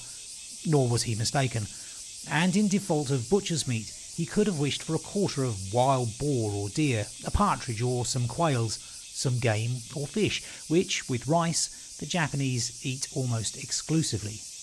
But he found it necessary to keep up a stout heart and to postpone the meal he craved till the following morning. Night came, and Passepartout re-entered the native quarter, where he wandered through the streets, lit by vari-coloured lanterns, looking on at the dancers who were executing skilful steps and boundings, and the astrologers who stood in the open air with their telescopes. Then he came to the harbour, which was lit up by the resin torches of the fishermen who were fishing from their boats. The streets at last became quiet, and the patrol, the officers of which, in their splendid costumes and surrounded by their suites, Passepartout thought seemed like ambassadors, succeeded the bustling crowd. Each time a company passed, Passepartout chuckled and said to himself, "Good, another Japanese embassy departing for Europe." Chapter 23, in which Passepartout's nose becomes outrageously long. The next morning, poor, jaded, famished Passepartout said to himself that he must get something to eat at all hazards, and the sooner he did so, the better. He might indeed sell his watch, but he would have starved first. Now or never, he must use the strong, if not melodious voice which nature had bestowed upon him. He knew several French and English songs, and resolved to try them upon the Japanese, who must be lovers of music, since they were forever pounding on their cymbals, tam-tams and tambourines, and could not but appreciate European talent. It was perhaps rather early in the morning to get up a concert, and the audience, prematurely aroused from their slumbers, might not possibly pay their entertainer with coin bearing the Mikado's features. Passepartout therefore decided to wait several hours, and as he was sauntering along, it occurred to him that he would seem rather too well dressed for a wandering artist. The idea struck him to change his garments for clothes more in harmony with his project, by which he might also get a little money to satisfy the immediate cravings of hunger. The resolution taken, it remained to carry it out. It was only after a long search that Passepartout discovered a native dealer in old clothes, to whom he applied for an exchange. The man liked the European costume, and ere long Passepartout issued from his shop, accoutred in old Japanese coat and a sort of one-sided turban, faded with long use. A few small pieces of silver, moreover, jingled in his pocket. Good, thought he. I will imagine I am at the carnival. His first care, after being thus Japanesed, was to enter a tea-house of modest appearance, and upon a half-bird and a little rice, to breakfast like a man for whom dinner was as yet a problem to be solved.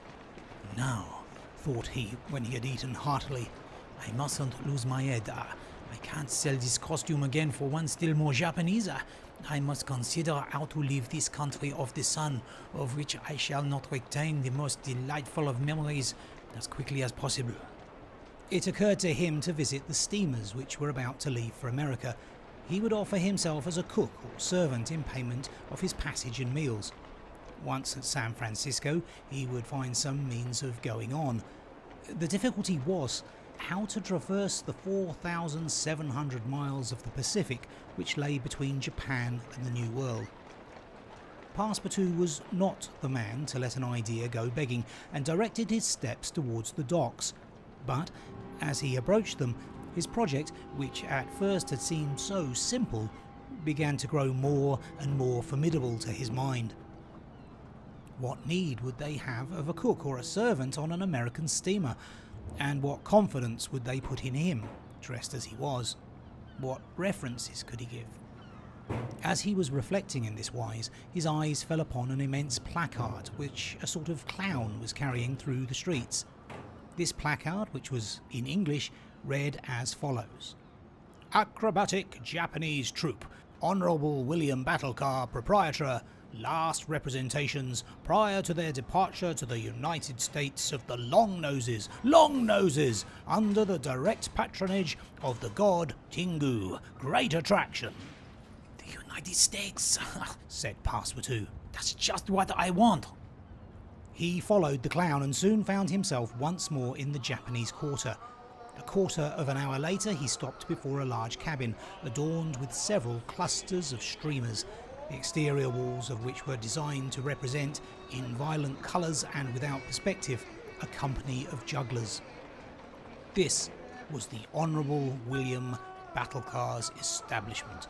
That gentleman was a sort of Barnum, the director of a troupe of mountebanks, jugglers, clowns, acrobats, equilibrists and gymnasts who, according to the placard, was giving his last performances before leaving the Empire of the Sun for the States of the Union. Passepartout entered and asked for Mr. Battlecar, who straight away appeared in person. What do you want? Said he to Passepartout, whom he at first took for a native. Would you like a servant, sir? Asked Passepartout. Servant? Cried Mr. Battlecar, caressing the thick grey beard which hung from his chin.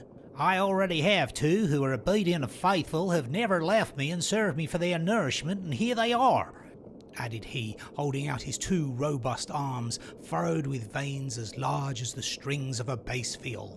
So I can be of no use to you? None. The devil. I should so like to cross the Pacific with you. Said the Honourable Mr. Battlecar. You are no more Japanese than I am a monkey. Who you dressed up in that way? A man dresses as he can. That's true. You are a Frenchman, ain't you? Oui, a Parisian of Paris. Then you ought to know how to make grimaces.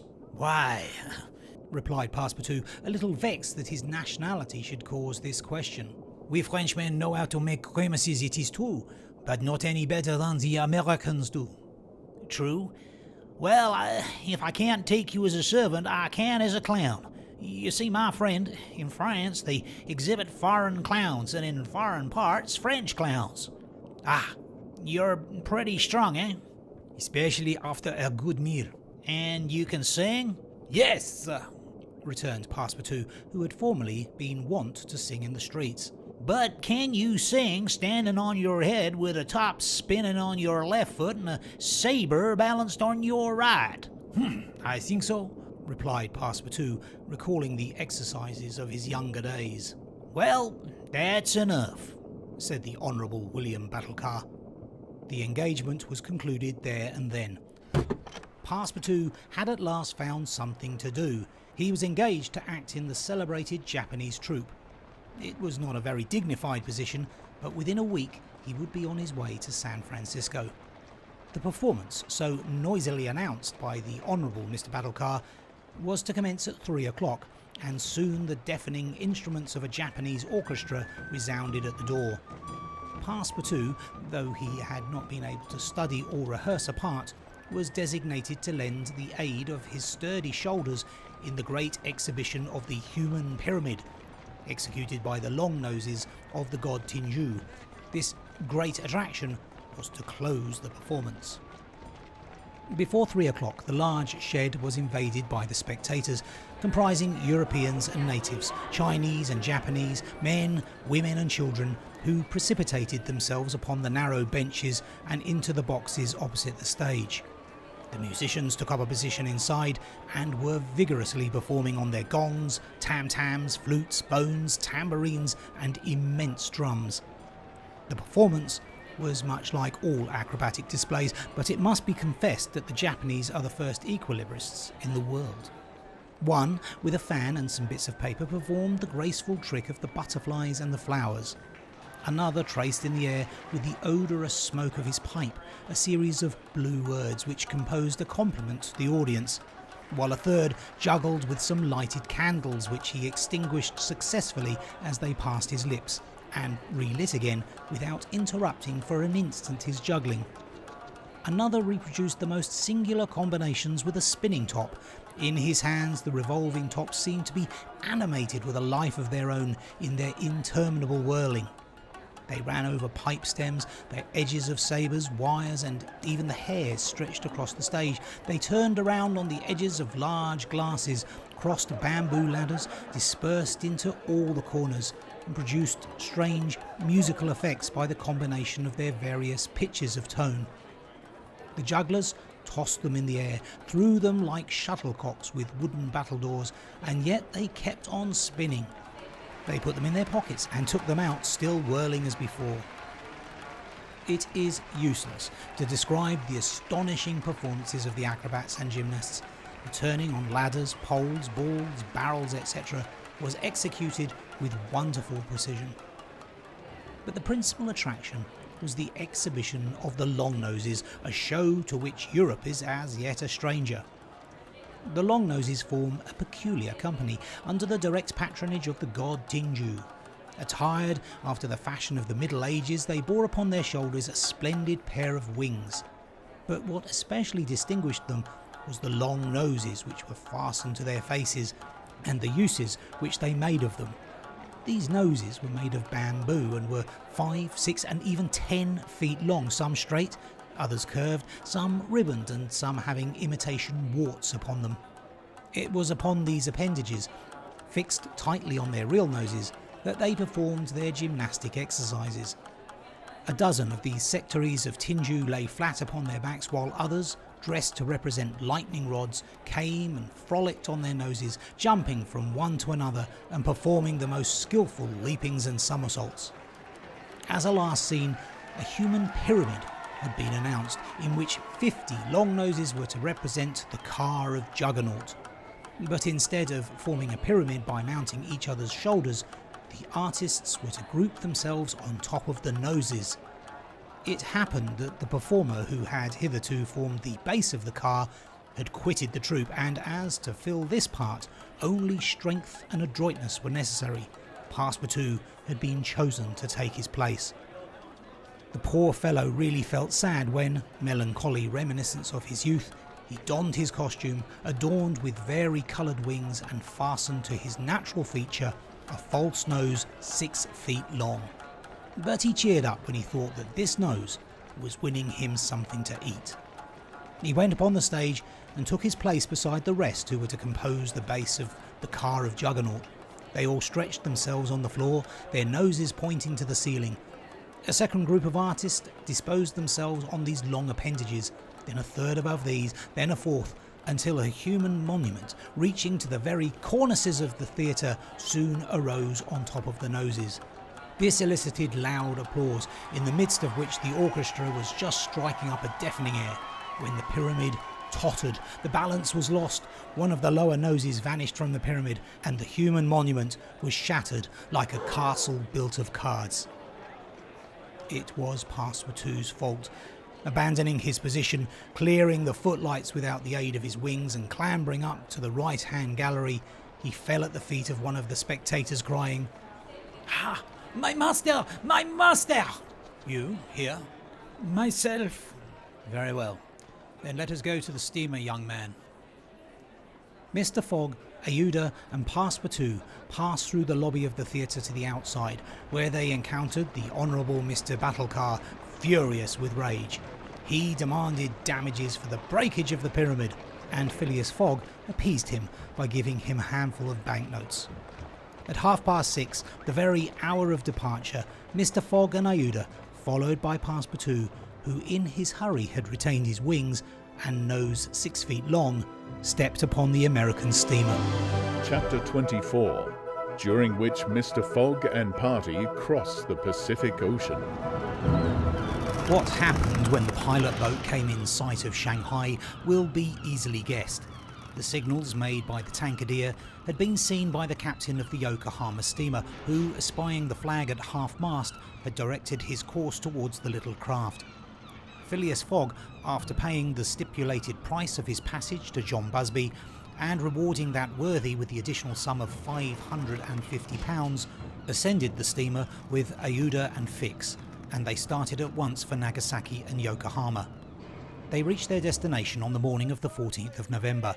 Phileas Fogg lost no time in going on board the Carnatic, where he learned, to Aouda's great delight, and perhaps to his own, though he betrayed no emotion, that Passepartout, a Frenchman, had really arrived on her the day before.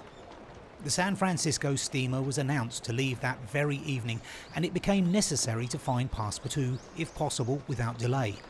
Mr. Fogg applied in vain to the French and English consuls, and after wandering through the streets a long time, began to despair of finding his missing servant. Chance, or perhaps a kind of presentiment, at last led him into the Honourable Mr. Battlecar's theatre.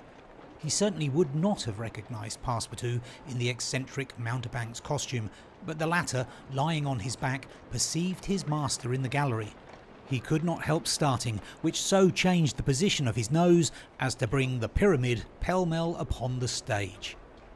All this Passepartout learned from Aouda, who recounted to him what had taken place on the voyage from Hong Kong to Shanghai on the Tankadere, in company with one Mr. Fix.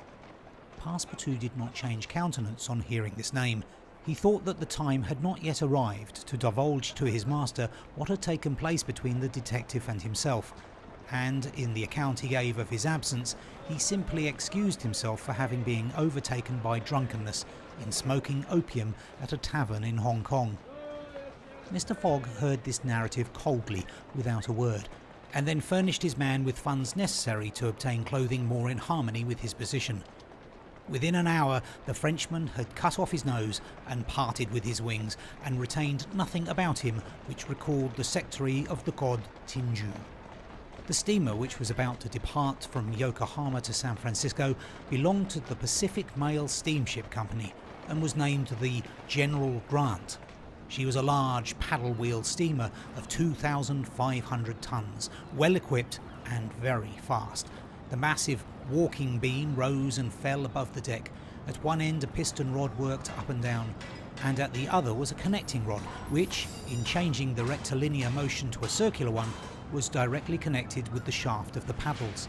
The General Grant was rigged with 3 masts, giving a large capacity for sails, and thus materially aiding the steam power. By making 12 miles an hour, she would cross the ocean in 21 days. Phileas Fogg was therefore justified in hoping that he would reach San Francisco by the 2nd of December, New York by the 11th, and London on the 20th, thus gaining several hours on the fatal date of the 21st of December. There was a full complement of passengers on board, among them English, many Americans, a large number of coolies on their way to California, and several East Indian officers who were spending their vacation in making the tour of the world. Nothing of moment happened on the voyage. The steamer, sustained on its large paddles, rolled but little, and the Pacific almost justified its name. Mr. Fogg was as calm and taciturn as ever. His young companion felt herself more and more attached to him by other ties than gratitude. His silent but generous nature impressed her more than she thought, and it was almost unconsciously that she yielded to emotions which did not seem to have the least effect upon her protector. Aouda took the keenest interest in his plans and became impatient at any incident which seemed likely to retard his journey. She often chatted with Passepartout, who did not fail to perceive the state of the lady's heart, and, being the most faithful of domestics, he never exhausted his eulogies of Phileas Fogg's honesty, generosity and devotion. He took pains to calm Aouda's doubts of a successful termination of the journey, telling her that the most difficult part of it had passed, that now they were beyond the fantastic countries of Japan and China and were fairly on their way to civilized places again. A railway train from San Francisco to New York and a transatlantic steamer from New York to Liverpool would doubtless bring them to the end of this impossible journey round the world within the period agreed upon. On the 9th day after leaving Yokohama, Phileas Fogg had traversed exactly one half of the terrestrial globe. The General Grant passed on the 23rd of November the 180th meridian and was at the very antipodes of London. Mr. Fogg had, it is true, exhausted 52 of the 80 days in which he was to complete the tour, and there were only 28 left. But though he was only halfway by the difference of meridians, he had really gone over 2/3 of the whole journey, for he had been obliged to make long circuits from London to Aden, from Aden to Bombay, from Calcutta to Singapore, and from Singapore to Yokohama. Could he have followed without deviation the 50th parallel, which is that of London, the whole distance would only have been about 12,000 miles, whereas he would be forced, by the irregular methods of locomotion, to traverse 26,000, of which he had, on the 23rd of November, accomplished 17,500. And now the course was a straight one, and Fix was no longer there to put obstacles in their way. It happened also, on the 23rd of November, that Passepartout made a joyful discovery. It will be remembered that the obstinate fellow had insisted on keeping his famous family watch at London time, and on regarding that of the countries he had passed through as quite false and unreliable. Now, on this day, though he had not changed the hands, he found that his watch exactly agreed with the ship's chronometers. His triumph was hilarious. He would have liked to know what Fix would say if he were aboard. "The rogue told me a lot of stories," repeated Passepartout. "About the meridians, the sun and the moon. Ha, moon indeed. Moonshine more likely. One listened to that sort of people, a pretty sort of time would one keep. I was sure that the sun would someday regulate itself by my watch." Passepartout was ignorant that, if the face of his watch had been divided into 24 hours like the Italian clocks, he would have no reason for exultation, for the hands of his watch would then, instead of as now, indicating 9 o'clock in the morning, indicate 9 o'clock in the evening.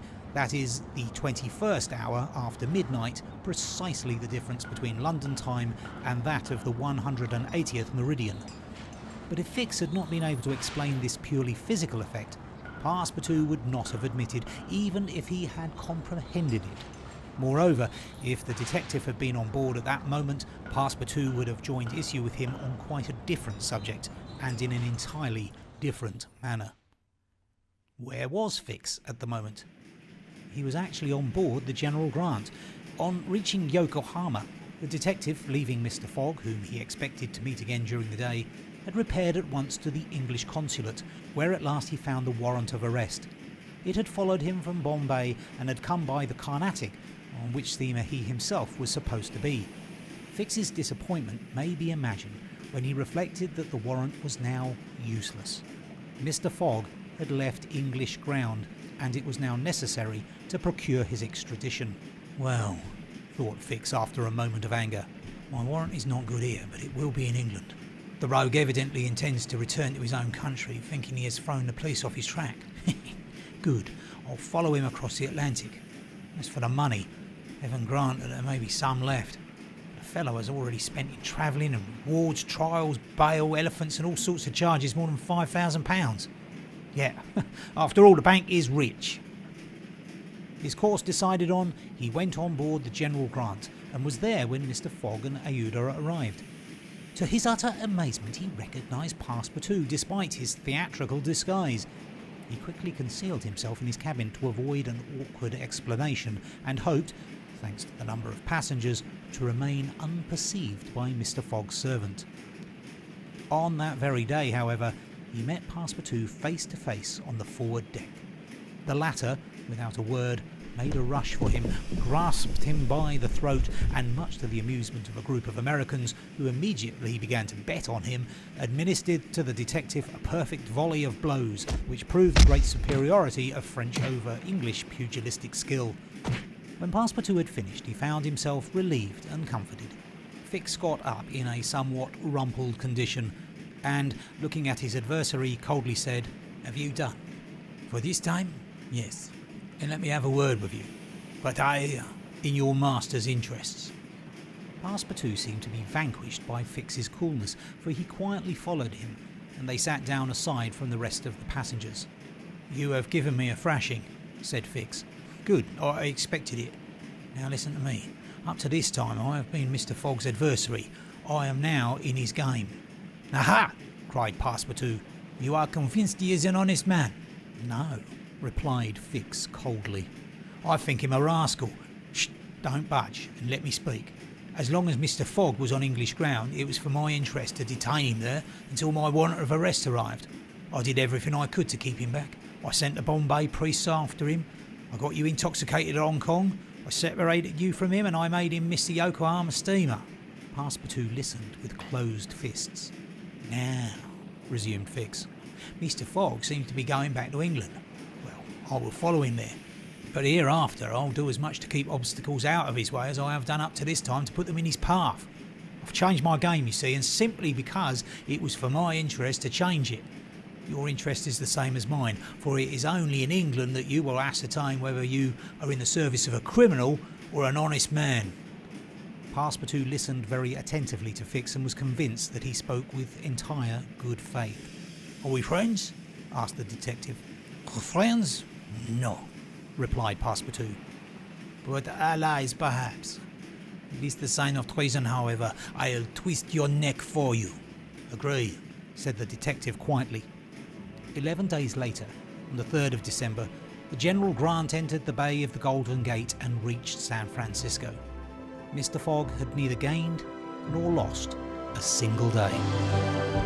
Chapter 25, in which a slight glimpse is had of San Francisco.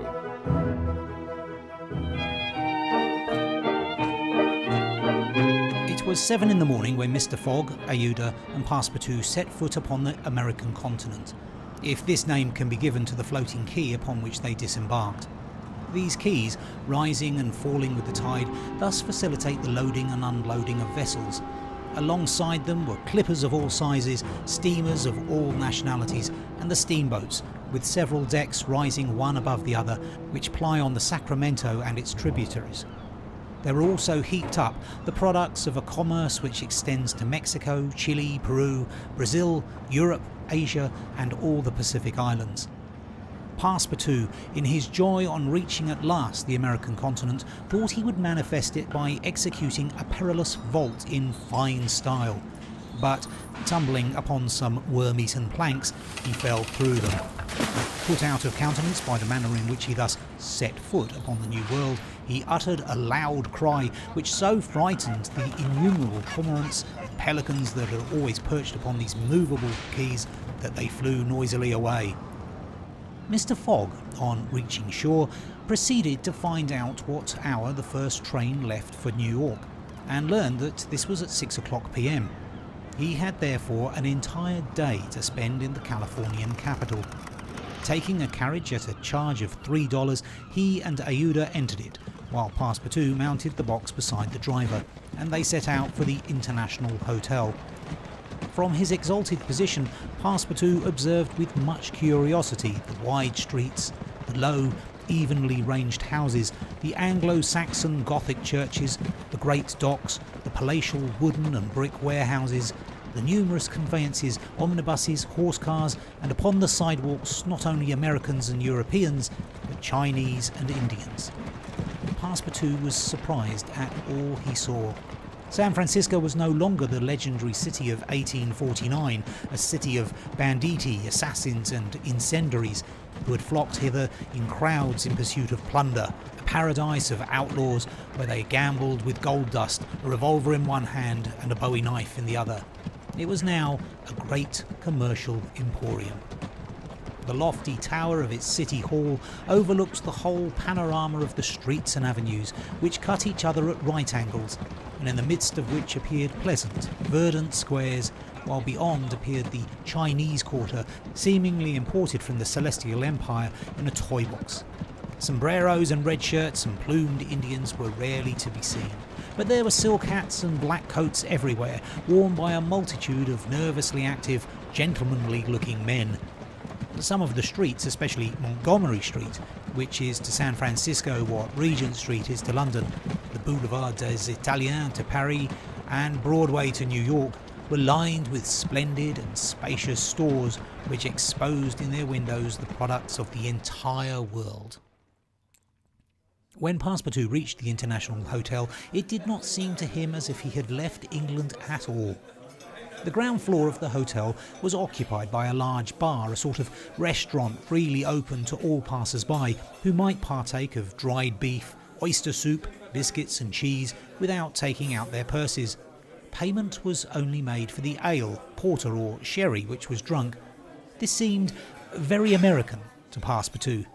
The hotel refreshment rooms were comfortable, and Mr. Fogg and Aouda, installing themselves at a table, were abundantly served on diminutive plates by negroes of darkest hue.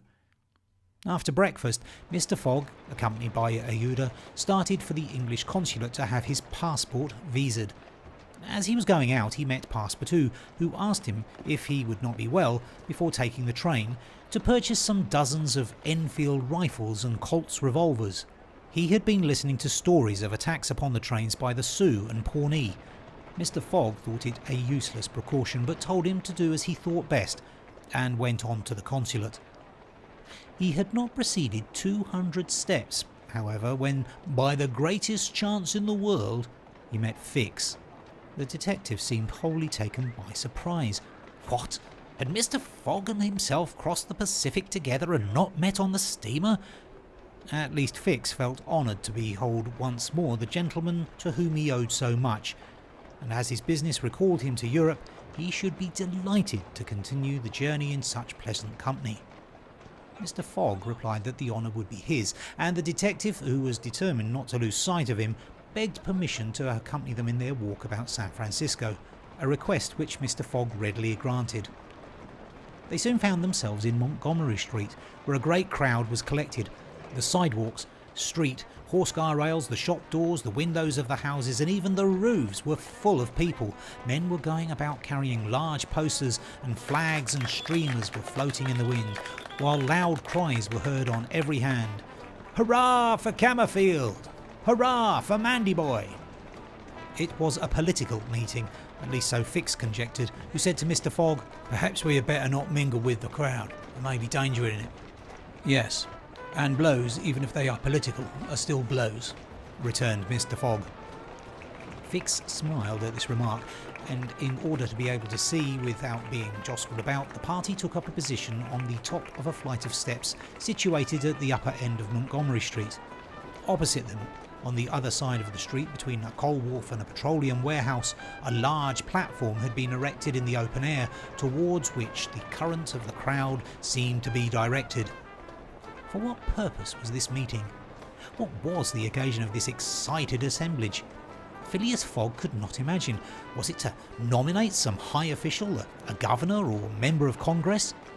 It was not improbable, so agitated was the multitude before them. Just at this moment there was an unusual stir in the human mass. All the hands were raised in the air. Some, tightly closed, seemed to disappear suddenly in the midst of the cries, an energetic way, no doubt, of casting a vote.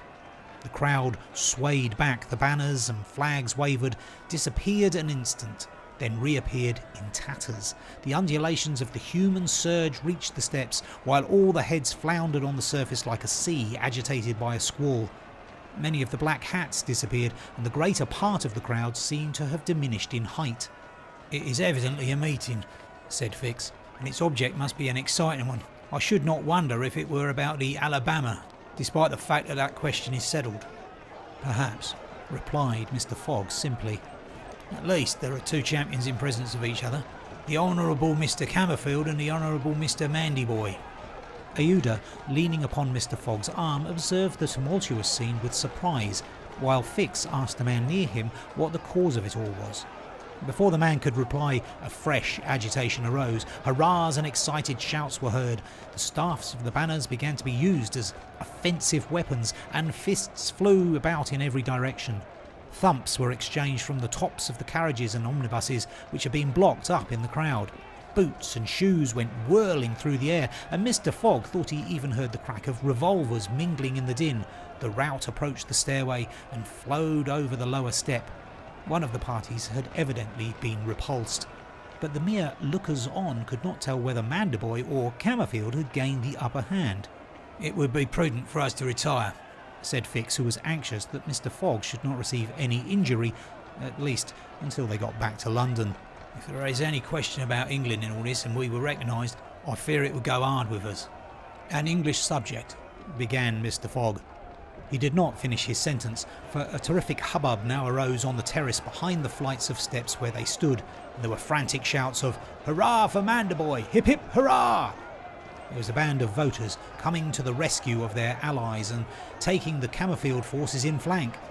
Mr. Fogg, Ayuda and Fix found themselves between two fires. It was too late to escape. The torrent of men, armed with loaded canes and sticks, was irresistible.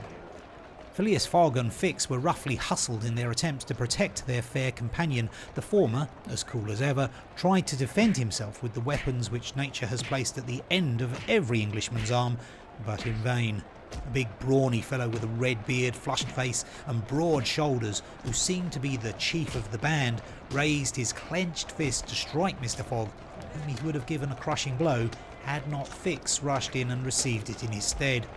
An enormous bruise immediately made its appearance under the detective's silk hat, which was completely smashed in. "Yankee," exclaimed Mr. Fogg, darting a contemptuous look at the ruffian. "Englishman," returned the other. "we will meet again. "When you please." What is your name?" "Phileas Fogg. Yours?" "Colonel Stamp Proctor." The human tide now swept by after overturning Fix, who speedily got upon his feet again, though with tattered clothes. Happily he was not seriously hurt. His travelling overcoat was divided into two unequal parts, and his trousers resembled those of certain Indians, which fit less compactly than they are easy to put on. Ayuda had escaped unharmed, and Fix alone bore marks of the fray in his black and blue bruise.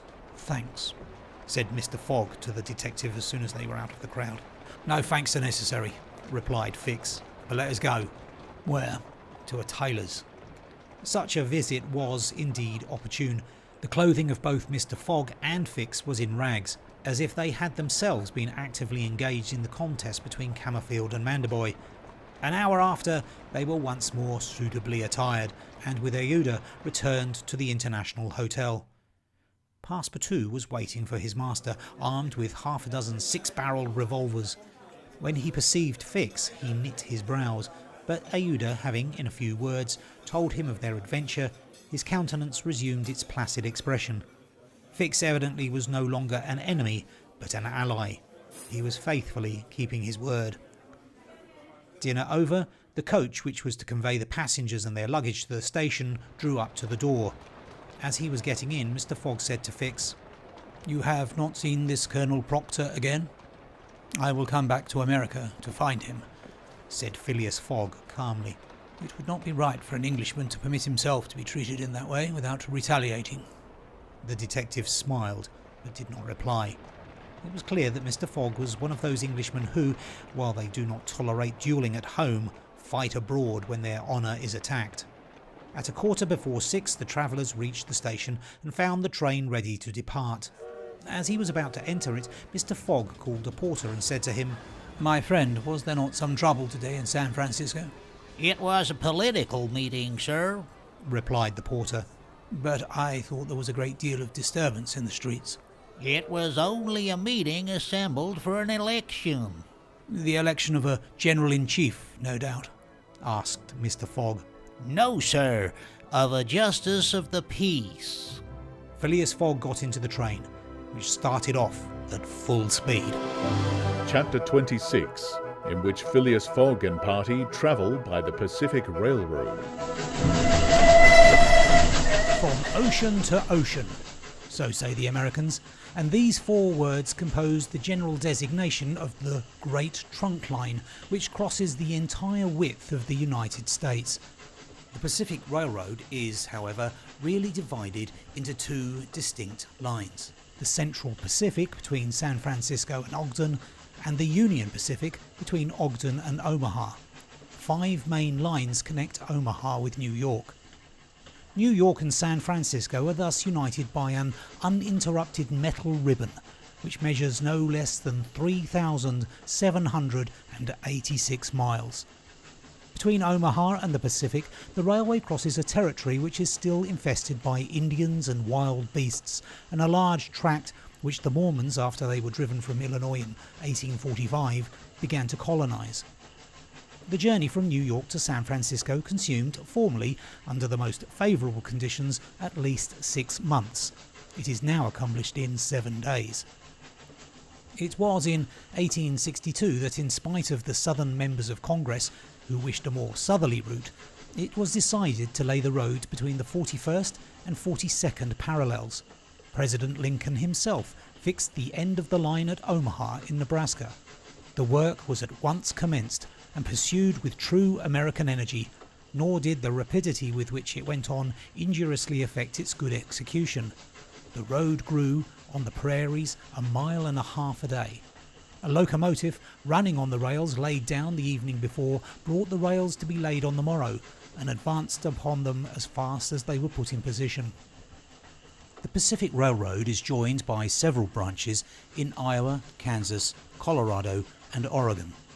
On leaving Omaha, it passes along the left bank of the Platte River as far as the junction of its northern branch, follows its southern branch, crosses the Laramie Territory and the Wasatch Mountains, turns the Great Salt Lake and reaches Salt Lake City, the Mormon capital, plunges into the Tooele Valley, across the American Desert, Cedar and Humboldt Mountains, the Sierra Nevada, and descends via Sacramento to the Pacific, its grade, even on the Rocky Mountains, never exceeding 112 feet to the mile.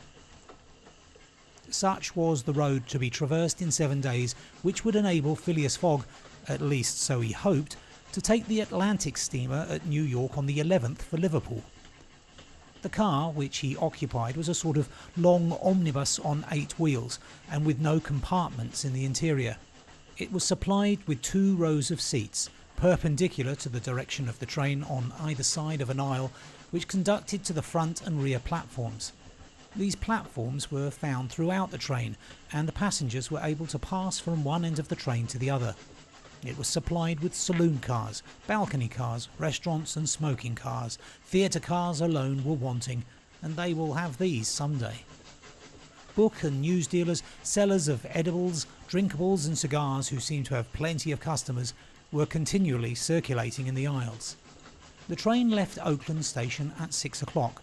It was already night, cold and cheerless, the heavens being overcast with clouds which seemed to threaten snow. The train did not proceed rapidly. Counting the stoppages, it did not run more than 20 miles an hour, which was a sufficient speed, however, to enable it to reach Omaha within its designated time. There was but little conversation in the car, and soon many of the passengers were overcome with sleep. Passepartout found himself beside the detective, but he did not talk to him. After recent events, their relations with each other had grown somewhat cold. There could no longer be mutual sympathy or intimacy between them. Fix's manner had not changed, but Passepartout was very reserved and ready to strangle his former friend on the slightest provocation. Snow began to fall an hour after they started. A fine snow, however, which happily could not obstruct the train. Nothing could be seen from the windows but a vast white sheet against which the smoke of the locomotive had a greyish aspect.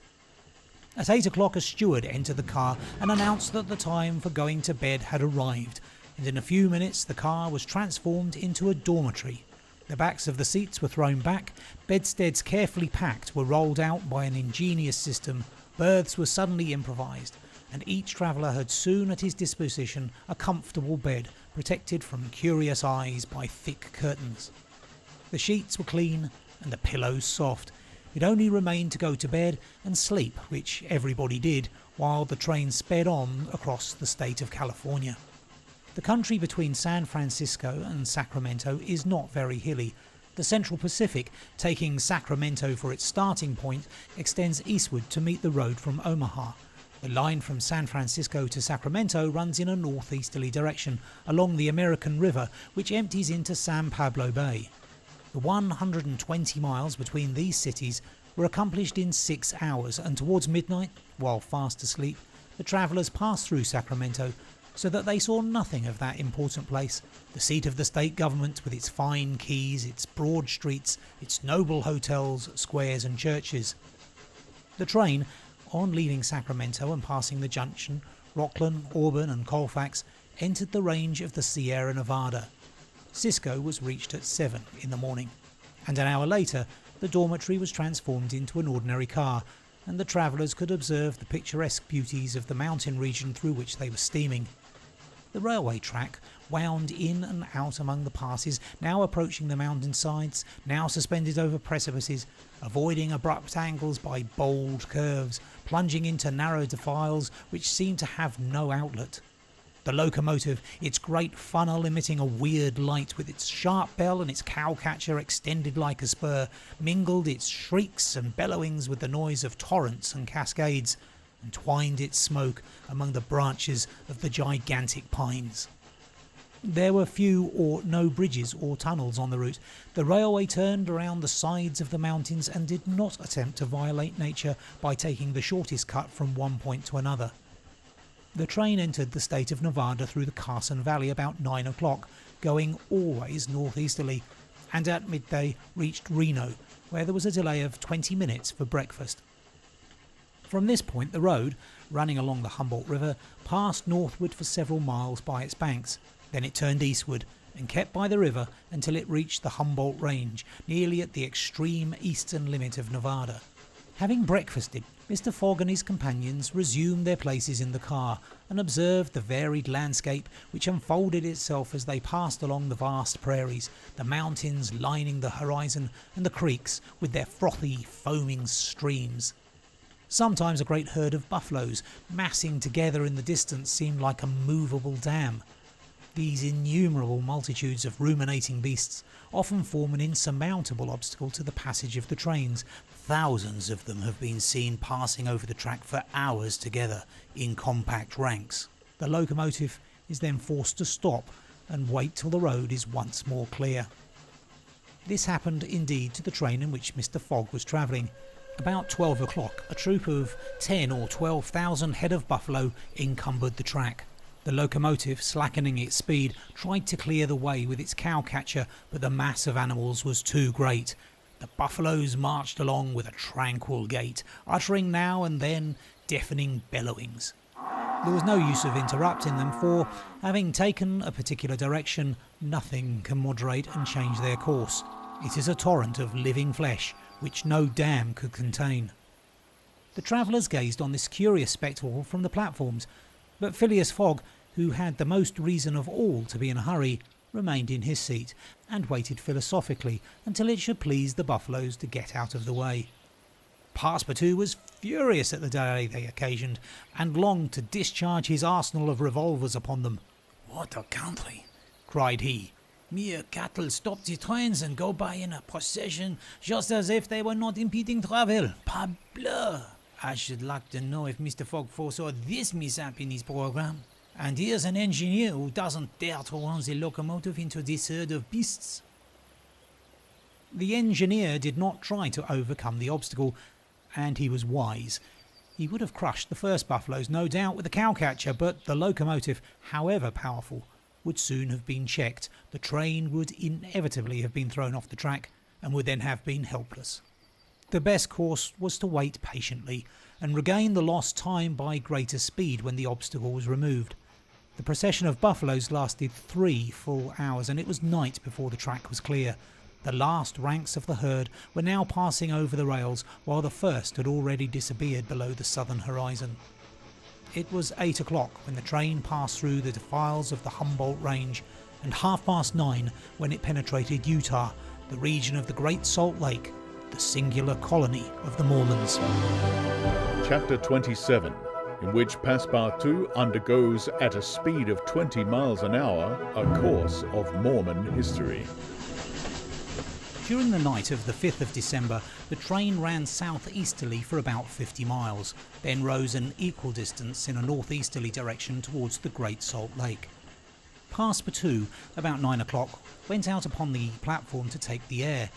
The weather was cold, the heavens grey, but it was not snowing. The sun's disk, enlarged by the mist, seemed an enormous ring of gold, and Passepartout was amusing himself by calculating its value in pounds sterling, when he was diverted from this interesting study by a strange-looking personage who made his appearance on the platform.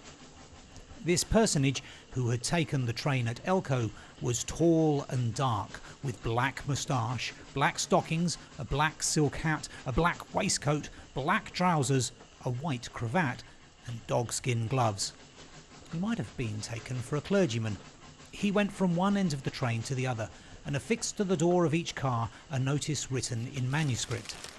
Passepartout approached and read one of these notices, which stated that Elder William Hitch, Mormon missionary, taking advantage of his presence on train number 48, would deliver a lecture on Mormonism in car number 117 from 11 till 12 o'clock, and that he invited all who were desirous of being instructed concerning the mysteries of the religion of the Latter-day Saints to attend. "I'll go," said Passepartout to himself. He knew nothing of Mormonism except the custom of polygamy, which is its foundation.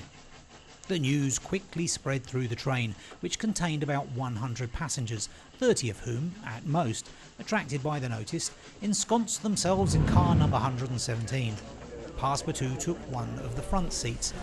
Neither Mr. Fogg nor Fix cared to attend. At the appointed hour, Elder William Hitch rose and, in an irritated voice as if he had already been contradicted, said, "I tell you that Joe Smith is a martyr, that his brother Hiram is a martyr, and that the persecutions of the United States government against the prophets will also make a martyr of Brigham Young. Who dares to say the contrary?"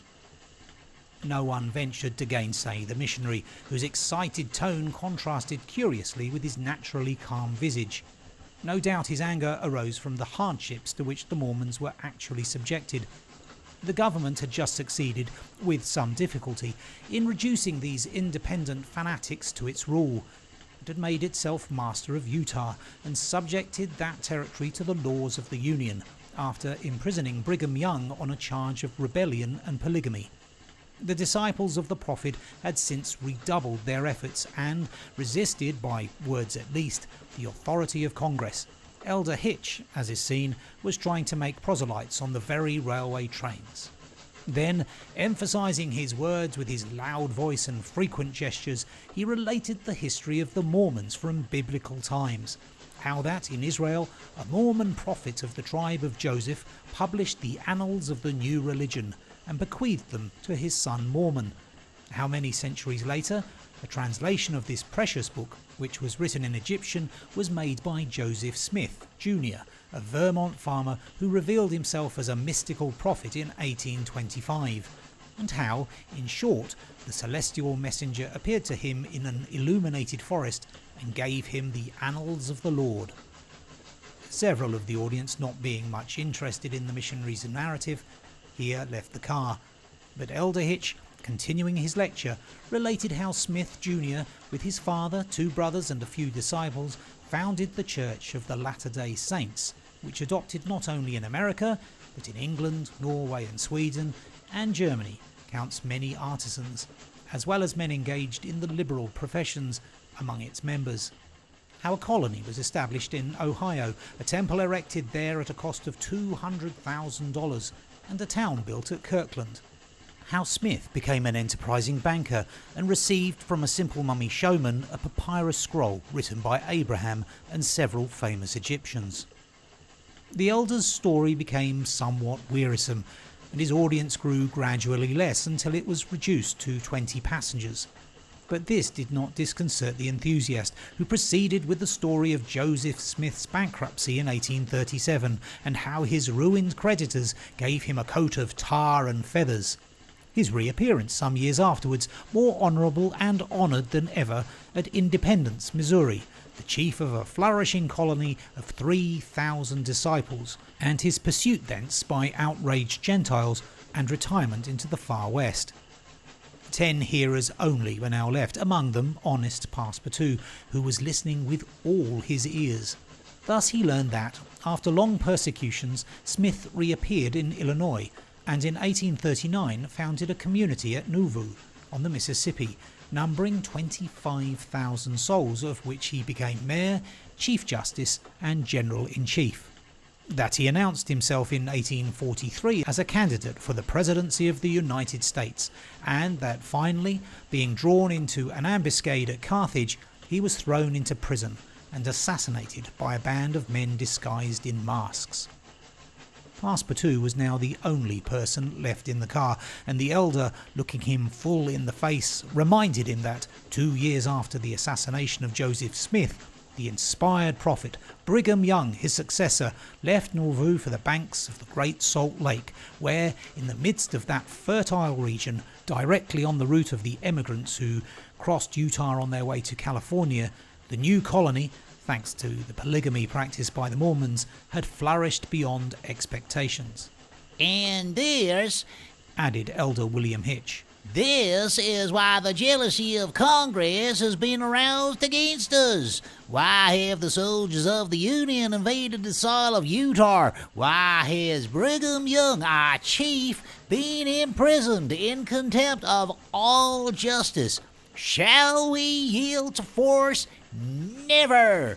Driven from Vermont, driven from Illinois, driven from Ohio, driven from Missouri, driven from Utah, we shall yet find some independent territory on which to plant our tents. And you, my brother, continued the elder, fixing his angry eyes upon his single auditor, will you not plant yours there too, under the shadow of our flag? No, replied Passepartout courageously, in his turn retiring from the car and leaving the elder to preach to vacancy. During the lecture the train had been making good progress, and towards 12:30 it reached the northwest border of the Great Salt Lake. Thence the passengers could observe the vast extent of this interior sea, which is also called the Dead Sea, and into which flows an American Jordan. It is a picturesque expanse, framed in lofty crags in large strata, encrusted with white salt, a superb sheet of water, which was formerly of larger extent than now, its shores having encroached with the lapse of time, and thus at once reduced its breadth and increased its depth. The Salt Lake, 70 miles long and 35 wide, is situated 3 miles, 800 feet above the sea. Quite different from Lake Asphalt, whose depression is 1,200 feet below the sea. It contains considerable salt, and 1/4 of the weight of its water is solid matter, its specific weight being 1,170, and after being distilled, 1,000. Fishes are, of course, unable to live in it, and those which descend through the Jordan, the Weber and other streams soon perish. The country around the lake was well cultivated, for the Mormons are mostly farmers, while ranches and pens for domesticated animals, fields of wheat, corn and other cereals, luxuriant prairies, hedges of wild rose, clumps of acacias and milkwort would have been seen 6 months later. Now the ground was covered with a thin powdering of snow. The train reached Ogden at 2 o'clock, where it rested for 6 hours. Mr. Fogg and his party had time to pay a visit to Salt Lake City, connected with Ogden by a branch road. and they spent 2 hours in this strikingly American town, built on the pattern of other cities of the Union, like a checkerboard, with the sombre sadness of right angles, as Victor Hugo expresses it. The founder of the City of the Saints could not escape from the taste for symmetry which distinguishes the Anglo-Saxons. In this strange country, where the people are certainly not up to the level of their institutions, everything is done squarely. Cities, houses and follies. The travellers then were promenading at 3 o'clock about the streets of the town built between the banks of the Jordan and the spurs of the Wasatch Range. They saw few or no churches, but the Prophet's mansion, the courthouse and the arsenal, blue brick houses with verandas and porches surrounded by gardens bordered with acacias, palms and locusts. A clay and pebble wall built in 1853 surrounded the town, and in the principal street were the market and several hotels adorned with pavilions. The place did not seem thickly populated. The streets were almost deserted, except in the vicinity of the temple, which they only reached after having traversed several quarters surrounded by palisades. There were many women, which was easily accounted for by the peculiar institution of the Mormons, but it must not be supposed that all the Mormons are polygamists. They are free to marry or not as they please, but it is worth noting that it is mainly the female citizens of Utah who are anxious to marry, as, according to the Mormon religion, maiden ladies are not admitted to the possession of its highest joys. These poor creatures seem to be neither well off nor happy. Some, the more well-to-do no doubt, wore short, open, black silk dresses under a hood or modest shawl. Others were habited in Indian fashion. Passepartout could not behold without a certain fright these women charged in groups with conferring happiness on a single Mormon. His common sense pitied, above all, the husband. It seemed to him a terrible thing to have to guide so many wives at once across the vicissitudes of life, and to conduct them, as it were, in a body to the Mormon paradise, with the prospect of seeing them in the company of the glorious Smith, who doubtless was the chief ornament of that delightful place, to all eternity. He felt decidedly repelled from such a vocation, and he imagined, perhaps he was mistaken, that the fair ones of Salt Lake City cast rather alarming glances on his person. Happily, his stay there was but brief. At 4, the party found themselves again at the station, took their places in the train, and the whistle sounded for starting. Just at the moment, however, that the locomotive wheels began to move, cries of "Stop! Stop!" were heard. Trains, like time and tide, stop for no one. The gentleman who uttered the cries was evidently a belated Mormon. He was breathless with running. Happily for him, the station had neither gates nor barriers. He rushed along the track, jumped on the rear platform of the train and fell exhausted into one of the seats. Passepartout, who had been anxiously watching this amateur gymnast, approached him with lively interest, and learned that he had taken flight after an unpleasant domestic scene. When the Mormon had recovered his breath, Passepartout ventured to ask him politely how many wives he had, for from the manner in which he had decamped, it might be thought that he had 20 at least. "One, sir," replied the Mormon, raising his arms heavenward. "One, and that was enough." Chapter 28, in which Passepartout does not succeed in making anybody listen to reason. The train, on leaving Great Salt Lake at Ogden, passed northward for an hour as far as Weber River, having completed nearly 900 miles from San Francisco. From this point it took an easterly direction towards the jagged Wasatch Mountains. It was in the section included between this range and the Rocky Mountains that the American engineers found the most formidable difficulties in laying the road, and that the government granted a subsidy of $48,000 per mile instead of $16,000 allowed for the work done on the plains. But the engineers, instead of violating nature, avoided its difficulties by winding around instead of penetrating the rocks. One tunnel only, 14,000 feet in length, was pierced in order to arrive at the Great Basin. The track up to this time had reached its highest elevation at the Great Salt Lake. From this point, it described a long curve descending towards Bitter Creek Valley, to rise again to the dividing range of the waters between the Atlantic and the Pacific. There were many creeks in this mountainous region, and it was necessary to cross Muddy Creek, Green Creek and others upon culverts. Passepartout grew more and more impatient as they went on, while Fix longed to get out of this difficult region, and was more anxious than Phileas Fogg himself to be beyond the danger of delays and accidents and set foot on English soil. At 10 o'clock at night the train stopped at Fort Bridger Station, and 20 minutes later entered Wyoming territory following the valley of Bitter Creek throughout. The next day, the 7th of December, they stopped for a quarter of an hour at Green River Station.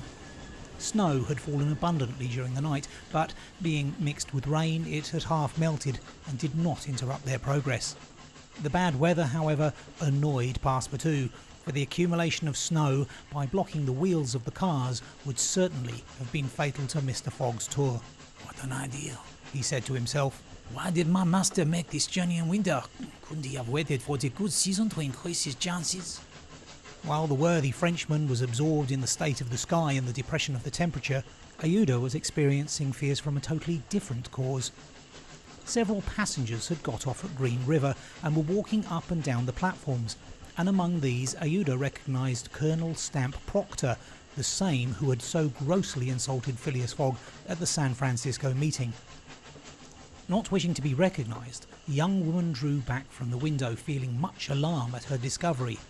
She was attached to the man who, however coldly, gave her daily evidences of the most absolute devotion.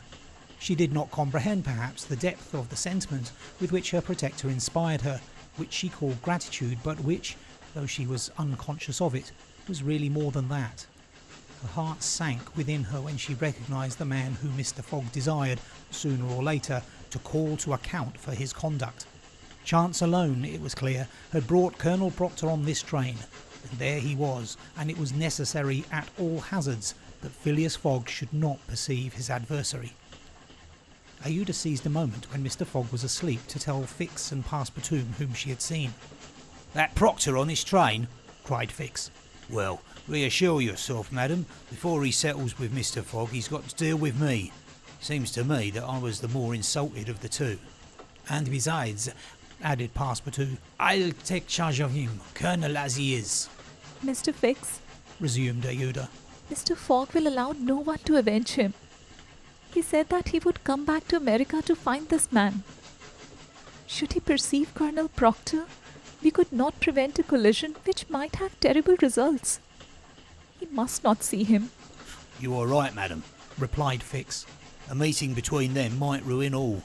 Whether he were victorious or beaten, Mr. Fogg would be delayed, and, added Passepartout, that would play the game of the gentlemen of the Reform Club. In 4 days we shall be in New York. Well, if my master does not leave this cove during those 4 days, we may hope that chance will not bring him face to face with this confounded American. We must, if possible, prevent his stirring out of it."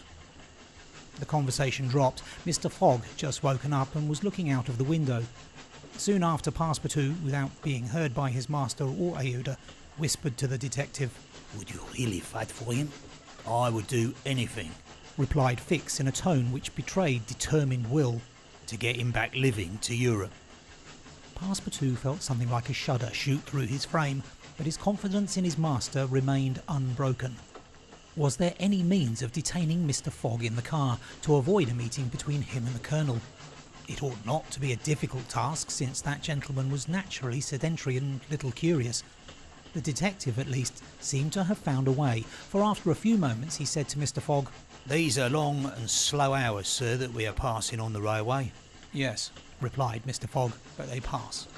"You are in the habit of playing whist," resumed Fix, "on the steamers?" "Yes, but it will be difficult to do so here. I have neither cards nor partners." "Oh, but we can easily buy some cards, for they are sold on all the American trains. And as for partners, if Madam plays..." "Certainly, sir," Aouda quickly replied. "I understand whist.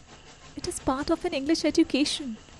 "I myself have some pretensions to playing a good game. Well, here are 3 of us, and a dummy." "As you please, sir," replied Phileas Fogg, heartily glad to resume his favourite pastime even on the railway. Passepartout was dispatched in search of the steward, and soon returned with 2 packs of cards, some pins, counters, and a shelf covered with cloth. The game commenced. Ayuda understood whist sufficiently well and even received some compliments on her playing from Mr. Fogg. As for the detective, he was simply an adept and worthy of being matched against his present opponent. No, Thought Passepartout. we've got him. He won't budge. At 11 in the morning, the train had reached the dividing ridge of the waters at Bridger Pass, 7,524 feet above the level of the sea, one of the highest points attained by the track in crossing the Rocky Mountains. After going about 200 miles, the travellers at last found themselves on one of those vast plains which extend to the Atlantic and which nature has made so propitious for laying the iron road. On the declivity of the Atlantic basin, the first streams, branches of the North Platte River, already appeared. The whole northern and eastern horizon was bounded by the immense semicircular curtain which is formed by the southern portion of the Rocky Mountains, the highest being Laramie Peak. Between this and the railway extended vast plains, plentifully irrigated. On the right rose the lower spurs of the mountainous mass which extends southwards to the sources of the Arkansas River, one of the great tributaries of the Missouri. At 12:30 the travellers caught sight for an instant of Fort Halleck, which commands that section, and in a few more hours the Rocky Mountains were crossed. There was reason to hope then that no accident would mark the journey through this difficult country. The snow had ceased falling and the air became crisp and cold. Large birds, frightened by the locomotive, rose and flew off in the distance. No wild beast appeared on the plain. It was a desert in its vast nakedness. After a comfortable breakfast served in the car, Mr. Fogg and his partners had just resumed whist when a violent whistling was heard and the train stopped. Passepartout put his head out of the door but saw nothing to cause the delay. No station was in view. Ayuda and Fix feared that Mr. Fogg might take it into his head to get out, but that gentleman contented himself with saying to his servant, "See what is the matter." Passepartout rushed out of the car. 30 or 40 passengers had already descended, among them Colonel Stamp Proctor. The train had stopped before a red signal which blocked the way. The engineer and the conductor were talking excitedly with a signalman whom the station master at Medicine Bow, the next stopping place, had sent on before. The passengers drew around and took part in the discussion, in which Colonel Proctor, with his insolent manner, was conspicuous. Passepartout, joining the group, heard the signalman say, "No, you can't pass. The bridge at Medicine Bow is shaky and would not bear the weight of the train." This was a suspension bridge thrown over some rapids about a mile from the place where they now were. According to the signalman, it was in a ruinous condition, several of the iron wires being broken, and it was impossible to risk the passage. He did not in any way exaggerate the condition of the bridge. It may be taken for granted that, rash as the Americans usually are, when they are prudent, there is good reason for it. Passepartout, not daring to appraise his master of what he heard, listened with set teeth, immovable as a statue. Cried Colonel Proctor. "We are not going to stay here, I imagine, and take root in the snow." "Colonel," replied the conductor, "we have telegraphed to Omaha for a train, but it is not likely that it will reach Medicine Bow in less than 6 hours." 6 hours? Cried Passepartout. "Certainly," returned the conductor. "Besides, it will take us as long as that to reach Medicine Bow on foot." "But it's only a mile from here," said one of the passengers. "Yes, but it's on the other side of the river." "And can't we cross that in a boat?" asked the colonel. "That's impossible. The creek is swelled by the rains. It is a rapid, and we shall have to make a circuit of 10 miles to the north to find a ford." The colonel launched a volley of oaths, denouncing the railway company and the conductor, and Passepartout, who was furious, was not disinclined to make common cause with him. Here was an obstacle, indeed, which all his master's banknotes could not remove. There was a general disappointment among the passengers who, without reckoning the delay, saw themselves compelled to trudge 15 miles over a plain covered with snow. They grumbled and protested, and would certainly have thus attracted Phileas Fogg's attention if he had not been completely absorbed in his game. Passepartout found that he could not avoid telling his master what had occurred, and with hanging head he was turning towards the car when the engineer, a true Yankee, named Forster, called out, "Gentlemen, perhaps there is a way, after all, to get over." "On the bridge?" asked the passenger. on the bridge. With our train? With our train. Passepartout stopped short and eagerly listened to the engineer. But the bridge is unsafe, urged the conductor. No matter, replied Forster. I think that by putting on the very highest speed, we might have a chance getting over. The devil, muttered Passepartout. But a number of the passengers were at once attracted by the engineer's proposal, and Colonel Proctor was especially delighted and found the plan a very feasible one. He told stories about engineers leaping their trains over rivers without bridges by putting on full steam, and many of those present avowed themselves of the engineer's mind. We have 50 chances out of 100 of getting over, said one. 80, 90. Passepartout was astounded, and though ready to attempt anything to get over Medicine Creek, thought the experiment proposed a little too American. Besides, thought he, there's still a more simple way, and it does not even occur to any of these people. Sir, said he aloud to one of the passengers, the engineer's plan seems to me a little dangerous, but 80 chances, replied the passenger, turning his back on him. I know it, said Passepartout, turning to another passenger's. But a simple idea. Ideas are no use, returned the American, shrugging his shoulders, as the engineer assures us that we can pass. Doubtless, sir, urged Passepartout. We can pass, but perhaps it would be more prudent. What? Prudent? cried Colonel Proctor, whom this word seemed to excite prodigiously. At full speed, don't you see? At full speed. I know, I see, repeated Passepartout. But it would be, if not more prudent, since that word displeases you, at least more natural. What's the matter with this fellow? cried several. The poor fellow did not know to whom to address himself. Are you afraid? asked Colonel Proctor.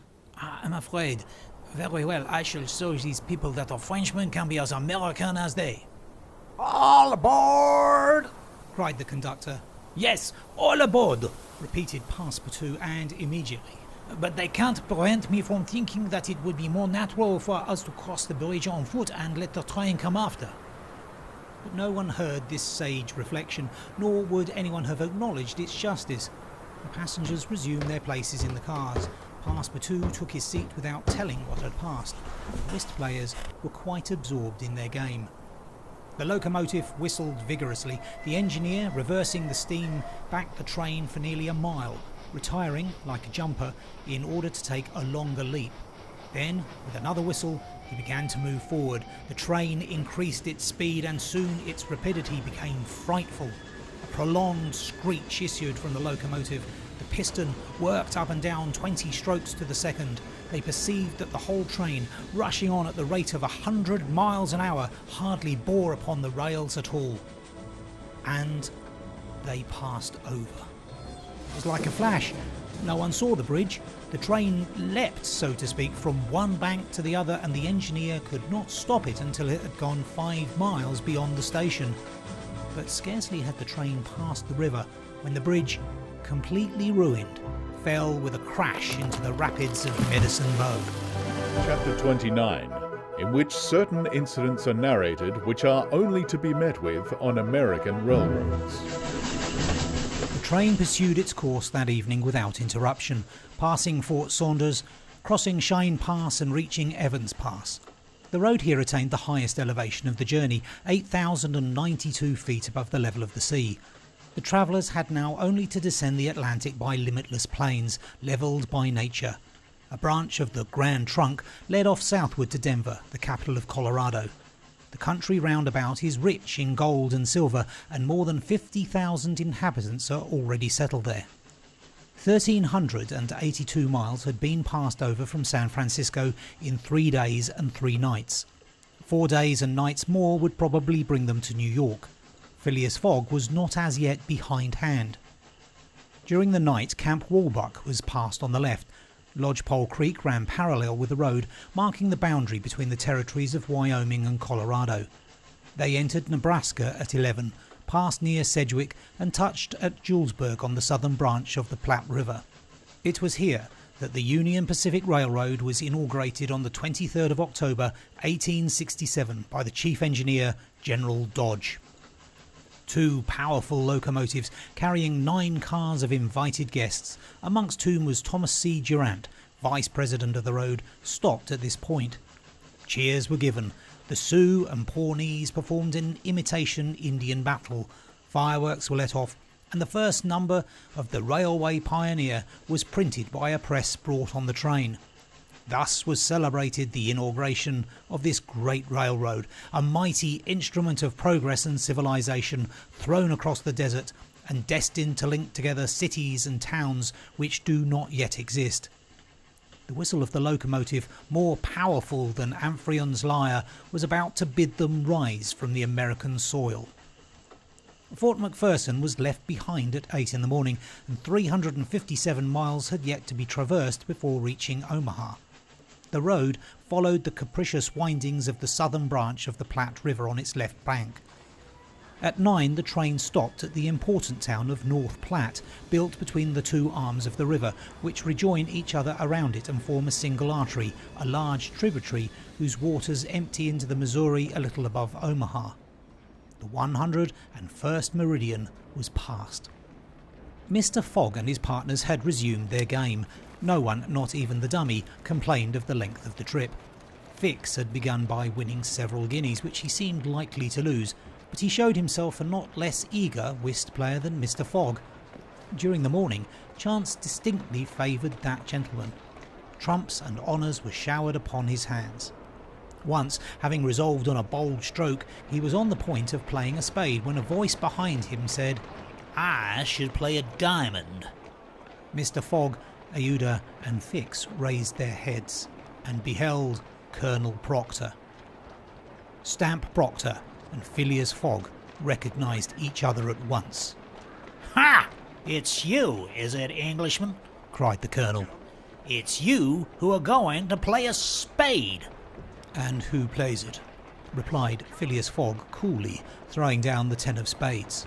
"Well, it pleases me to have it diamonds," replied Colonel Proctor in an insolent tone. He made a movement as if to seize the card which had just been played, adding, "You don't understand anything about whist." "Perhaps I do, as well as another," said Phileas Fogg, rising. "You have only to try, son of John Bull," replied the Colonel. Aouda turned pale and her blood ran cold. She seized Mr. Fogg's arm and gently pulled him back. Passepartout was ready to pounce upon the American, who was staring insolently at his opponent. But Fix got up, and going to Colonel Proctor said, "You forgot that it is I with whom you have to deal, sir, for it was I whom you not only insulted but struck." "Mr. Fix," said Mr. Fogg, "pardon me, but this affair is mine, and mine only. The Colonel has again insulted me by insisting that I should not play a spade, and he shall give me satisfaction for it." "When and where you will," replied the American, "and with whatever weapon you choose." Aouda in vain attempted to retain Mr. Fogg, as vainly did the detective endeavour to make the quarrel his.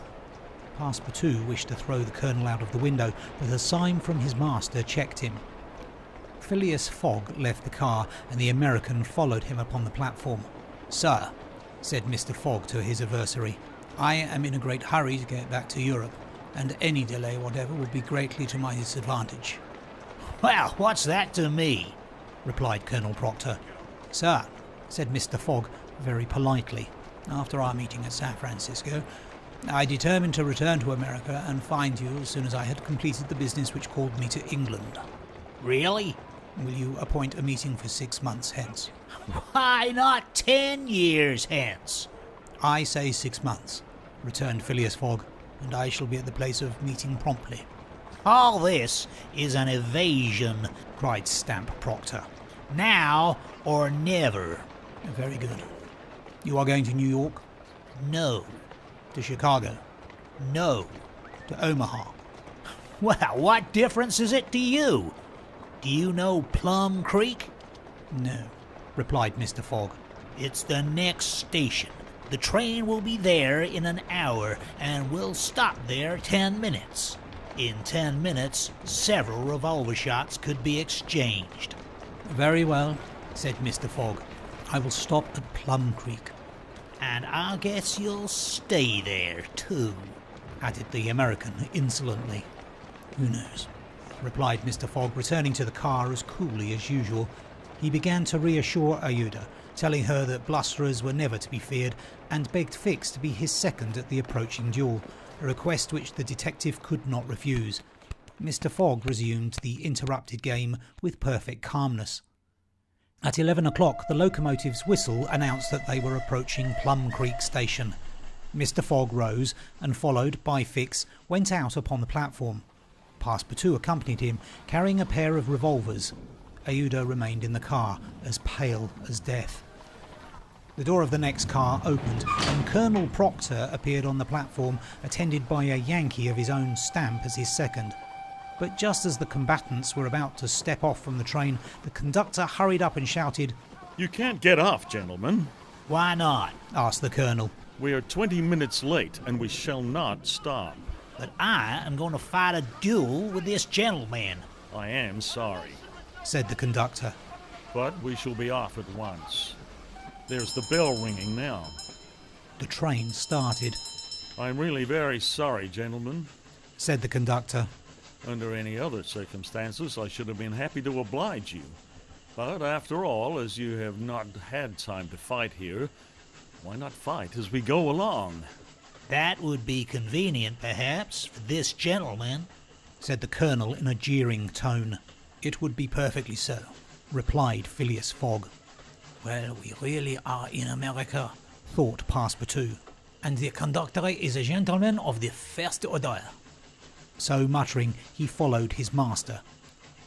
The two combatants, their seconds and the conductor passed through the cars to the rear of the train. The last car was only occupied by a dozen passengers, whom the conductor politely asked if they would not be so kind as to leave it vacant for a few moments, as two gentlemen had an affair of honour to settle. The passengers granted the request with alacrity and straightway disappeared on the platform. The car, which was some 50 feet long, was very convenient for their purpose. The adversaries might march on each other in the aisle and fire at their ease. Never was duel more easily arranged. Mr. Fogg and Colonel Proctor, each provided with 2 six-barreled revolvers, entered the car. The seconds, remaining outside, shut them in. They were to begin firing at the first whistle of the locomotive. After an interval of 2 minutes, what remained of the two gentlemen would be taken from the car.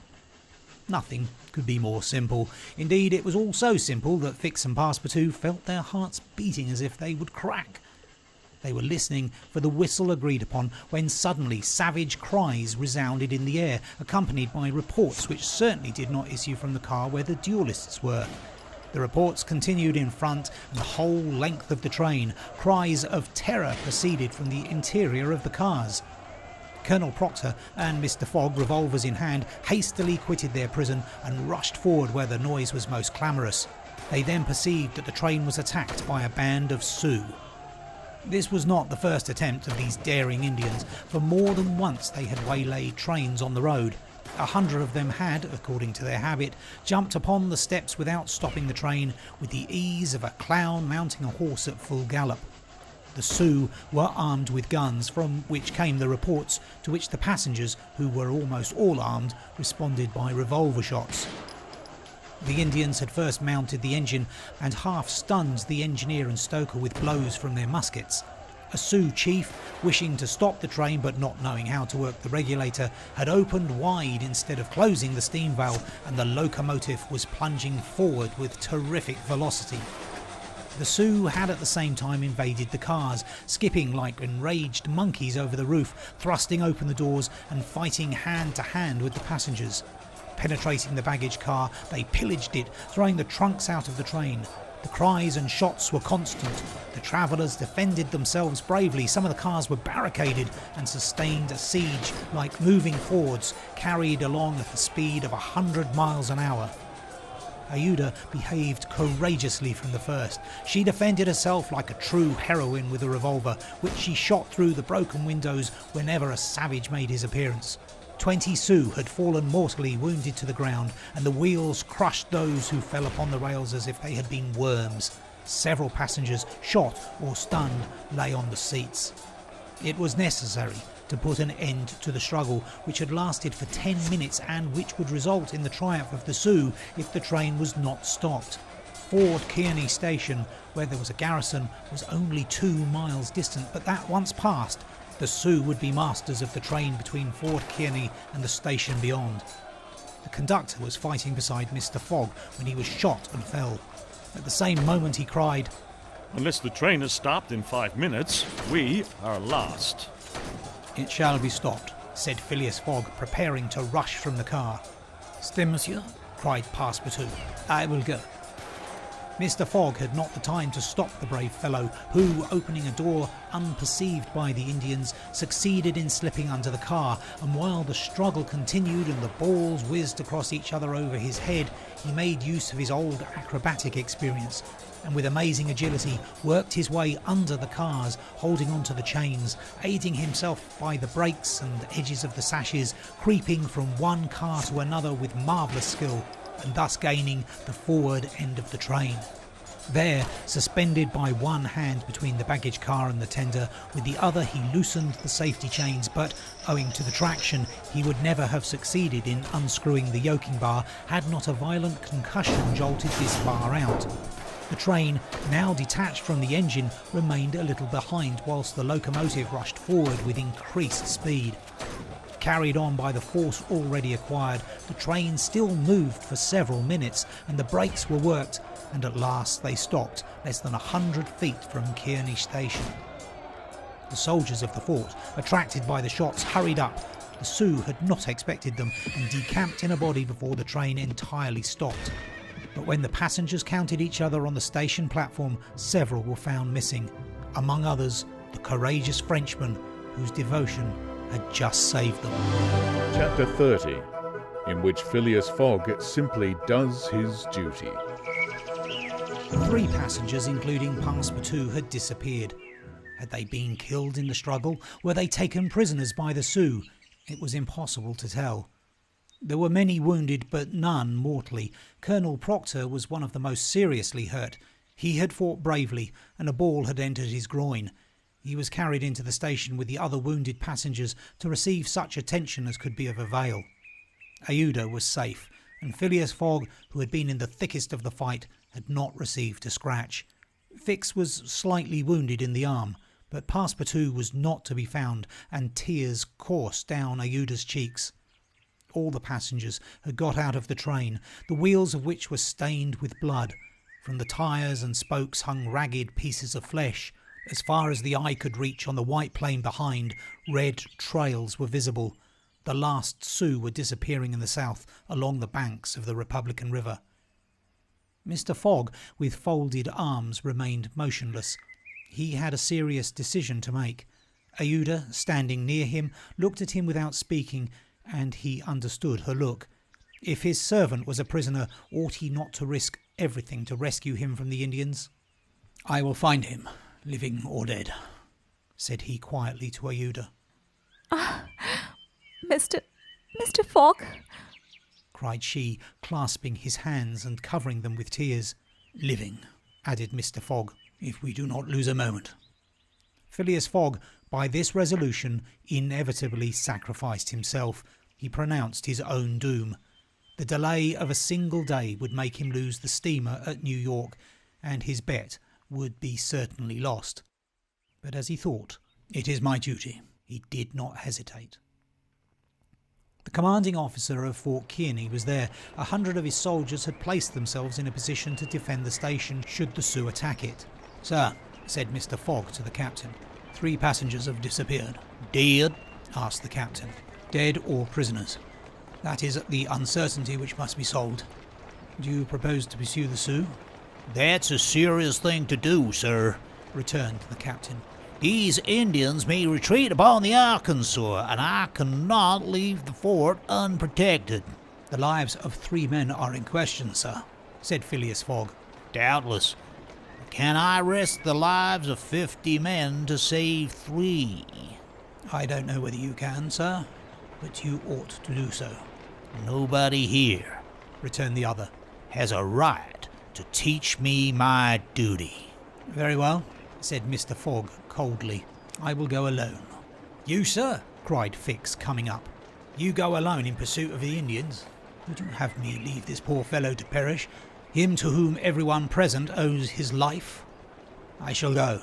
"No, sir, you shall not go alone," cried the captain, touched in spite of himself. "No, you are a brave man. 30 volunteers," he added, turning to the soldiers. The whole company started forward at once. The captain had only to pick his men. 30 were chosen, and an old sergeant placed at their head. "Thanks, Captain," said Mr. Fogg. "Will you let me go with you?" asked Fix. "Do as you please, sir. But if you wish to do me a favour, you will remain with Aouda, in case anything should happen to me." A sudden pallor overspread the detective's face. Separate himself from the man whom he had so persistently followed step by step. Leave him to wander about in this desert. Fix gazed attentively at Mr. Fogg, and, despite his suspicions and of the struggle which was going on within him, he lowered his eyes before that calm and frank look. "I will stay," said he. A few moments after, Mr. Fogg pressed the young woman's hand, and having confided to her his precious carpet bag, went off with the sergeant and his little squad. But before going, he had said to the soldiers, "My friends, I will divide $5,000 among you if we save the prisoners." It was then a little past noon. Aouda retired to a waiting room, and there she waited alone, thinking of the simple and noble generosity, the tranquil courage of Phileas Fogg. He had sacrificed his fortune and was now risking his life, all without hesitation, from duty, in silence. Fix did not have the same thoughts and could scarcely conceal his agitation. He walked feverishly up and down the platform, but soon resumed his outward composure. He now saw the folly of which he had been guilty in letting Fogg go alone. What? This man whom he had just followed around the world was permitted now to separate himself from him. He began to accuse and abuse himself, and, as if he were a director of police, administered to himself a sound lecture for his greenness. "I have been an idiot," he thought, "and this man will see it. He is gone and he won't come back. How is it that I, Fix, who have in my pocket a warrant for his arrest, have been so fascinated by him? Decidedly, I am nothing but an ass." So reasoned the detective, while the hours crept by all too slowly. He did not know what to do. Sometimes he was tempted to tell Aouda all, but he could not doubt how the young woman would receive his confidences. What course should he take? He thought of pursuing Fogg across the vast white plains. It did not seem impossible that he might overtake him. Footsteps were easily printed on the snow. But soon, under a new sheet, every imprint would be effaced. Fix became discouraged. He felt a sort of insurmountable longing to abandon the game altogether. He could now leave Fort Kearny Station and pursue his journey homeward in peace. Towards 2 o'clock in the afternoon, while it was snowing hard, long whistles were heard approaching from the east. A great shadow, preceded by a wild light, slowly advanced, appearing still larger through the mist, which gave it a fantastic aspect. No train was expected from the east, neither had there been time for the succour asked for by the telegraph to arrive. The train from Omaha to San Francisco was not due till the next day. The mystery was soon explained. The locomotive, which was slowly approaching with deafening whistles, was that which, having been detached from the train, had continued its route with such terrific rapidity, carrying off the unconscious engineer and stoker. It had run several miles when, the fire becoming low for want of fuel, the steam had slackened, and it had finally stopped an hour after, some 20 miles beyond Fort Kearny. Neither the engineer nor the stoker was dead, and after remaining for some time in their swoon, had come to themselves. The train had then stopped. The engineer, when he found himself in the desert and the locomotive without cars, understood what had happened. He could not imagine how the locomotive had become separated from the train, but he did not doubt that the train was left behind in distress. He did not hesitate what to do. It would be prudent to continue on to Omaha, for it would be dangerous to return to the train, which the Indians might still be engaged in pillaging. Nevertheless, he began to rebuild the fire in the furnace. The pressure again mounted, and the locomotive returned, running backwards to Fort Kearny. This it was which was whistling in the mist. The travellers were glad to see the locomotive resume its place at the head of the train. They could now continue the journey so terribly interrupted. Ayuda, on seeing the locomotive come up, hurried out of the station and asked the conductor, Are you going to start? At once, madam. But the prisoners? Our unfortunate fellow travellers? I cannot interrupt the trip. replied the conductor. We're already 3 hours behind time. And when will another train pass here from San Francisco? Tomorrow evening, madam. Tomorrow evening? But then it will be too late. We must wait. It is impossible. responded the conductor. If you wish to go, please get in. I will not go. said Ayuda. Fix had heard this conversation a little while before. When there was no prospect of proceeding on the journey, he had made up his mind to leave Fort Kearney, but now that the train was there, ready to start, and he had only to take his seat in the car, an irresistible influence held him back. The station platform burned his feet and he could not stir. The conflict in his mind again began. Anger and failure stifled him. He wished to struggle on to the end. Meanwhile, the passengers and some of the wounded, among them Colonel Proctor, whose injuries were serious, had taken their places in the train. The buzzing of the overheated boiler was heard, and the steam was escaping from the valves. The engineer whistled, the train started and soon disappeared, mingling its white smoke with the eddies of the densely falling snow. The detective had remained behind. Several hours passed. The weather was dismal and it was very cold. Fix sat motionless on a bench in the station. He might have been thought asleep. Ayuda, despite the storm, kept coming out of the waiting room, going to the end of the platform and peering through the tempest of snow as if to pierce the mist which narrowed the horizon around her, and to hear, if possible, some welcome sound. She heard and saw nothing. Then she would return, chilled through, to issue out again after the lapse of a few moments, but always in vain. Evening came, and the little band had not returned. Where could they be? Had they found the Indians, and were they having a conflict with them, or were they still wandering amid the mist? The commander of the fort was anxious, though he tried to conceal his apprehensions. As night approached, the snow fell less plentifully, but it became intensely cold. Absolute silence rested on the plains. Neither flight of bird nor passing of beast troubled the perfect calm. Throughout the night, Ayuda, full of sad forebodings, a heart stifled with anguish, wandered about on the verge of the plains. Her imagination carried her far off and showed her innumerable dangers. What she suffered through the long hours it would be impossible to describe. Fix remained stationary in the same place, but did not sleep. Once a man approached and spoke to him, and the detective merely replied by shaking his head. Thus the night passed.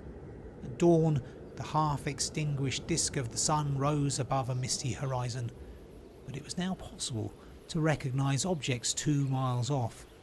Phileas, Fogg and the squad had gone southward. In the south, all was still vacancy. It was then 7 o'clock. The captain, who was really alarmed, did not know what course to take. Should he send another detachment to rescue the first? Should he sacrifice more men with so few chances of saving those already sacrificed? His hesitation did not last long, however. Calling one of his lieutenants, he was on the point of ordering a reconnaissance when gunshots were heard. Was it a signal? The soldiers rushed out of the fort, and half a mile off they perceived a little band returning in good order. Mr. Fogg was marching at their head, and just behind him were Passepartout and the other 2 travellers rescued from the Sioux. They had met and fought the Indians 10 miles south of Fort Kearney. Shortly before the detachment arrived, Passepartout and his companions had begun to struggle with their captors, 3 of whom the Frenchman had felled with his fists, when his master and the soldiers hastened up to their relief. All were welcomed with joyful cries. Phileas Fogg distributed the reward he had promised to the soldiers, while Passepartout, not without reason, muttered to himself, "It must certainly be confessed that I cost my master dear." Fix, without saying a word, looked at Mr. Fogg, and it would have been difficult to analyse the thoughts which struggled within him. As for Aouda, she took her protector's hand and pressed it into her own, too much moved to speak. Meanwhile, Passepartout was looking about the train. He thought he should find it there, ready to start for Omaha, and he hoped that the time lost might be regained. "The train! The train!" cried he. Gone, replied Fix. "And when does the next train pass here?" said Phileas Fogg. "Not till this evening." "Ah," returned the impassible gentleman quietly. Chapter 31, in which Fix, the detective, considerably furthers the interests of Phileas Fogg. Phileas Fogg found himself 20 hours behind time. Passepartout, the involuntary cause of this delay, was desperate. He had ruined his master. At this moment, the detective approached Mr. Fogg and, looking him intently in the face, said, "Seriously, sir, are you in a great haste?" "Quite seriously." "I have a purpose in asking," resumed Fix. "Is it absolutely necessary that you should be in New York on the 11th, before 9 o'clock in the evening, the time that the steamer leaves for Liverpool?" "It is absolutely necessary." "And, if your journey had not been interrupted by these Indians, you would have reached New York on the morning of the 11th?" "Yes, with 11 hours to spare before the steamer left." "Good. You are therefore 20 hours behind. 12 from 20 leaves 8. You must regain 8 hours. Do you wish to try to do so?" "On foot?" asked Mr. Fogg. "No, on a sledge," replied Fix. "On a sledge with sails. A man has proposed such a method to me." It was the man who had spoken to Fix during the night, and whose offer he had refused. Phileas Fogg did not reply at once, but Fix, having pointed out the man who was walking up and down in front of the station, Mr. Fogg went up to him. An instant after, Mr. Fogg and the American, whose name was Mudge, entered a hut built just below the fort. There Mr. Fogg examined a curious vehicle, a kind of frame on 2 long beams, a little raised in front like the runners of a sledge, and upon which there were room for 5 or 6 persons. A high mast was fixed on the frame, held firmly by metallic lashings, to which was attached a large brigantine sail. This mast held an iron stay upon which to hoist a jib sail. Behind, a sort of rudder served to guide the vehicle. It was, in short, a sledge rigged like a sloop. During the winter, when the trains are blocked by the snow, these sledges make extremely rapid journeys across the frozen plains from one station to another. Provided with more sails than a cutter, and with the wind behind them, they slip over the surface of the prairies with a speed equal, if not superior, to that of the express trains. Mr. Fogg readily made a bargain with the owner of this landcraft. The wind was favourable, being fresh and blowing from the west. The snow had hardened, and Mudge was very confident of being able to transport Mr. Fogg in a few hours to Omaha. Thence the trains eastward run frequently to Chicago and New York. It was not impossible that the lost time might yet be recovered, and such an opportunity was not to be rejected. Not wishing to expose Aouda to the discomforts of travelling in the open air, Mr. Fogg proposed to leave her with Passepartout at Fort Kearny, the servant taking upon himself to escort her to Europe by a better route and under more favourable conditions. But Aouda refused to separate from Mr. Fogg, and Passepartout was delighted with her decision, for nothing could induce him to leave his master while Fix was with him. It would be difficult to guess the detective's thoughts. Was the conviction shaken by Phileas Fogg's return, or did he still regard him as an exceedingly shrewd rascal who, his journey round the world completed, would think himself absolutely safe in England? Perhaps Fix's opinion of Phileas Fogg was somewhat modified, but he was nevertheless resolved to do his duty and to hasten the return of the whole party to England as much as possible. At 8 o'clock the sledge was ready to start. The passengers took their places on it and wrapped themselves up closely in their travelling cloaks.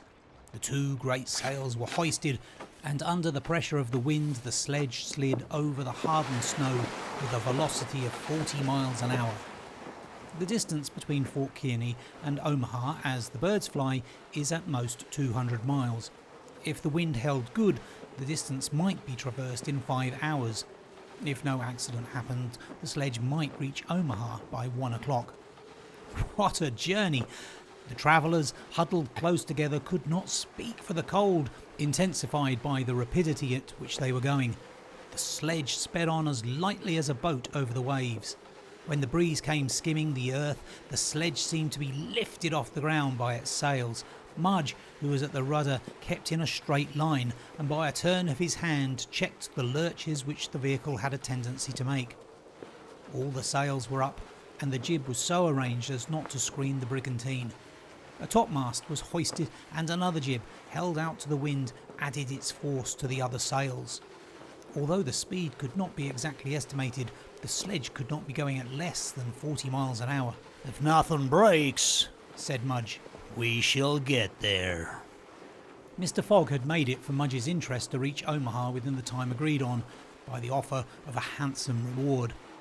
The prairie across which the sledge was moving in a straight line was as flat as a sea. It seemed like a vast frozen lake. The railroad which ran through this section ascended from the southwest to the northwest by Great Island, Columbus, an important Nebraska town, Schuyler and Fremont to Omaha. It followed throughout the right bank of the Platte River. The sledge, shortening this route, took a chord of the arc described by the railway. Mudge was not afraid of being stopped by the Platte River because it was frozen. The road, then, was quite clear of obstacles, and Phileas Fogg had but two things to fear: an accident to the sledge and a change or calm in the wind. But the breeze, far from lessening its force, blew as if to bend the mast, which, however, the metallic lashings held firmly. These lashings, like the chords of a stringed instrument, resounded as if vibrated by a violin bow. The sledge slid along in the midst of a plaintively intense melody. "Those chords give the fifth and the octave," said Mr. Fogg. These were the only words he uttered during the journey. Aouda, cosily packed in furs and cloaks, was sheltered as much as possible from the attacks of the freezing wind. As for Passepartout, his face was as red as the sun's disk when it sets in the mist, and he laboriously inhaled the biting air. With his natural buoyancy of spirits, he began to hope again. They would reach New York on the evening, if not on the morning of the 11th, and there were still some chances that it would be before the steamer sailed for Liverpool. Passepartout even felt a strong desire to grasp his ally Fix by the hand. He remembered that it was the detective who procured the sledge, the only means of reaching Omaha in time. But, checked by some presentiment, he kept his usual reserve. One thing, however, Passepartout would never forget, and that was the sacrifice which Mr. Fogg had made without hesitation to rescue him from the Sioux. Mr. Fogg had risked his fortune and his life. No, his servant would never forget that. While each of the party was absorbed in reflections so different, the sledge flew past over the vast carpet of snow. The creeks it passed over were not perceived. Fields and streams disappeared under the uniform whiteness. The plain was absolutely deserted. Between the Union Pacific Road and the branch which unites Kearney with St. Joseph, it formed a great uninhabited island. Neither village, station nor fort appeared. From time to time they sped by some phantom-like tree whose white skeleton twisted and rattled in the wind. Sometimes flocks of wild birds rose, or bands of gaunt, famished, ferocious prairie wolves ran howling after the sledge. Passepartout, revolver in hand, held himself ready to fire on those which came too near. Had an accident then happened to the sledge, the travellers, attacked by these beasts, would have been in the most terrible danger. But it held on its even course, soon gained on the wolves, and ere long left the howling band at a safe distance behind. About noon, Mudge perceived by certain landmarks that he was crossing the Platte River. He said nothing, but he felt certain that he was now within 20 miles of Omaha. In less than half an hour, he left the rudder and furled his sails, whilst the sledge, carried forward by the great impetus the wind had given it, went on half a mile further with its sails unspread. It stopped at last, and Mudge, pointing to a mass of roofs white with snow, said, "We have got there." Arrived at the station, which is in daily communication by numerous trains with the Atlantic seaboard. Passepartout and Fix jumped off, stretched their stiffened limbs, and aided Mr. Fogg and the young woman to descend from the sledge. Phileas Fogg generously rewarded Mudge, whose hand Passepartout warmly grasped, and the party directed their steps to the Omaha railway station. The Pacific Railroad proper finds its terminus at this important Nebraska town. Omaha is connected with Chicago by the Chicago and Rock Island Railroad, which runs directly east and passes 50 stations. A train was ready to start when Mr. Fogg and his party reached the station, and they only had time to get into the cars. They had seen nothing of Omaha, but Passepartout confessed to himself that this was not to be regretted, as they were not travelling to see the sights. The train passed rapidly across the state of Iowa, by Council Bluffs, Des Moines and Iowa City. During the night it crossed the Mississippi at Davenport, and by Rock Island entered Illinois. The next day, which was the 10th, at 4 o'clock in the evening, it reached Chicago, already risen from its ruins and more proudly seated than ever on the borders of its beautiful Lake Michigan. 900 miles separated Chicago from New York, but trains are not wanting at Chicago. Mr. Fogg passed at once from one to the other, and the locomotive of the Pittsburgh, Fort Wayne and Chicago Railway left at full speed, as if it fully comprehended that the gentleman had no time to lose. It traversed Indiana, Ohio, Pennsylvania and New Jersey like a flash, rushing through towns with antique names, some of which had streets and car tracks but as yet no houses. At last the Hudson came into view, and at 11:15 in the evening of the 11th, the train stopped in the station on the right bank of the river before the very pier of the Cunard line. The China for Liverpool had started 3/4 of an hour before. Chapter 32, in which Phileas Fogg engages in a direct struggle with bad fortune. The China, in leaving, seemed to have carried off Phileas Fogg's last hope. None of the other steamers were able to serve his projects. The Piraeus of the French Transatlantic Company, whose admirable steamers are equal to any in speed and comfort, did not leave until the 14th. The Hamburg boats did not go directly to Liverpool or London but to Havre, and the additional trip from Havre to Southampton would render Phileas Fogg's last efforts of no avail. The Inman steamer did not depart till the next day, and could not cross the Atlantic in time to save the wager. Mr. Fogg learned all this in consulting his Bradshaw, which gave him the daily movements of the transatlantic steamers. Passepartout was crushed. It overwhelmed him to lose the boat by 3/4 of an hour. It was his fault, for instead of helping his master, he had not ceased putting obstacles in his path. And when he recalled all the incidents of the tour, when he counted up the sums expended in pure loss and on his own account, when he thought that the immense stake added to the heavy charges of this useless journey would completely ruin Mr. Fogg, he overwhelmed himself with bitter self-accusations. Mr. Fogg, however, did not reproach him, and on leaving the Cunard pier only said, "We will consult about what is best tomorrow. Come." The party crossed the Hudson in the Jersey City ferryboat and drove in a carriage of the St. Nicholas Hotel on Broadway.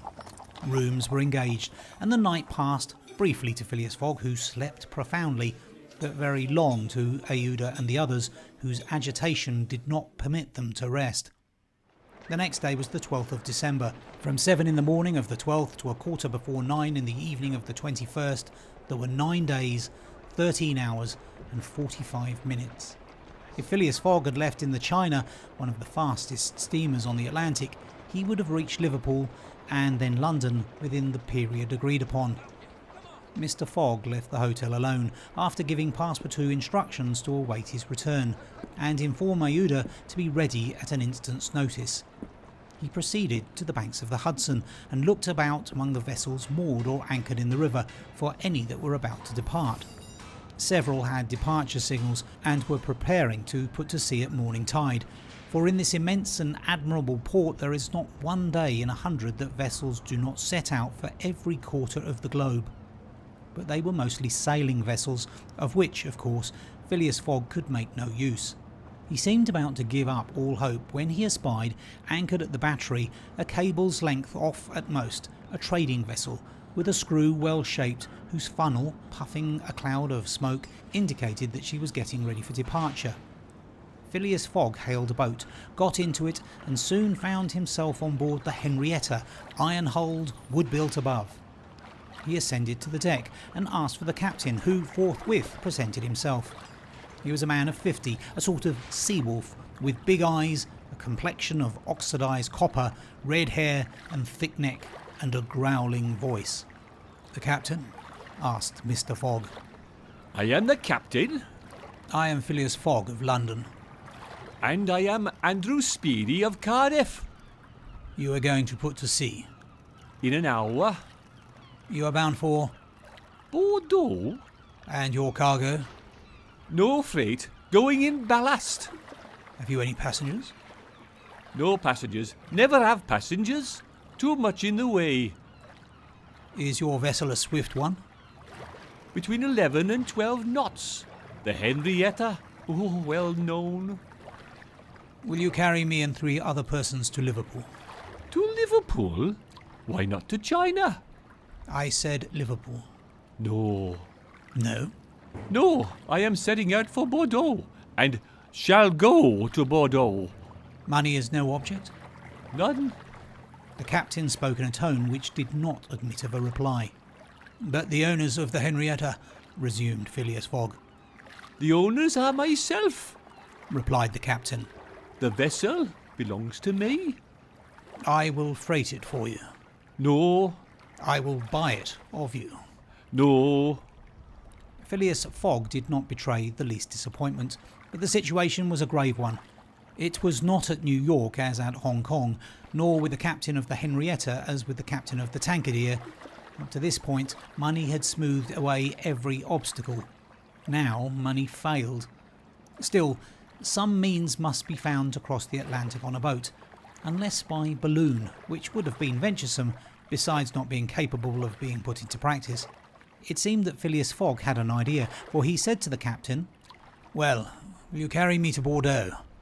No, not if you paid me $200. "I offer you 2,000. A piece. A piece." And there are 4 of you? 4. Captain Speedy began to scratch his head. There were $8,000 to gain without changing his route, for which it was well worth conquering the repugnance he had for all kinds of passengers. Besides, passengers at $2,000 are no longer passengers but valuable merchandise. I start at 9 o'clock, said Captain Speedy simply. Are you and your party ready? "We will be on board at 9 o'clock, replied no less simply Mr. Fogg. It was 8:30.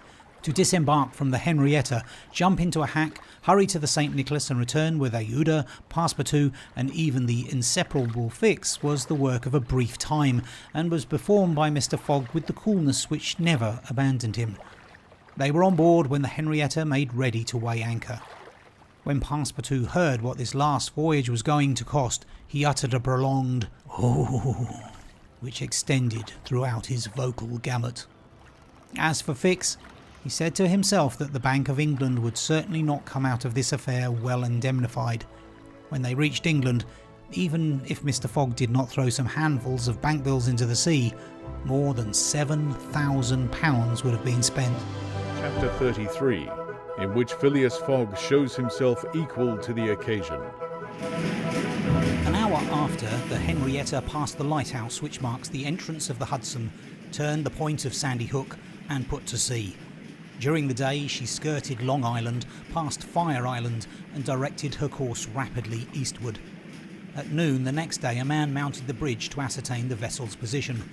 It might be thought that this was Captain Speedy, not the least in the world. It was Phileas Fogg, Esquire. As for Captain Speedy, he was shut up in his cabin under lock and key and was uttering loud cries which signified an anger at once pardonable and excessive. What had happened was very simple. Phileas Fogg wished to go to Liverpool, but the captain would not carry him there. Then Phileas Fogg had taken passage for Bordeaux, and during the 30 hours he had been on board, had so shrewdly managed with his banknotes that the sailors and stokers, who were only an occasional crew and were not on the best terms with the captain, went over to him in a body. This was why Phileas Fogg was in command instead of Captain Speedy. Why the captain was a prisoner in his cabin, and why, in short, the Henrietta was directing her course towards Liverpool. It was very clear to see Mr. Fogg manage the craft that he had been a sailor. How the adventure ended will be seen anon. Aouda was anxious, though she said nothing. As for Passepartout, he thought Mr. Fogg's manoeuvre simply glorious. The captain had said between 11 and 12 knots, and the Henrietta confirmed his prediction. If, then, for there were ifs still, the sea did not become too boisterous, if the wind did not veer round to the east, if no accident happened to the boat or its machinery, the Henrietta might cross the 3,000 miles from New York to Liverpool in the 9 days, between the 12th and the 21st of December. It is true that, once arrived, the affair on board the Henrietta, added to that of the Bank of England, might create more difficulties for Mr. Fogg than he imagined or could desire. During the first days they went along smoothly enough. The sea was not very unpropitious. The wind seemed stationary in the northeast. The sails were hoisted and the Henrietta ploughed across the waves like a real transatlantic steamer. Passepartout was delighted. His master's last exploit, the consequences of which he ignored, enchanted him. Never had the crew seen so jolly and dexterous a fellow. He formed warm friendships with the sailors and amazed them with his acrobatic feats. He thought they managed the vessel like gentlemen, and that the stokers fired up like heroes. His loquacious good humour infected everyone. He had forgotten the past, its vexations and delays. He only thought of the end, so nearly accomplished. And sometimes he boiled over with impatience, as if heated by the furnaces of the Henrietta. Often, also, the worthy fellow revolved around Fix, looking at him with a keen, distrustful eye. But he did not speak to him, for their old intimacy no longer existed. Fix, it must be confessed, understood nothing of what was going on. The conquest of the Henrietta, the bribery of the crew, Fogg managing the boat like a skilled seaman, amazed and confused him. He did not know what to think, for, after all, a man who began by stealing £55,000 might end by stealing a vessel, and Fix was not unnaturally inclined to conclude that the Henrietta, under Fogg's command, was not going to Liverpool at all, but to some part of the world where the robber, turned into a pirate, would quietly put himself in safety. The conjecture was at least a plausible one, and the detective began to seriously regret that he had embarked on the affair. As for Captain Speedy, he continued to howl and growl in his cabin, and Passepartout, whose duty it was to carry him his meals, courageous as he was, took the greatest precautions. Mr. Fogg did not seem even to know that there was a captain on board. On the 13th they passed the edge of the banks of Newfoundland, a dangerous locality.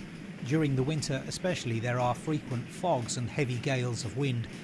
Ever since the evening before, the barometer, suddenly falling, had indicated an approaching change in the atmosphere.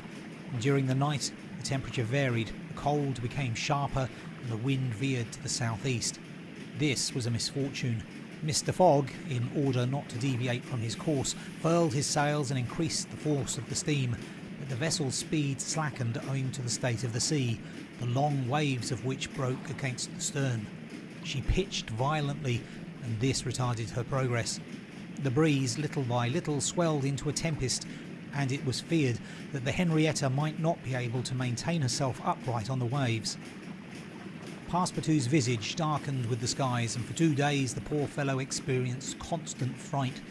But Phileas Fogg was a bold mariner, and knew how to maintain headway against the sea, and he kept on his course without even decreasing his steam. The Henrietta, when she could not rise upon the waves, crossed them, swamping her deck but passing safely. Sometimes the screw rose out of the water, beating its protruding end when a mountain of water raised the stern above the waves, but the craft always kept straight ahead. The wind, however, did not grow as boisterous as might have been feared. It was not one of those tempests which burst and rush on with a speed of 90 miles an hour. It continued fresh, but unhappily it remained obstinately in the southeast, rendering the sails useless. The 16th of December was the 75th day since Phileas Fogg's departure from London, and the Henrietta had not yet been seriously delayed. Half of the voyage was almost accomplished, and the worst localities had been passed. In summer, success would have been well nigh certain. In winter, they were at the mercy of the bad season. Passepartout said nothing, but he cherished hope in secret and comforted himself with the reflection that, if the wind failed them, they might still count on the steam. On this day the engineer came on deck, went up to Mr. Fogg and began to speak earnestly with him. Without knowing why it was a presentiment, perhaps Passepartout became vaguely uneasy. he would have given one of his ears to hear with the other what the engineer was saying. He finally managed to catch a few words and was sure he heard his master say, "You are certain of what you tell me?" "Certain, sir," replied the engineer. "You must remember that since we had started, we have kept up hot fires in all our furnaces, and though we had coal enough to go on short steam from New York to Bordeaux, we haven't got enough to go with all steam from New York to Liverpool." "I will consider," replied Mr. Fogg. Passepartout understood it all. He was seized with mortal anxiety. The coal was giving out. "Ah, if my master can get over that," muttered he, "he'll be a famous man." He could not help imparting to Fix what he had overheard. "Then you believe that we really are going to Liverpool?" Of course. "Ass," replied the detective, shrugging his shoulders and turning on his heel. Passepartout was on the point of vigorously resenting the epithet, the reason of which he could not for the life of him comprehend, but he reflected that the unfortunate Fix was probably very much disappointed and humiliated in his self-esteem, and having so awkwardly followed a false scent around the world, and refrained. And now, what course would Phileas Fogg adopt? It was difficult to imagine. Nevertheless, he seemed to have decided upon one, for that evening he sent for the engineer and said to him, "Feed all the fires until the coal is exhausted." A few moments after, the funnel of the Henrietta vomited forth torrents of smoke. The vessel continued to proceed with all steam on, but on the 18th the engineer, as he had predicted, announced that the coal would give out in the course of the day. "Do not let the fires go down," replied Mr. Fogg. "Keep them up to the last. Let the valves be filled." Towards noon, Phileas Fogg, having ascertained their position, called Passepartout and ordered him to go for Captain Speedy. It was as if the honest fellow had been commanded to unchain a tiger. He went to the poop, saying to himself, "He will be like a madman." In a few moments, with cries and oaths, a bomb appeared on the poop deck. The bomb was Captain Speedy. It was clear that he was on the point of bursting. "Where are we?" were the first words his anger permitted him to utter. Had the poor man been an apoplectic, he would never have recovered from the paroxysm of wrath. "Where are we?" he repeated with purple face. 707 miles from Liverpool," replied Mr. Fogg with imperturbable calmness. "Pirates!" cried Captain Speedy. "I have sent for you, sir." "Picaroon?" "Sir," continued Mr. Fogg, "to ask you to sell me your vessel." "No, by all the devils, no!" "But I shall be obliged to burn her." "Burn the Henrietta?" "Yes, at least the upper part of her. The coal has given out." "Burn my vessel?" cried Captain Speedy, who could scarcely pronounce the words. "A vessel worth $50,000? "Here are 60,000. replied Phileas Fogg, handing the captain a roll of bank bills. This had a prodigious effect on Captain Speedy. An American can scarcely remain unmoved at the sight of $60,000. The captain forgot in an instant his anger, his imprisonment, and all his grudges against his passenger. The Henrietta was 20 years old. It was a great bargain. The bomb would not go off after all. Mr. Fogg had taken away the match. "And I shall still have the iron hull," said the captain in a softer tone. "The iron hull and the engine. Is it agreed?" "Agreed." And Andrew Speedy, seizing the banknotes, counted them and consigned them to his pocket. During this colloquy, Passepartout was as white as a sheet, and Fix seemed on the point of having an apoplectic fit. Nearly £20,000 had been expended, and Fogg left the hull and engine to the captain, that is, near the whole value of the craft. It was true, however, that £55,000 had been stolen from the bank. When Andrew Speedy had pocketed the money, Mr. Fogg said to him, "Don't let this astonish you, sir. You must know that I shall lose £20,000 unless I arrive in London by 9:15 on the evening of the 21st of December. I missed the steamer at New York, and as you refused to take me to Liverpool—" "And I did well," cried Andrew Speedy, "for I have gained at least $40,000 by it." He added more sedately, "Do you know one thing, Captain?" "Fogg." "Captain Fogg, you've got something of the Yankee about you." And having paid his passenger what he considered a high compliment, he was going away when Mr. Fogg said, "The vessel now belongs to me." "Certainly, from the keel to the truck of the masts. All the wood, that is." Very well. Have the interior seats, bunks and frames pulled down and burn them. It was necessary to have dry wood to keep the steam up to adequate pressure, and on that day the poop, cabins, bunks and the spare deck was sacrificed. On the next day, the 19th of December, the masts, rafts and spars were burned. The crew worked lustily, keeping up the fires. Passepartout hewed, cut and sawed away with all his might. It was a perfect rage for demolition. The railings, fittings, the greater part of the deck and the topsides disappeared on the 20th, and the Henrietta was now only a flat hulk. But on this day they sighted the Irish coast, and Fastnet Light. By 10 in the evening they were passing Queenstown. Phileas Fogg had only 24 hours more in which to get to London. That length of time was necessary to reach Liverpool with all steam on, and the steam was about to give out altogether. Sir? Said Captain Speedy, who was now deeply interested in Mr. Fogg's project. Sir, I really commiserate you. Everything is against you. We are only opposite Queenstown. Ah, said Mr. Fogg. Is that place where we see the lights Queenstown? Yes. Can we enter the harbour? Not under 3 hours, only at high tide. Stay, replied Mr. Fogg calmly, without betraying in his features that by a supreme inspiration he was about to attempt once more to conquer ill fortune. Queenstown is the Irish port at which the transatlantic steamers stop to put off the mails. These mails are carried to Dublin by express trains always held in readiness to start. From Dublin they are sent on to Liverpool by the most rapid boats, and thus gain 12 hours on the Atlantic steamers. Phileas Fogg counted on gaining 12 hours in the same way. Instead of arriving at Liverpool the next evening by the Henrietta, he would be there by noon, and would therefore have time to reach London before 9:15 in the evening.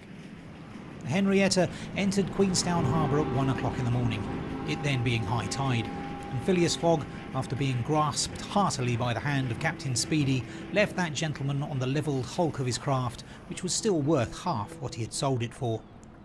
The party went on shore at once. Fix was greatly tempted to arrest Mr. Fogg on the spot, but he did not. Why?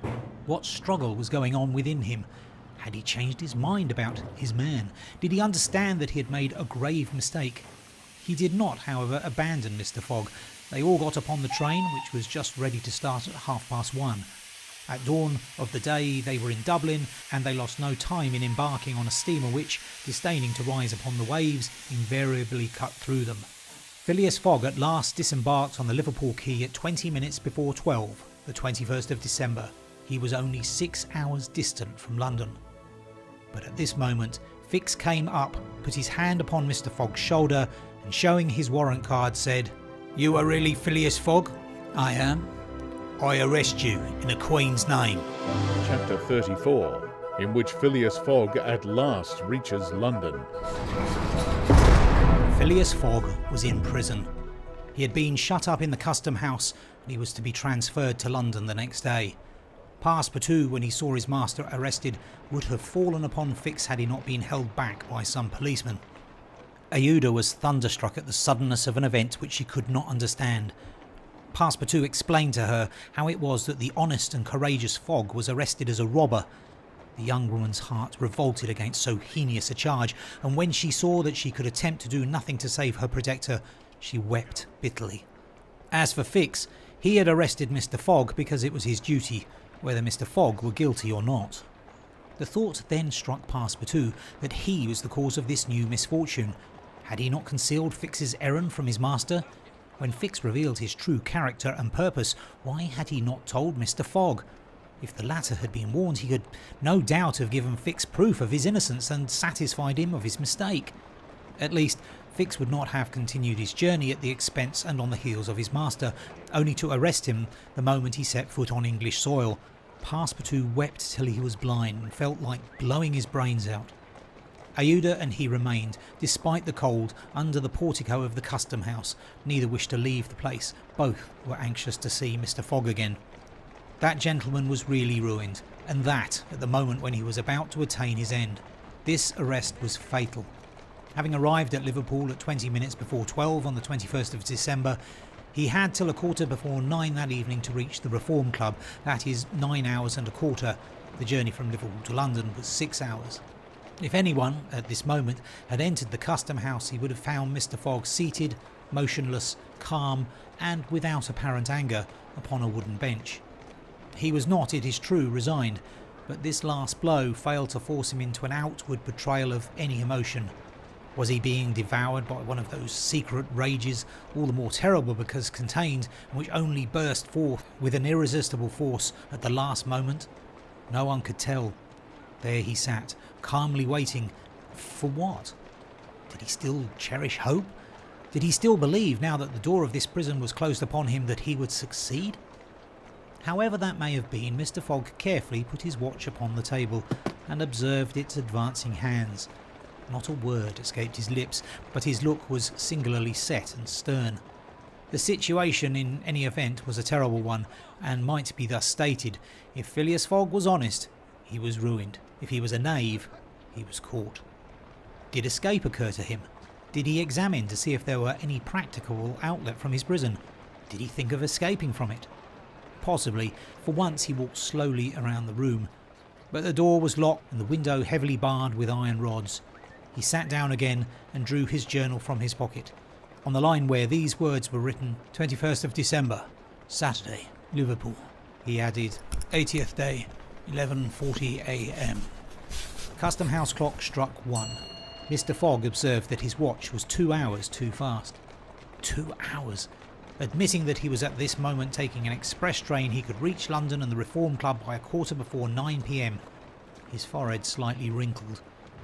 At 33 minutes past 2, he heard a singular noise outside, then a hasty opening of doors. Passepartout's voice was audible, and immediately after that of Fix. Phileas Fogg's eyes brightened for an instant. The door swung open, and he saw Passepartout, Aouda and Fix, who hurried towards him. Fix was out of breath and his hair was in disorder. He could not speak. Sir, he stammered. Sir, forgive me, most unfortunate resemblance. Robber arrested 3 days ago. You are free. Phileas Fogg was free. He walked to the detective, looked him steadily in the face, and with the only rapid motion he had ever made in his life, or which he would ever make, drew back his arms, and with the precision of a machine, knocked Fix down. Oh, well it, cried Passepartout. Parbleu, that's what you might call a good application of English fists. Fix, who found himself on the floor, did not utter a word. He had only received his deserts. Mr. Fogg, Aouda and Passepartout left the Custom House without delay, got into a cab, and in a few moments descended at the station.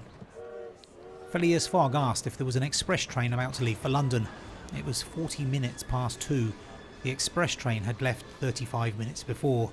Phileas Fogg then ordered a special train. There were several rapid locomotives on hand, but the railway arrangements did not permit the special train to leave until 3 o'clock. At that hour, Phileas Fogg, having stimulated the engineer by the offer of a generous reward, at last set out towards London with Aouda and his faithful servant. It was necessary to make the journey in 5 hours and a half, and this would have been easy on a clear road throughout. But there were forced delays, and when Mr. Fogg stepped from the train at the terminus, all the clocks in London were striking 10 minutes before 9. Having made the tour of the world, he was behindhand 5 minutes. He had lost the wager. Chapter 35, in which Phileas Fogg does not have to repeat his orders to Passepartout twice. The dwellers in Savile Row would have been surprised the next day if they had been told that Phileas Fogg had returned home. His doors and windows were still closed, no appearance of change was visible. After leaving the station, Mr. Fogg gave Passepartout instructions to purchase some provisions, and quietly went to his domicile. He bore his misfortune with his habitual tranquillity, ruined, and by the blundering of the detective. After having steadily traversed that long journey, overcome 100 obstacles, braved many dangers, and still found time to do some good on his way, to fail near the goal by a sudden event which he could not have foreseen, and against which he was unarmed, it was terrible. But a few pounds were left of the large sum he had carried with him. There only remained of his fortune the £20,000 deposited at Barings, and this amount he owed to his friends of the Reform Club. So great had been the expense of his tour that, even had he won, it would not have enriched him, and it is probable that he had not sought to enrich himself, being a man who rather laid wagers for honour's sake than for the stake proposed. But this wager totally ruined him. Mr. Fogg's course, however, was fully decided upon. He knew what remained for him to do. A room in the house in Savile Row was set apart for Aouda, who was overwhelmed with grief at her protector's misfortune.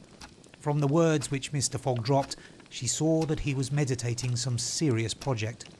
Knowing that Englishmen governed by a fixed idea sometimes resort to the desperate expedient of suicide, Passepartout kept a narrow watch upon his master, though he carefully concealed the appearance of so doing. First of all, the worthy fellow had gone up to his room and had extinguished the gas burner, which had been burning for 80 days. He had found in the letterbox a bill from the gas company, and he thought it more than time to put a stop to this expense, which he had been doomed to bear. The night passed. Mr. Fogg went to bed, but did he sleep? Aouda did not once close her eyes. Passepartout watched all night, like a faithful dog at his master's door. Mr. Fogg called him in the morning and told him to get Aouda's breakfast and a cup of tea and a chop for himself. He desired Aouda to excuse him from breakfast and dinner, as his time would be absorbed all day in putting his affairs to rights. In the evening he would ask permission to have a few moments' conversation with the young lady. Passepartout, having received his orders, had nothing to do but obey them. He looked at his imperturbable master and could scarcely bring his mind to leave him. His heart was full and his conscience tortured by remorse, for he accused himself more bitterly than ever of being the cause of the irretrievable disaster. Yes, if he had warned Mr. Fogg and had betrayed Fix's projects to him, his master would certainly not have given the detective passage to Liverpool, and then Passepartout could hold in no longer. My master, Mr. Fogg, he cried. Why do you not curse me? It was my fault that... I blame no one, returned Phileas Fogg with perfect calmness. Go. Passepartout left the room and went to find Aouda, to whom he delivered his master's message. Madame, he added, I can do nothing myself, nothing. I have no influence over my master, but you perhaps... What influence could I have? Replied Aouda. Mr. Fogg is influenced by no one. Has he ever understood that my gratitude to him is overflowing? Has he ever read my heart? My friend, he must not be left alone an instant. You say he is going to speak with me this evening? Yes, madam. Probably to arrange for your protection and comfort in England. We shall see, replied Aouda, becoming suddenly pensive. Throughout this day, Sunday, the house in Savile Row was as if uninhabited, and Phileas Fogg, for the first time since he had lived in that house, did not set out for his club when Westminster clock struck 11:30. Why should he present himself at the Reform? His friends no longer expected him there. As Phileas Fogg had not appeared in the saloon on the evening before, Saturday the 21st of December at 9:15, he had lost his wager. It was not even necessary that he should go to his bankers for the £20,000, for his antagonists already had his cheque in their hands, and they had only to fill it out and send it to the Barings to have the amount transferred to their credit. Mr. Fogg, therefore, had no reason for going out, and so he remained at home. He shut himself up in his room and busied himself putting his affairs in order. Passepartout continually ascended and descended the stairs. The hours were long for him. He listened at his master's door and looked through the keyhole, as if he had a perfect right so to do, and as if he feared that something terrible might happen at any moment. Sometimes he thought of Fix, but no longer in anger. Fix, like all the world, had been mistaken in Phileas Fogg, and had only done his duty in tracking and arresting him, while he, Passepartout... This thought haunted him, and he never ceased cursing his miserable folly. Finding himself too wretched to remain alone, he knocked at Aouda's door, went into her room, seated himself without speaking in a corner, and looked ruefully at the young woman. Aouda was still pensive. About 7:30 in the evening, Mr. Fogg sent to know if Aouda would receive him, and in a few moments he found himself alone with her. Phileas Fogg took a chair and sat down near the fireplace opposite Aouda. No emotion was visible on his face. Fogg returned was exactly the Fogg who had gone away. It was the same calm, the same impassibility. He sat several minutes without speaking. Then, bending his eyes on Aouda, "Madam," said he, "you pardon me for bringing you to England?" Mr. Fogg," replied Aouda, checking the pulsations of her heart. "Please let me finish," returned Mr. Fogg. "When I decided to bring you far away from the country which was so unsafe for you, I was rich and counted on putting a portion of my fortune at your disposal. Then your existence would have been free and happy. But now I am ruined." "I know it, Mr. Fogg," replied Aouda. "and I ask you in my turn, will you forgive me for having followed you? And who knows, for having perhaps delayed you, and thus contributed to your ruin?" "Madam, you could not remain in India. Your safety could only be assured by bringing you to such a distance that your persecutors could not take you." "So, Mr. Fogg," resumed Aouda, "not content with rescuing me from a terrible death, you thought yourself bound to secure my comfort in a foreign land?" "Yes, madam, but circumstances have been against me. Still, I beg to place the little I have left at your service." "But what will become of you, Mr. Fogg?" "As for me, madam," replied the gentleman coldly, "I have need of nothing." "But how do you look upon the fate, sir, which awaits you?" "As I am in the habit of doing." "At least," said Aouda, "one should not overtake a man like you. Your friends, "I have no friends, madam. your relatives, I have no longer any relatives." I pity you then, Mr. Fogg, for solitude is a sad thing, with no heart to which to confide your griefs. They say, though, that misery itself, shared by two sympathetic souls, may be borne with patience." "They say so, madam." "Mr. Fogg," said Aouda, rising and seizing his hand. "do you wish at once a kinswoman and friend? Will you have me for your wife?" Mr. Fogg at this rose in his turn. There was an unwanted light in his eyes and a slight trembling of his lips. Aouda looked into his face. The sincerity, rectitude, firmness and sweetness of this soft glance of a noble woman who could dare all to save him, to whom she owed all, at first astonished, then penetrated him. He shut his eyes for an instant as if to avoid her look. When he opened them again, "I love you," he said simply. "Yes, by all that is holiest, I love you, and I am entirely yours," cried Aouda, pressing his hand to her heart. Passepartout was summoned and appeared immediately. Mr. Fogg still held Aouda's hand in his own. Passepartout understood, and his big, round face became as radiant as the tropical sun at its zenith. Mr. Fogg asked him if it was not too late to notify the Reverend Samuel Wilson of Marylebone Parish that evening. Passepartout smiled his most genial smile and said, "Never too late." It was 5 minutes past 8. "Will it be for tomorrow, Monday?" "For tomorrow, Monday," said Mr. Fogg, turning to Aouda. "Yes, for tomorrow, Monday," she replied. Passepartout hurried off as fast as his legs could carry him. Chapter 36, in which Phileas Fogg's name is once more at a premium on change. It is time to relate what a change took place in English public opinion when it transpired that the real bank robber, a certain James Strand, had been arrested on the 17th day of December at Edinburgh. 3 days before, Phileas Fogg had been a criminal who was being desperately followed up by the police. Now he was an honourable gentleman, mathematically pursuing his eccentric journey round the world. The papers resumed their discussion about the wager. All those who had laid bets for or against him revived their interest, as if by magic. The Phileas Fogg bonds again became negotiable, and many new wagers were made. Phileas Fogg's name was once more at a premium on change. His 5 friends of the Reform Club passed these 3 days in a state of feverish suspense.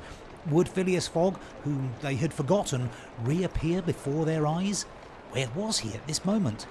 The 17th of December, the day of James Strand's arrest, was the 76th since Phileas Fogg's departure, and no news of him had been received.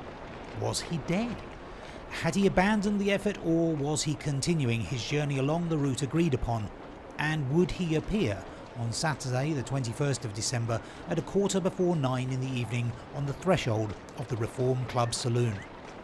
The anxiety in which, for 3 days, London's society existed cannot be described. Telegrams were sent to America and Asia for news of Phileas Fogg. Messengers were dispatched to the house in Savile Row morning and evening. No news. The police were ignorant what had become of the detective Fix, who had so unfortunately followed up a false scent. Bets increased nevertheless in number and value. Phileas Fogg, like a racehorse, was drawing near his last turning point. The bonds were quoted no longer at 100 below par, but at 20, at 10, and at 5, and paralytic old Lord Albemarle bet even in his favour. A great crowd was collected in Pall Mall and the neighbouring streets on Saturday evening. It seemed like a multitude of brokers permanently established around the Reform Club. Circulation was impeded, and everywhere disputes, discussions and financial transactions were going on. The police had great difficulty in keeping back the crowd, and as the hour when Phileas Fogg was due approached, the excitement rose to its highest pitch. The 5 antagonists of Phileas Fogg had met in the great saloon of the club. John Sullivan and Samuel Fallentin, the bankers, Andrew Stewart, the engineer, Gauthier Ralph, the director of the Bank of England, and Thomas Flanagan, the brewer, one and all waited anxiously. When the clock indicated 20 minutes past 8, Andrew Stewart got up, saying, "Gentlemen, in 20 minutes the time agreed upon Mr. Fogg and ourselves will have expired."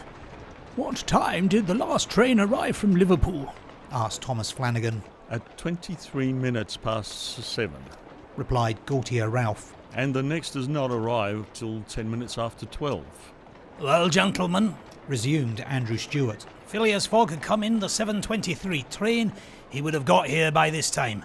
We can, therefore, regard the bet as won." Wait, don't let us be too hasty. replied Samuel Fallentin.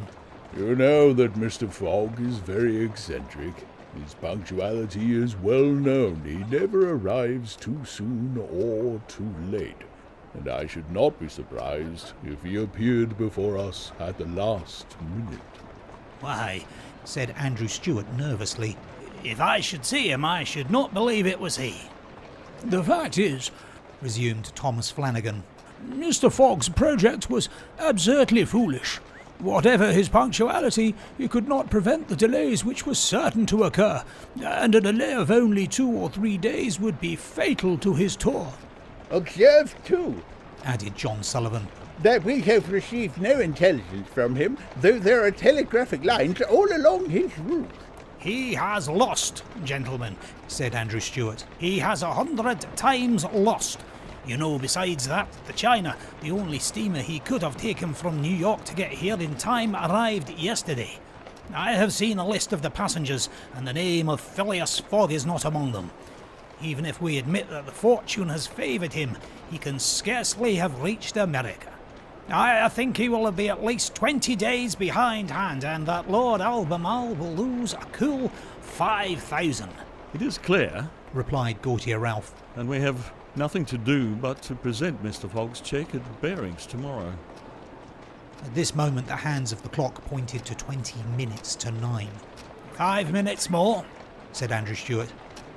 The 5 gentlemen looked at each other. Their anxiety was becoming intense, but not wishing to betray it, they readily assented to Mr. Fallentin's proposal of a rubber. "I wouldn't give up my 4,000 of the bet," said Andrew Stewart as he took his seat, "for 3,999. The clock indicated 18 minutes to 9. The players took up their cards, but could not keep their eyes off the clock. Certainly, however secure they felt, minutes had never seemed so long to them. 17 minutes to 9, said Thomas Flanagan as he cut the cards which Ralph handed to him. Then there was a moment of silence. The great saloon was perfectly quiet, but the murmurs of the crowd outside were heard, with now and then a shrill cry. The pendulum beat the seconds, which each player eagerly counted as he listened with mathematical regularity. 16 minutes to 9, said John Sullivan in a voice which betrayed his emotion.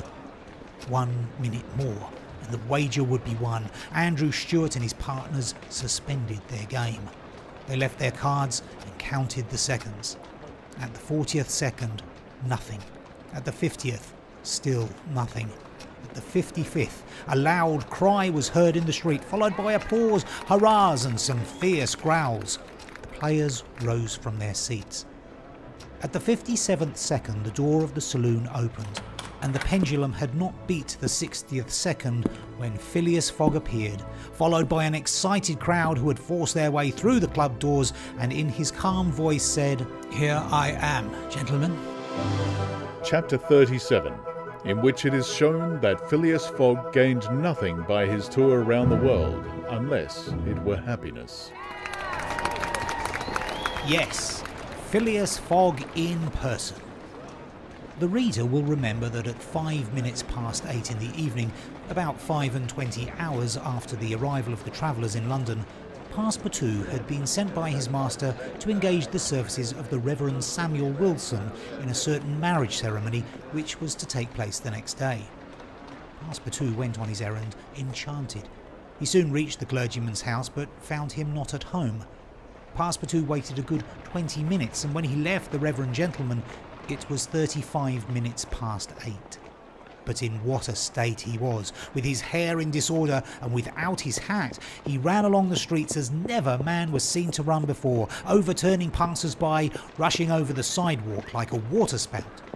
In 3 minutes he was in Savile Row again, and staggered back into Mr. Fogg's room. He could not speak. "What is the matter?" asked Mr. Fogg. My master, gasped Passepartout. marriage impossible. Impossible? Impossible for tomorrow. "Why so?" Because tomorrow is Sunday. "Monday," replied Mr. Fogg. No. Today is Saturday. "Saturday? Impossible." Yes. cried Passepartout.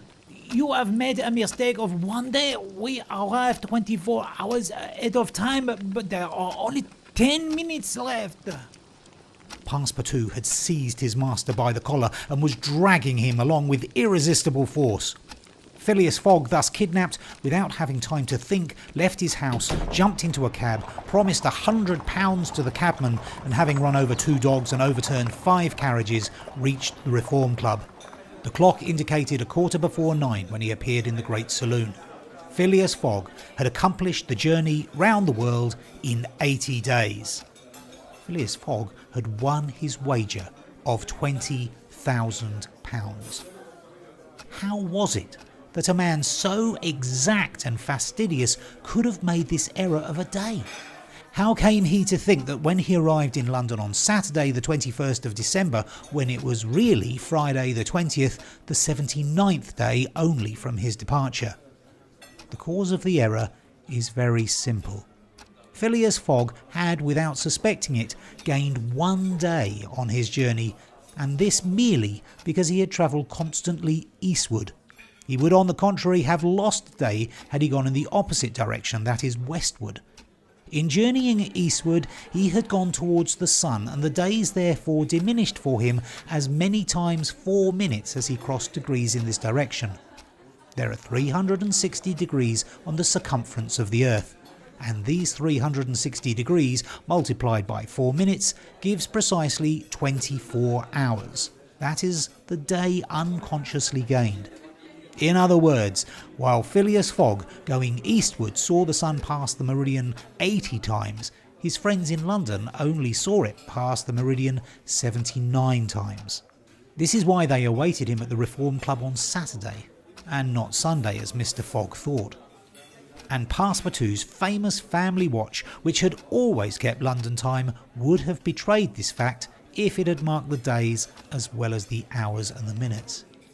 Phileas Fogg then had won the £20,000, but as he had spent nearly £19,000 on the way, the pecuniary gain was small. His object was, however, to be victorious and not to win money. He divided the £1,000 that remained between Passepartout and the unfortunate Fix, against whom he cherished no grudge. He deducted, however, from Passepartout's share the cost of the gas, which had burned in his room for 1920 hours, for the sake of regularity. That evening, Mr. Fogg, as tranquil and phlegmatic as ever, said to Aouda, "Is our marriage still agreeable to you?" Mr. Fogg, replied she, it is for me to ask that question. You were ruined, but now you are rich again. "Pardon me, madam. My fortune belongs to you. If you had not suggested our marriage, my servant would not have gone to the Reverend Samuel Wilson's. I should not have been apprised of my error, and—" Dear Mr. Fogg, said the young woman. "Dear Aouda," replied Phileas Fogg. It need not be said that the marriage took place 48 hours after, and that Passepartout, glowing and dazzling, gave the bride away. Had he not saved her? And was he not entitled to this honour? The next day, as soon as it was light, Passepartout rapped vigorously at his master's door. Mr. Fogg opened it and asked, "What's the matter, Passepartout?" What is it, sir? Why, I've just this instant found out "What?" that we might have made the tour of the world in only 78 days. "No doubt," returned Mr. Fogg, "by not crossing India. But if I had not crossed India, I should not have saved Aouda. She would not have been my wife, and—" Mr. Fogg quietly shut the door. Phileas Fogg had won his wager and had made his journey around the world in 80 days. To do this, he had employed every means of conveyance: steamers, railways, carriages, yachts, trading vessels, sledges, elephants. The eccentric gentleman had throughout displayed all his marvellous qualities of coolness and exactitude. But what then? What had he really gained by all this trouble? What had he brought back from this long and weary journey? Nothing, say you? Perhaps so. Nothing but a charming woman who, strange as it may appear, made him the happiest of men. Truly, would you not for less than that make the tour around the world? You have been listening to Around the World in 80 Days, read by Tim Williams, with Malcolm Walton as Sir Francis Cromarty and others, Peter Collins as Judge Obadiah and others, Sonal G as Aouda, Jay Kumar as the Parsi, Steve Parker as your announcer, Fallenton and John Sullivan. This has been a Steve Parker Audiobooks production. For more content, please visit steveparkeraudiobooks.com or find us on YouTube.